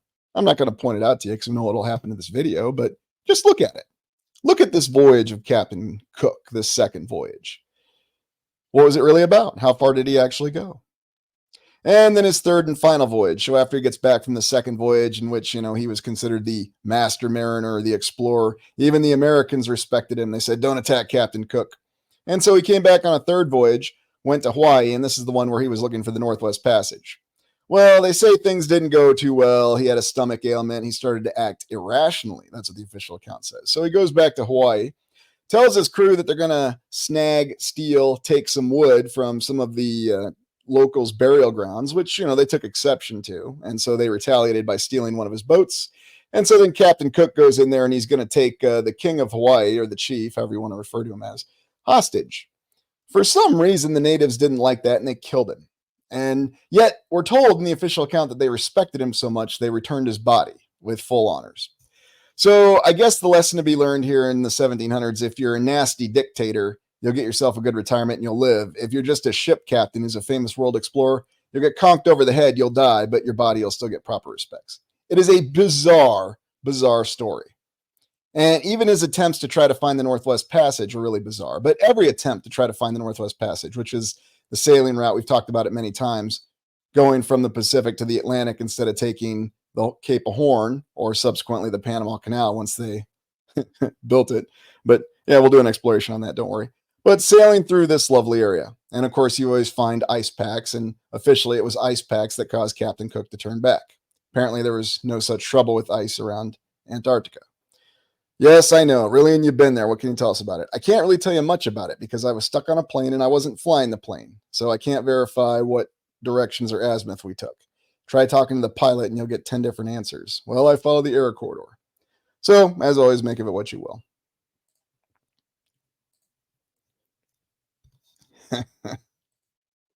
I don't believe most of our history. I don't even think we are that old. Could be. And I certainly don't want to discount it. And it explains a lot, Nick. It really does.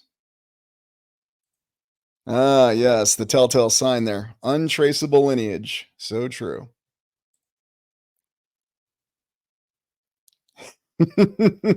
Hey, let's just all hop in our canoes and we'll take enough supplies. We've got accounts of crew members dying of scurvy, but yeah, we'll jump in canoes and just go across the Pacific. Because as you can see, the Pacific's a very small place, right? That makes sense. I think a lot of it is. I also think a lot of it, there's a lot of truth in it, but it's confused, it's mixed around. Because one of the observations that a lot of people know is that if you factor in a little bit of truth, then you also can make a lie sound a lot more convincing if there's some truth to back up the lie. I'm not going to say that happens in academia. Maybe it's just an accident. Ah, yes. And he got to go back down there, didn't he? Yeah, isn't it odd that they didn't have any issues, and that's not where Captain Cook met his demise, huh? Very strange, isn't it, Vaughn? No, it happened in Hawaii. Yes, convoluted. Goes without saying. And some of the charts that he made, one of the things you'll find is that the charts that Captain Cook made were so good, whether it was Newfoundland, we always end up around Newfoundland, Canada now, Gulf of St. Lawrence, and then the charts in the South Pacific. They're so good that they were used until the mid 1900s. So make of that what you will. And yet, this is the Terra Australis, and there is a continent down there, according to the mainstream Antarctica. It's a real continent. But they said that Captain Cook proved there wasn't anything down there. So it's really weird. Second voyage. Read about Captain Cook's second voyage. See what you think. And let me know in the comments. Come on back and make comments on the live stream here and tell me what you think of Captain Cook's second voyage. Was he looking for that? Was he looking for something else? Did this mission even happen? It's really, really bizarre from whatever perspective you look at it from. And then you actually look at how his second voyage was templated. And not once did he ever actually reach the Antarctica. He came close, but never really reached it. So how can you say what's down there or what's not? Don't know. They got some pictures from it, but it's really hard to say. Yeah, no doubt. No doubt about it. Yeah, time traveler. I mean, maybe one. Now see here, Kirk, when this ship gets up to 88 knots, you're going to see some serious. Okay, I'll just stop right there. Yeah, who knows? I mean, it's a really interesting account, however you look at it. And maybe that's what it really was all about, Jamie. Maybe he was actually trying to find physical passage to other realms, other lands, however you want to look at it.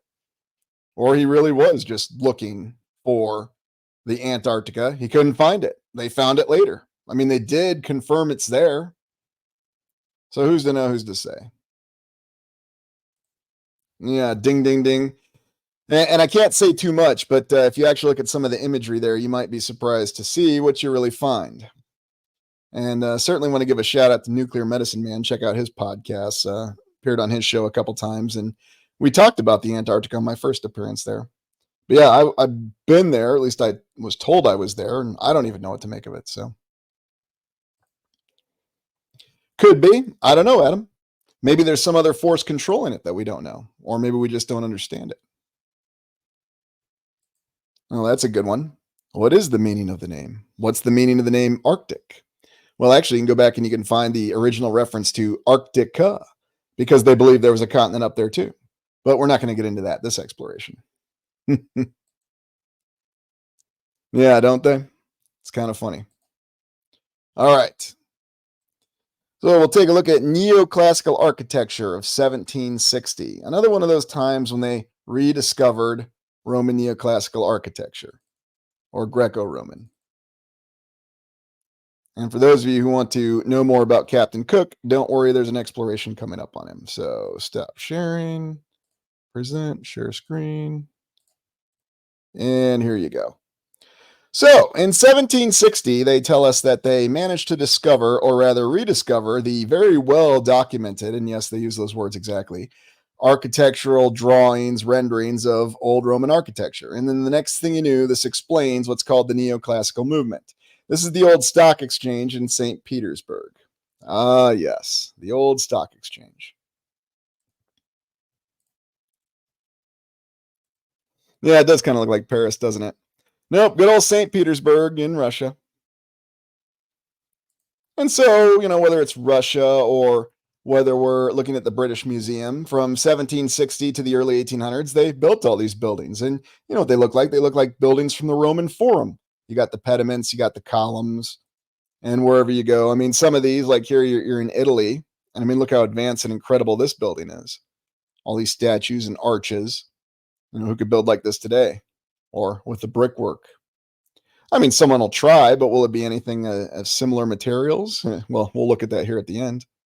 Brandenburg Gate, we've looked at this many times, and they've got the famous painting of Napoleon going under it. I mean, what's this all about? And you look closer at it. Yeah, you don't get any more German than Roman, do you? Well, that's because the Germans wanted to be the Romans. We'll forget all about that story with Arminius and Teutoburg Wald and German national sentiment being revolved around defeating the Romans. Because the Romans were cool, and even the Germans knew that, right? Official history is always so fun to look at sometimes. That's just because these buildings were so cool. That's why everybody did it. Or here in, Edinburgh. Sorry, I'm kidding.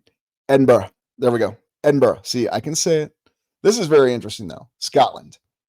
So we go from Germany to Scotland. And yeah, Scotland, they really thought highly of the Romans. And don't forget that they've got Alexander the Great and his horse out there in front of the city chambers of Edinburgh. But isn't this intriguing here? Where have we seen these before? Nice sphinxes. And then again, Scots, they like the Romans. The Romans are really cool. Alexander the Great was really cool.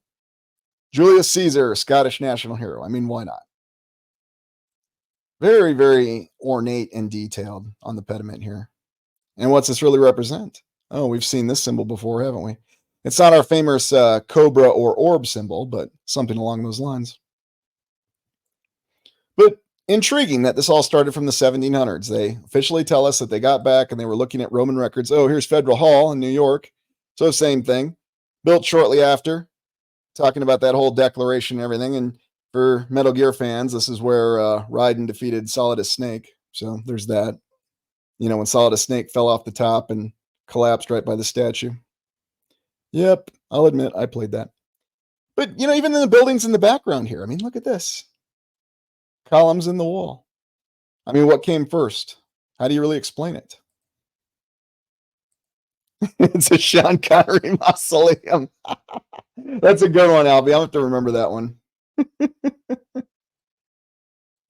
Yeah, it's the pine cone, Battlestar. You are correct. That's the other one we see a lot of. So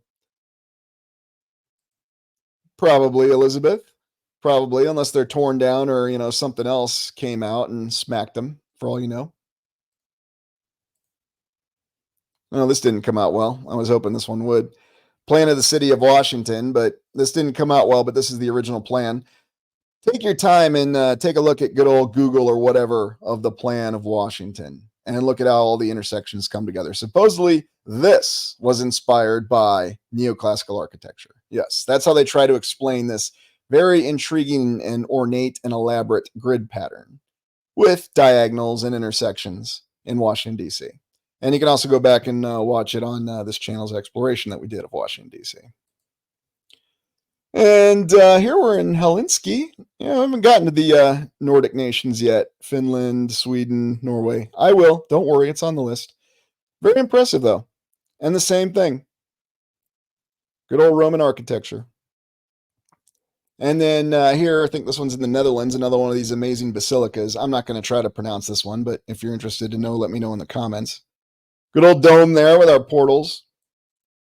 And then showing our religious figures that may have been added, may not have been added. And yet the Roman wreath up there, the laurel, why not? Because there's nothing that really talks about national pride of Europe and whatever nation you're in than Roman, right? Just like it did for the Germans. Again, just forget about Teutoburg Wall. That didn't really happen. I mean, it did, but it's not affecting anybody. And then the Pantheon in France. So France builds their own version of the Pantheon, but theirs has a nice big dome on it. And again, with great columns. And here we see figures of French resistance. And we'll forget about the whole resistance of the Gauls in France and Julius Caesar's campaign to subdue them. Because again, the Romans are just that awesome. Everybody wants to be like the Romans, right? Yeah, indeed. That's what I would like to do, QCZ. I don't want to see these buildings go the way of the dodo, that's for sure. Or everything else that we've lost. Yep. Democracy. The Gaul. Well, because you just can't get enough of them, can you? They're everywhere. They're nowhere. And then many of our arches of triumph, although you might look at one of the recent explorations in Des Moines, and we saw that they had an Arch of Triumph out in front of the Iowa State Capitol. So who knows how widespread these things are. Yep, nothing says French like Roman, right? Or Gaul like Roman. This is the Palace of Justice, Brussels, we looked at this. Now that is a big door. Do my best Jeff Bridges there from Tron. And again, massive columns integrated into the walls. Now you can tell they're sectional, but still just the size and immensity of this place, the Palace of Justice, and I know many alternative explorers have looked at it, quite intriguing and quite impressive. And in Nova Scotia, and yet we see the same foundation stones. I mean, this could be the Boone County Courthouse in Iowa. I mean, it's the same look, but it's because everybody wanted neoclassical. Or wherever you go, any small town. Oh, I have the stairs and the entryway down there. Nice window, huh? Oh, I like these little wagon windows here too. Here you go. Slant construction. Or maybe it's just blocked by the hill. Trying to remember where this abbey is. I think this might be Germany. I'm just pulling up all the examples of neoclassical that came when I did the quick search. And now, how do we do it today? We say that neoclassical survives to this day, but here we have in Guatemala. And to be fair to Guatemala, they do have legitimate old world buildings, but they're trying to sell that this is what we can do to this day. And you might recall when we talked about the quote unquote counterfeit old world, this is their efforts to match what came in the past. And while it's a good effort, you know, whether we're looking at a college in the UK or Guatemala or whatever, they make good efforts to try to replicate it. But if you actually go up and you assess the materials, you know, just knock on them or look at them, you can get the feeling that something's off, that this is not the legitimate old world. Well, for one, you don't have the size and complexity, even though they did much more magnificent large buildings, whether it's the St. Paul's Cathedral, the Iowa State Capitol, in the 1600s or the 1800s, but now, well, we don't need to do them that large. So this is how we match it. This is how we tell you we can still do this to this day. Now, for some people, this is enough. It's nowhere close to enough for me, but you know, if it's enough for you and you're convinced, hey, it's all good. But just giving you an idea of what they try to do now. Ah, yes.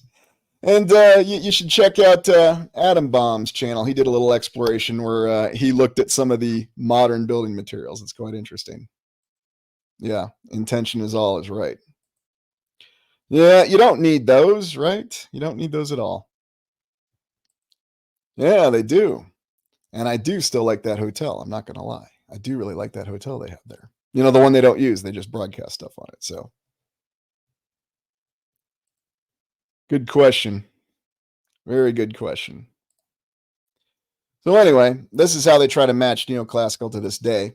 Like you can see, and this is another university, you know, is this a more legitimate or old world building? And here is the facading. I mean, you can even look at the symbols. They're trying, but you can tell something just seems a little off on this. Or are they just labeling them differently? You know, for me, I wouldn't make the final determination where it's close like this unless I'm actually on site and I can evaluate the construction. But there are signs that this one might be a little not quite on the level. Don't know. But we know that they're trying to confuse and obfuscate the past. And so that's what we have with neoclassical architecture. Yeah, there you go. A for effort. That's right. I mean, they tried, but okay, then let's build the big ones. Let's build the big, beautiful state capitals, the cathedrals. Why aren't we doing that again? Why don't they want that for the NATO headquarters? We'll build a brand new NATO headquarters. It's going to be a big, giant dome building that you can see for hundreds of miles. Everybody knows about it, but nah, we don't need to do that. Ah, yes. Well, and there you go, Heidi, because everybody's not a craftsman. So anyways. Well, I know I'd said we were going to talk about the 7 Years' War, but you know what? In recent research, I found there's a lot more to that. You know, and some other alternative researchers call it World War Zero. So we're not going to get into the 7 Years' War in this exploration. It's going to be its own exploration. Probably going to do a couple regular videos on it, and then we're going to do a full live stream on it. So we'll look forward to that. Well, yeah, Elizabeth, and isn't it funny when you look at the NATO logo and you see how it's reflected under it? It's just one of those little interesting details. So, oh, thanks, QCZ. I appreciate that. Yeah, exactly, Barbara. Not many craftsmen, but lots of laborers. And remember, everybody's distracted by their mobile devices now. So, you know, we don't have the artisans and the craftsmen. Although the funny thing is, when you look at the population of many towns across the United States in the 1800s, the ones where they listed the profession of every individual there, you will not find a single stonemason or brickmaker in the lot. You'll find a couple carpenters who are also tasked as builders. So as I'm famous of saying, make of it what you will. Come to your conclusion.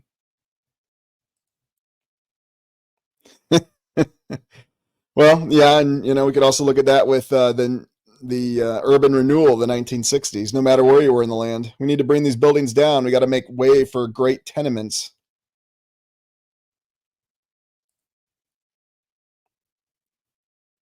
Yeah, that's good. So anyway, hopefully you enjoyed this exploration. And I wanted to get into the 7 Years' War, but I don't want to go too far because I think that deserves its own exploration. There is a lot of interesting detail in the 7 Years' War, as they call it in the United States and Canada, the French Indian War. There's a lot of details that actually spin into other details that come up later, things that don't get talked about so much in history. So I want to be sure that we cover that. So in any event, before we go, I just ask that you hit that like button. Appreciate all the support for the channel. And thank you everybody for the memberships. And for new members, make sure you check out the member content. And if you want to become a member, completely up to you. I don't advertise it. I guess I am kind of right now, but members support me and I make content to say thank you for the members. And that's the principle behind that. But we'll come back to the 7 Years' War, and we're going to do a live stream probably before the month is out that's going to be focused on the 7 Years' War. The original World War, if you will. What was that all about? What did that lead to? But hopefully you enjoyed this live stream, and I appreciate everyone coming. And you all have a great week. I managed to restore 2 of the videos that we lost, and they will be coming out in a compilation video this week. And I know a lot of people are asking questions about them. So again, appreciate all the support and looking forward to live streams down the road. And you all have a wonderful week. And it was great to see everybody. And please hit up all the comments that you want to. Go ahead and we've lost Reddit apparently, but feel free, comment here. YouTube's good. Hit me up on the comment section and still on Twitter. So anyways, everybody have a good week. Thank you for joining us. And this is Lucius Aurelian signing off.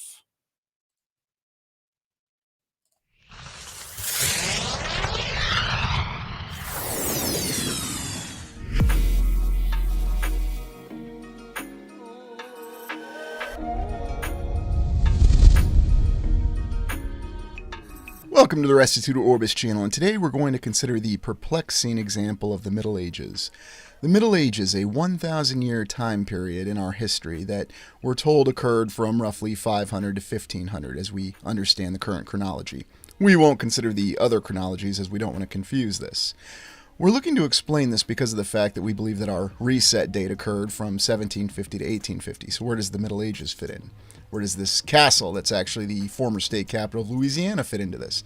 Yes, many wonderful romantic castles that appear across the landscape to include in the New World, where there shouldn't be any castles.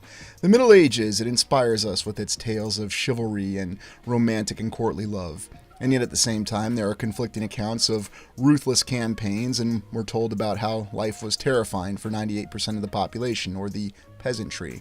And yet at the same time, despite these many different accounts of terror mixed with romantic chivalry, we have a odd fixation with the Middle Ages. It continues in our society to this day, and we see many examples of it in our fantasy literature. Today we're going to posit some theories in terms of where the Middle Ages actually falls in our alternative history timeline. Now once more I must ride with my knights to defend what was and the dream of what could be.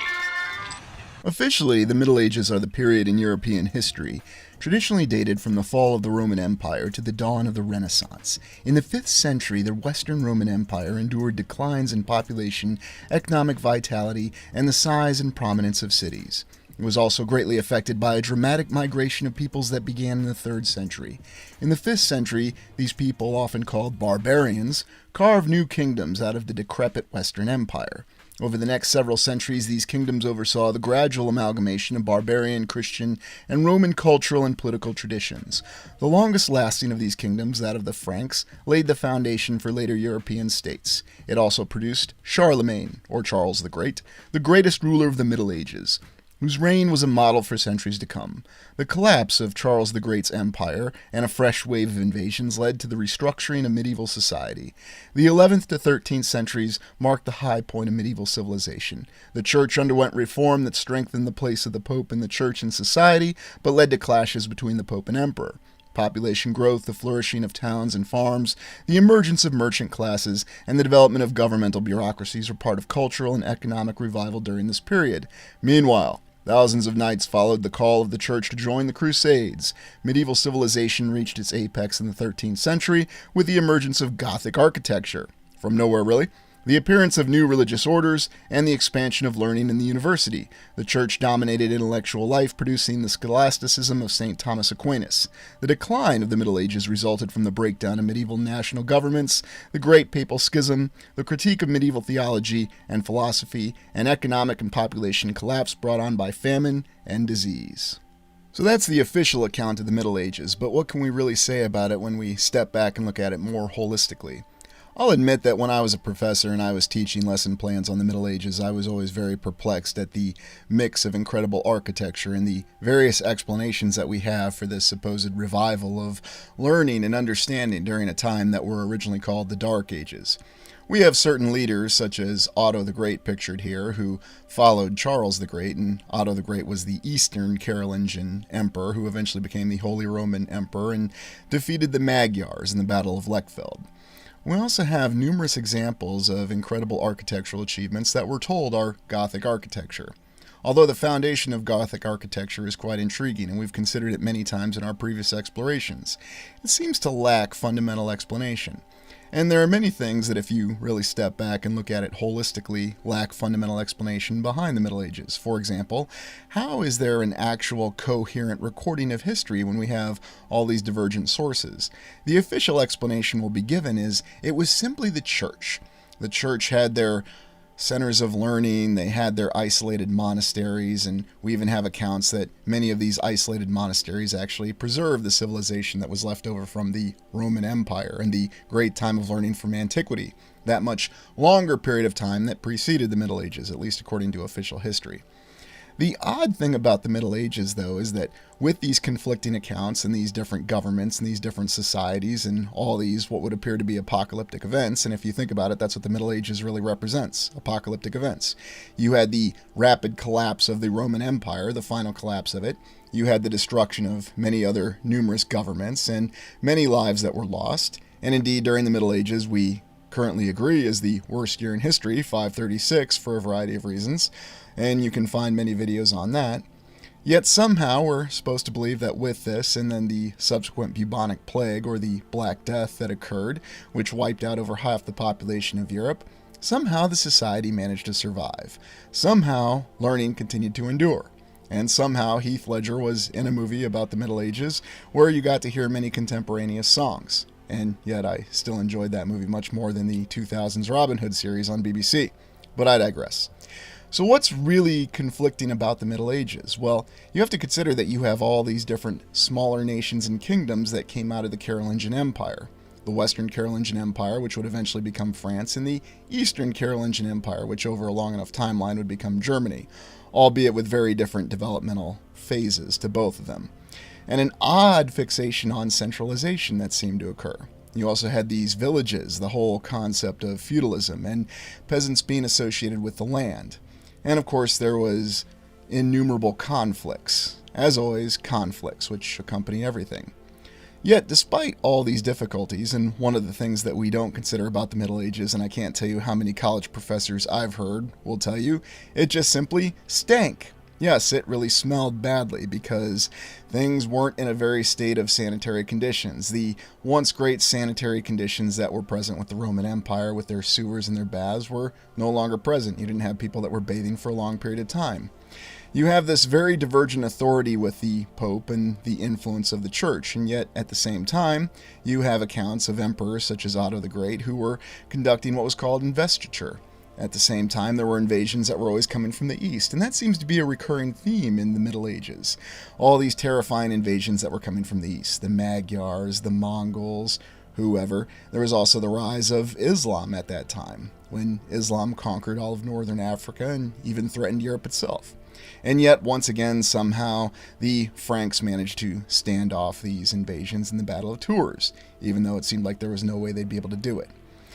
So these are just all the official accounts that we have of the Middle Ages, and if you actually try to question anything, things become problematic. Here's an example. The author of Le Morte d'Arthur, or the Arthurian Tales, Thomas Malory. We don't even know the historicity behind him. They can't identify him. You see television shows such as Robin Hood from the 2000s, where you're almost expecting Robin Hood to whip out a cell phone to call Marion. If you haven't figured it out, I wasn't exactly a fan of this show. And then, of course, you go all the way back to the beginning of the Middle Ages with the depictions of Byzantium and the supposed rise of civilization. Here, you have Emperor Justinian pictured, and to his left is the great General Belisarius. Now, could it be possible that these individuals, whether we're talking about Belisarius or Otto, actually reflected real historical individuals? Where did the Middle Ages actually fall in our understanding of our alternative history timeline? Because we believe that a reset occurred from 1750 to 1850, according to our current 5 eras timeline. And yet at the same time, we have this very well-developed history of the Middle Ages, even though if you actually think about it and analyze it objectively, it should be very conflicted. In other words, it should be very difficult to figure out exactly what happened. Because if every single kingdom was keeping its own historical account, then shouldn't it conflict with the other kingdoms? And then you have this problem of the Florence Cathedral in what is today Florence, Italy, which today still has the largest stone or brick constructed dome. It's funny to me that they say it's all brick. In the world, yes, in the world, there is nothing that exceeds this wonderful architectural achievement. And it should be noted that this was not completed during the Renaissance. This was done during the tail end of the Middle Ages. And yet they try to tell us that this dome was what started the Renaissance for reasons unknown. And yet at the same time, we can find many other conflicting accounts of the actual history of the Middle Ages. But we have to look a little bit more closely at what remains, in addition to the buildings, to understand what was really going on. And I think that involves looking at the art of the Middle Ages. What do we have here? A couple of knights dueling and then a couple of horses hugging each other? There's a lot of bizarre artistic impressions from the Middle Ages, and of course the first question we have to ask, as these are just images, did these images really originate from the Middle Ages? Because they give us a variety of conflicting accounts, and it's very odd when we're told that the church had a lot of power, even with the schisms, and of course we also have conflicts in that. For example, we're supposed to understand and accept that the Albigensians, the Gnostics in southern France, were completely crushed and destroyed by the Catholic Church. But yet at the same time, Lutheranism managed to rise and develop on its own because, for whatever reason, its beliefs were more palatable, and the Catholic Church couldn't put them down for whatever reason. In many of these works of art, though, you have strange things, hybrid creatures, odd chimeras depicted in many different ways. And it gives you the account that there's something else going on. Of course, we'll simply be told that this was merely the wild imagination at the time of a scared population. But who was really doing artwork like that at the time? Random chroniclers? Random people who were just trying to survive at the time? The interesting thing is when you look at the other civilizations that were around across the land at the same time, you also have this odd series of accounts where there appears to be this overall theme of apocalyptic doom and destruction that wasn't just afflicting Europe, but the rest of the land as well. There seemed to be odd changes within the land and the very nature of the land. There also seemed to be a variety of threats. And yet to this day we have many conflicting accounts with the Middle Ages, such as the depiction of dragons. Now, of course, this would just simply be seen as a fantasy element or the wild imaginations of the people at the time. Again, imaginations of people who were very suppressed and were told that they had to believe a very specific way, and if they didn't believe a very specific way, then they were killed. It was rather simple. And we're told about the various manners in which the church had in enforcing its will and its desire for people to believe. You either believed or you died. And yet at the same time, there were people who were allowed to think differently. There were the rise of alternative religions, and this all did occur in the official account. And again, this wasn't just in Europe. There were schisms in the other major religions of the world at that time. So what to really make of it? it's really just difficult to ascertain exactly what's going on because we do not have a reliable historical account. And I think that's one of the hardest things for us to truly grasp. And a lot of people have to have something to grasp as a reliable historical account. They need to have the actual history. And this is where you find the difficulty in understanding history, because there's a concept in history called historical revisionism. And I've lampooned it a couple times in the past because it oftentimes feels like you're just being picked up by your feet, swung around the room, and then dropped off at a different place, and you're not exactly sure what to make of things. And yet, this is exactly how the mainstream regards the history. For example, are these images that you're looking at right now, are these actual works of art from the Middle Ages, or are these works of art that were produced subsequent to the Middle Ages? Because the odd thing is, a lot of people often thought that the Middle Ages would go all the way up to the 1700s. It was just a perception that people had. And yet at the same time, you do see a great variance in the works of art, the scope and the imagination. Now, oftentimes the explanation will be, well, this was just the Renaissance. There were many polymaths that were suddenly born out of nowhere, and they decided to start studying the forbidden texts of Greco-Roman history and looking into their society or the writings of antiquity. Which, if you ever watch the film or read the book The Name of the Rose, you'll see that those works were considered forbidden because they represented a time of civilization before the civilizing facets of Christ and all the prophets that subsequently succeeded him. It's really odd, though, when you consider some of the other aspects of the Middle Ages, because they want you to believe that they had a very definitive system of learning, that there was an explanation for how they were able to construct these incredible cathedrals of this wondrous Gothic architectural style. What's going on here is this lady taking her giant Komodo dragon for a walk, and it ate somebody, and the local guards had to kill it. You have many strange depictions, though, in artwork of the Middle Ages, and some of my earlier explorations involved looking at them and analyzing them. And yet you see a vast variety of creatures and odd demi-humans that are depicted in many of these works of art. What do these represent? Are these what the people really saw at the time, or is there something else going on? You even have many depictions of great epic battles of men against snails. Not exactly sure what was going on. Did we have a great snail invasion, or did that represent something else? And I'm not being facetious at all. These are the kind of things that you'll see in many of these supposed works of art that supposedly originated from what we think of as the Middle Ages. So you take it all in totality. You look at the official history that we have of the Middle Ages. You have all these portents of apocalyptic doom, especially with the bubonic plague, which reduced the population of Europe by 50%. And do not ask how the society managed to survive that. Don't consider it. It just happened, and you're just supposed to take it without even asking any questions.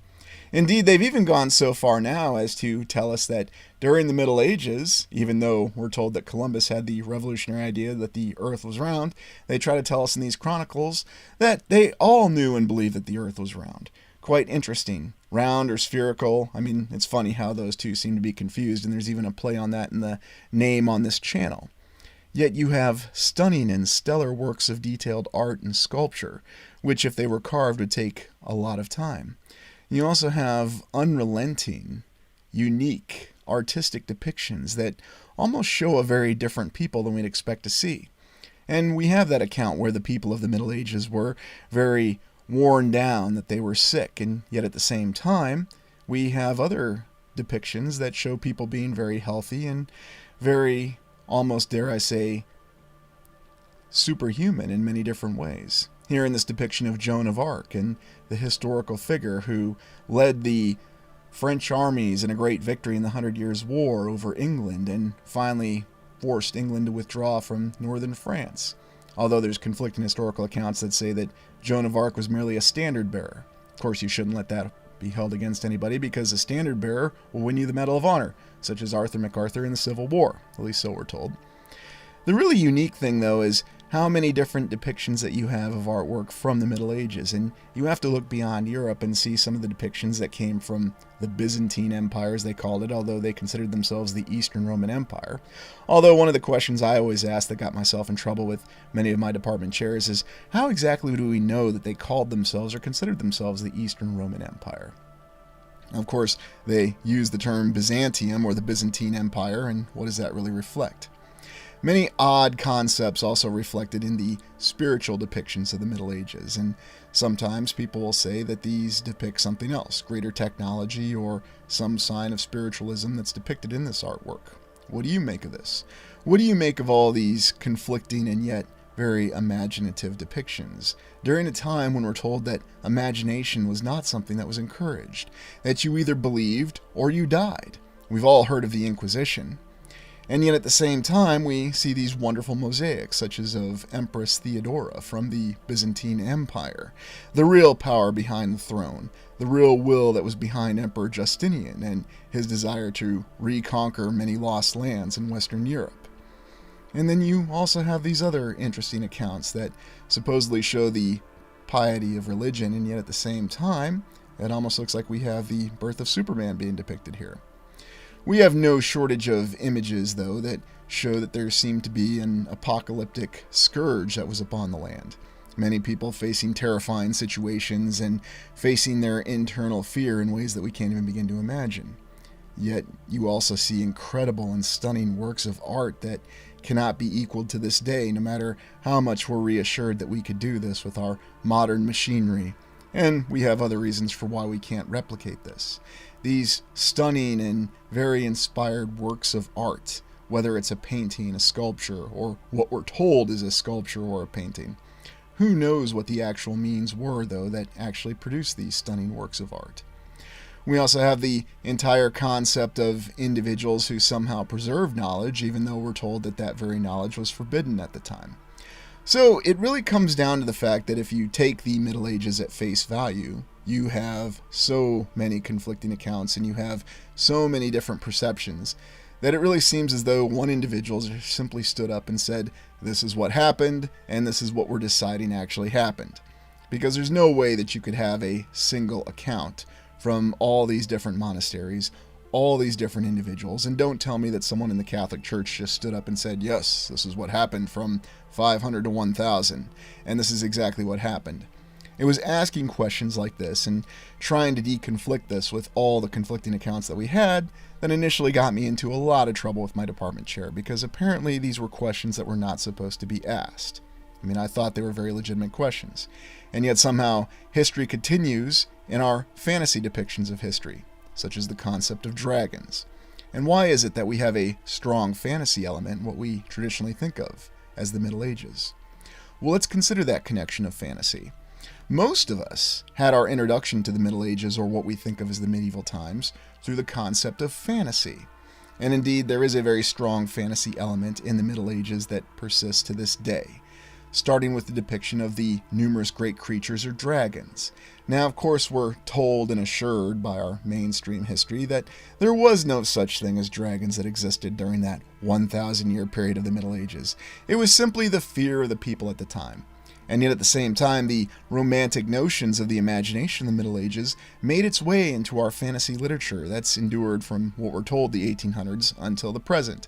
Whether you're looking at the Game of Thrones franchise, the Lord of the Rings universe, or many, many others, He-Man, Conan the Barbarian, there's too many to list, that have the actual existence and some of the nuances of the Middle Ages, such as knights fighting dragons, or knights fighting each other, or warriors or barbarians fighting each other, or some sort of civilization that existed at the time. And yet there are fantasy elements that existed in it. The presence of dragons, the presence of magic. And yet that's explained, again, by the mainstream account by telling us that there was an obsession with alchemy at the time. And it was merely the existence of alchemists and the misinterpretation or understanding of their purpose and role in society that we began to see them as what we'll think of as wizards in this fantasy world. And yet at the same time, I always find it fascinating that in these fantasy worlds you see stunning examples of architecture. And oftentimes, the stunning examples of architecture barely match or do not match what we have in reality. Many of the castles that still stand to this day, or Florence Cathedral, which you can go visit, and you can see exactly the examples of what the people were able to achieve in reality that still stand to this day. Again, if we take the mainstream account at face value. Yet all these accounts and all these legends and artistic depictions of dragons, whether it's in our current fantasy literature or whether we're actually looking at works of art that supposedly originated from the Middle Ages. And the whole concept of just having a pretty fantasy castle that's on a ridgeline or in an isolated, beautiful area. But yet at the same time, we're told that that's not the reality. The people lived in squalid conditions. The peasants were essentially in a post-apocalyptic state. So what's reality? Was there really a time where there could have actually been dragons and these wondrous kingdoms that existed, where we had strange creatures that roamed the land? Is that really what was being depicted in these works of art from the Middle Ages? So many different questions, and yet oftentimes we're just simply dismissed when we ask these questions, and we're told that these were a frightened people. These were people who had a very short lifespan, and there were only three classes of society in the Middle Ages. There were the knights, there were those who prayed, the clergy, and there were the peasants. And those were the three main classes of society, and 98% of the people were the peasants. So who exactly was enacting their imagination then in the Middle Ages to come up with these fantasy concepts and all these works of art that somehow endure to this day and inspired the modern fantasy literature that we still have? Game of Thrones is probably the most well-known and current contemporary example, and it's a show that's still continuing to this day. And perhaps one day the author will finish the books, but he has no commitment to do so. But you can find in what we're told are authentic works of art from the Middle Ages the depiction of all these fantastical creatures that there's no shortage of, whether it's a dragon or whether it's some sort of strange, bizarre hybrid or chimera creature, a mixture of human beings with animals. So many different strange accounts and so many odd aspects of the Middle Ages that seems to have inspired, oddly enough, our modern depictions of it. I mean, if you think about the very essential roles that dragons play in the Lord of the Rings franchise and the Game of Thrones or A Song of Ice and Fire franchise, dragons are essential to both of them. Now, granted, their application and use varies quite a bit, but why are they such a prominent creature? And why do we have such a powerful depiction that somehow came about in our mainstream current fantasy literature? Was this inspired by works of art in the Middle Ages? For example, the whole concept of the wizards and wizards such as Gandalf that appear in Lord of the Rings. Are they merely the representations of alchemists? Was Gandalf simply the modern-day Merlin from an author that we can't actually pinpoint existed? There's a lot of debate about who Thomas Malory was. Was he really some English knight who was a prisoner? Or was he someone else entirely? Or did he even exist? These are the kind of questions that you have to ask.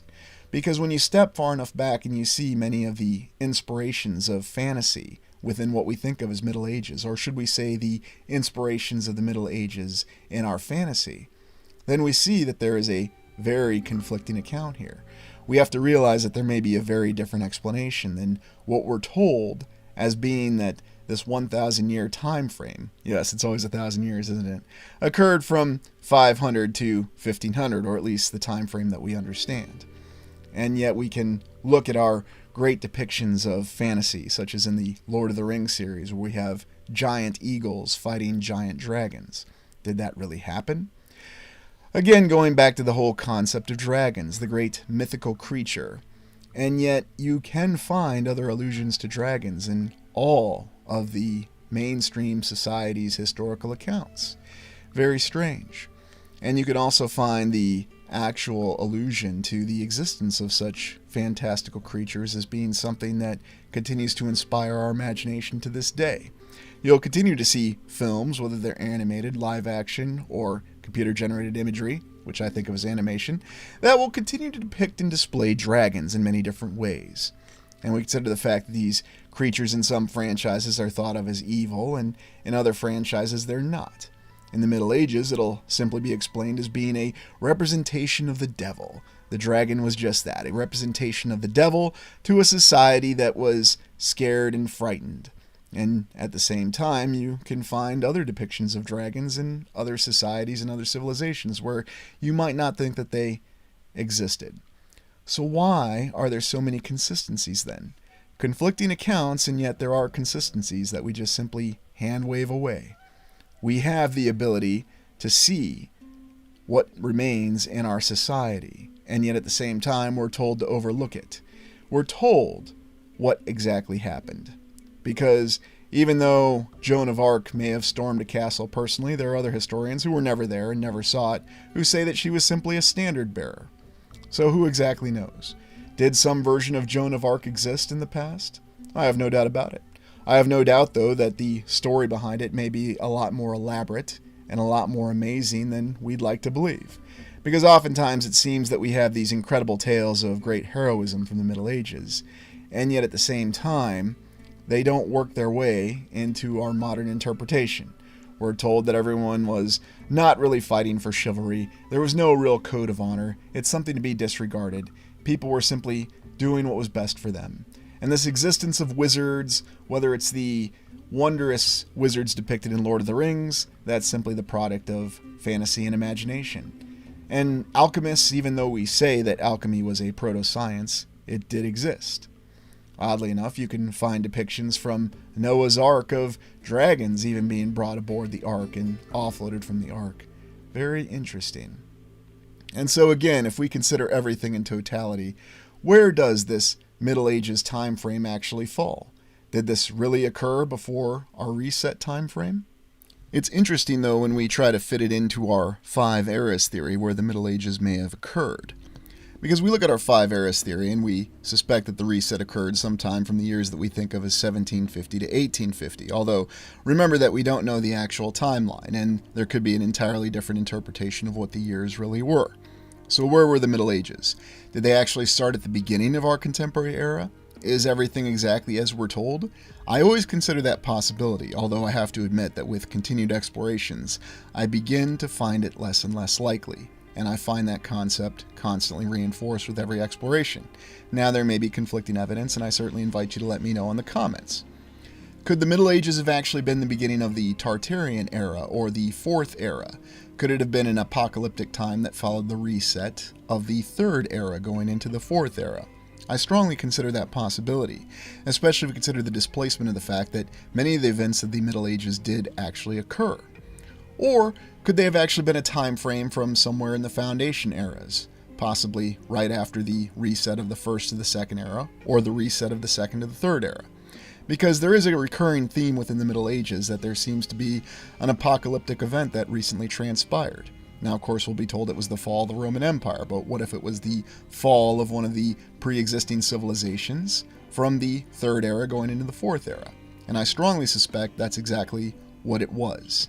The Middle Ages were the beginning of the 4th era, and that's why it's very confusing. It's a displaced time frame. So it did really happen. And we consider where it was in the 4th era. We have our 3 phases of the 4th era: the inception and rise, the ascendancy and height, and the decline and the fall. We're going to be looking at the final decline and fall soon. But we consider that in our current theory, in this channel, that the Middle Ages was actually the start of the 4th era. It was that very difficult time that followed the apocalypse, or the fall, of the 3rd era civilization. And it was the attempts by what elements survived of that civilization to bring about a new civilization. Again, we see the pattern in the cycles. Now again, this is just a theory. It could be completely incorrect. And yet we're also going to explore the concept of how what we think of as the Middle Ages managed to inspire our current fantasy literature, because we simply can't ignore that. We have many fantasy franchises that endure to this day that seem to indicate a very different origin, such as the stories of Conan the Barbarian, and we're going to explore that as well, trying to find explanations and examples and looking at the many different examples within the fundamental plots and the world building of many of these fantasy lands that we have, or A Song of Ice and Fire. Yes, there are many connections within both of these franchises that can be drawn to what may have actually transpired, whether we're going off with our 5 eras theory or our multiple realities theory. It just depends on what we want to look at. But there are far too many examples to simply ignore that these are just simply the products of imagination, because there seems to be an odd connection between what we're told really happened, and yet at the same time events that we're told are simply the product of imagination. How exactly would one know if we're just looking at written accounts? What was real and what was imagination? That's a question that oftentimes is dismissed by many people who are uncomfortable with considering the notion. But what are your thoughts? I invite you to tell me in the comments, and what do you think of these theories? Well, thank you for joining me. Please like, comment, and subscribe. I'd love to stay, but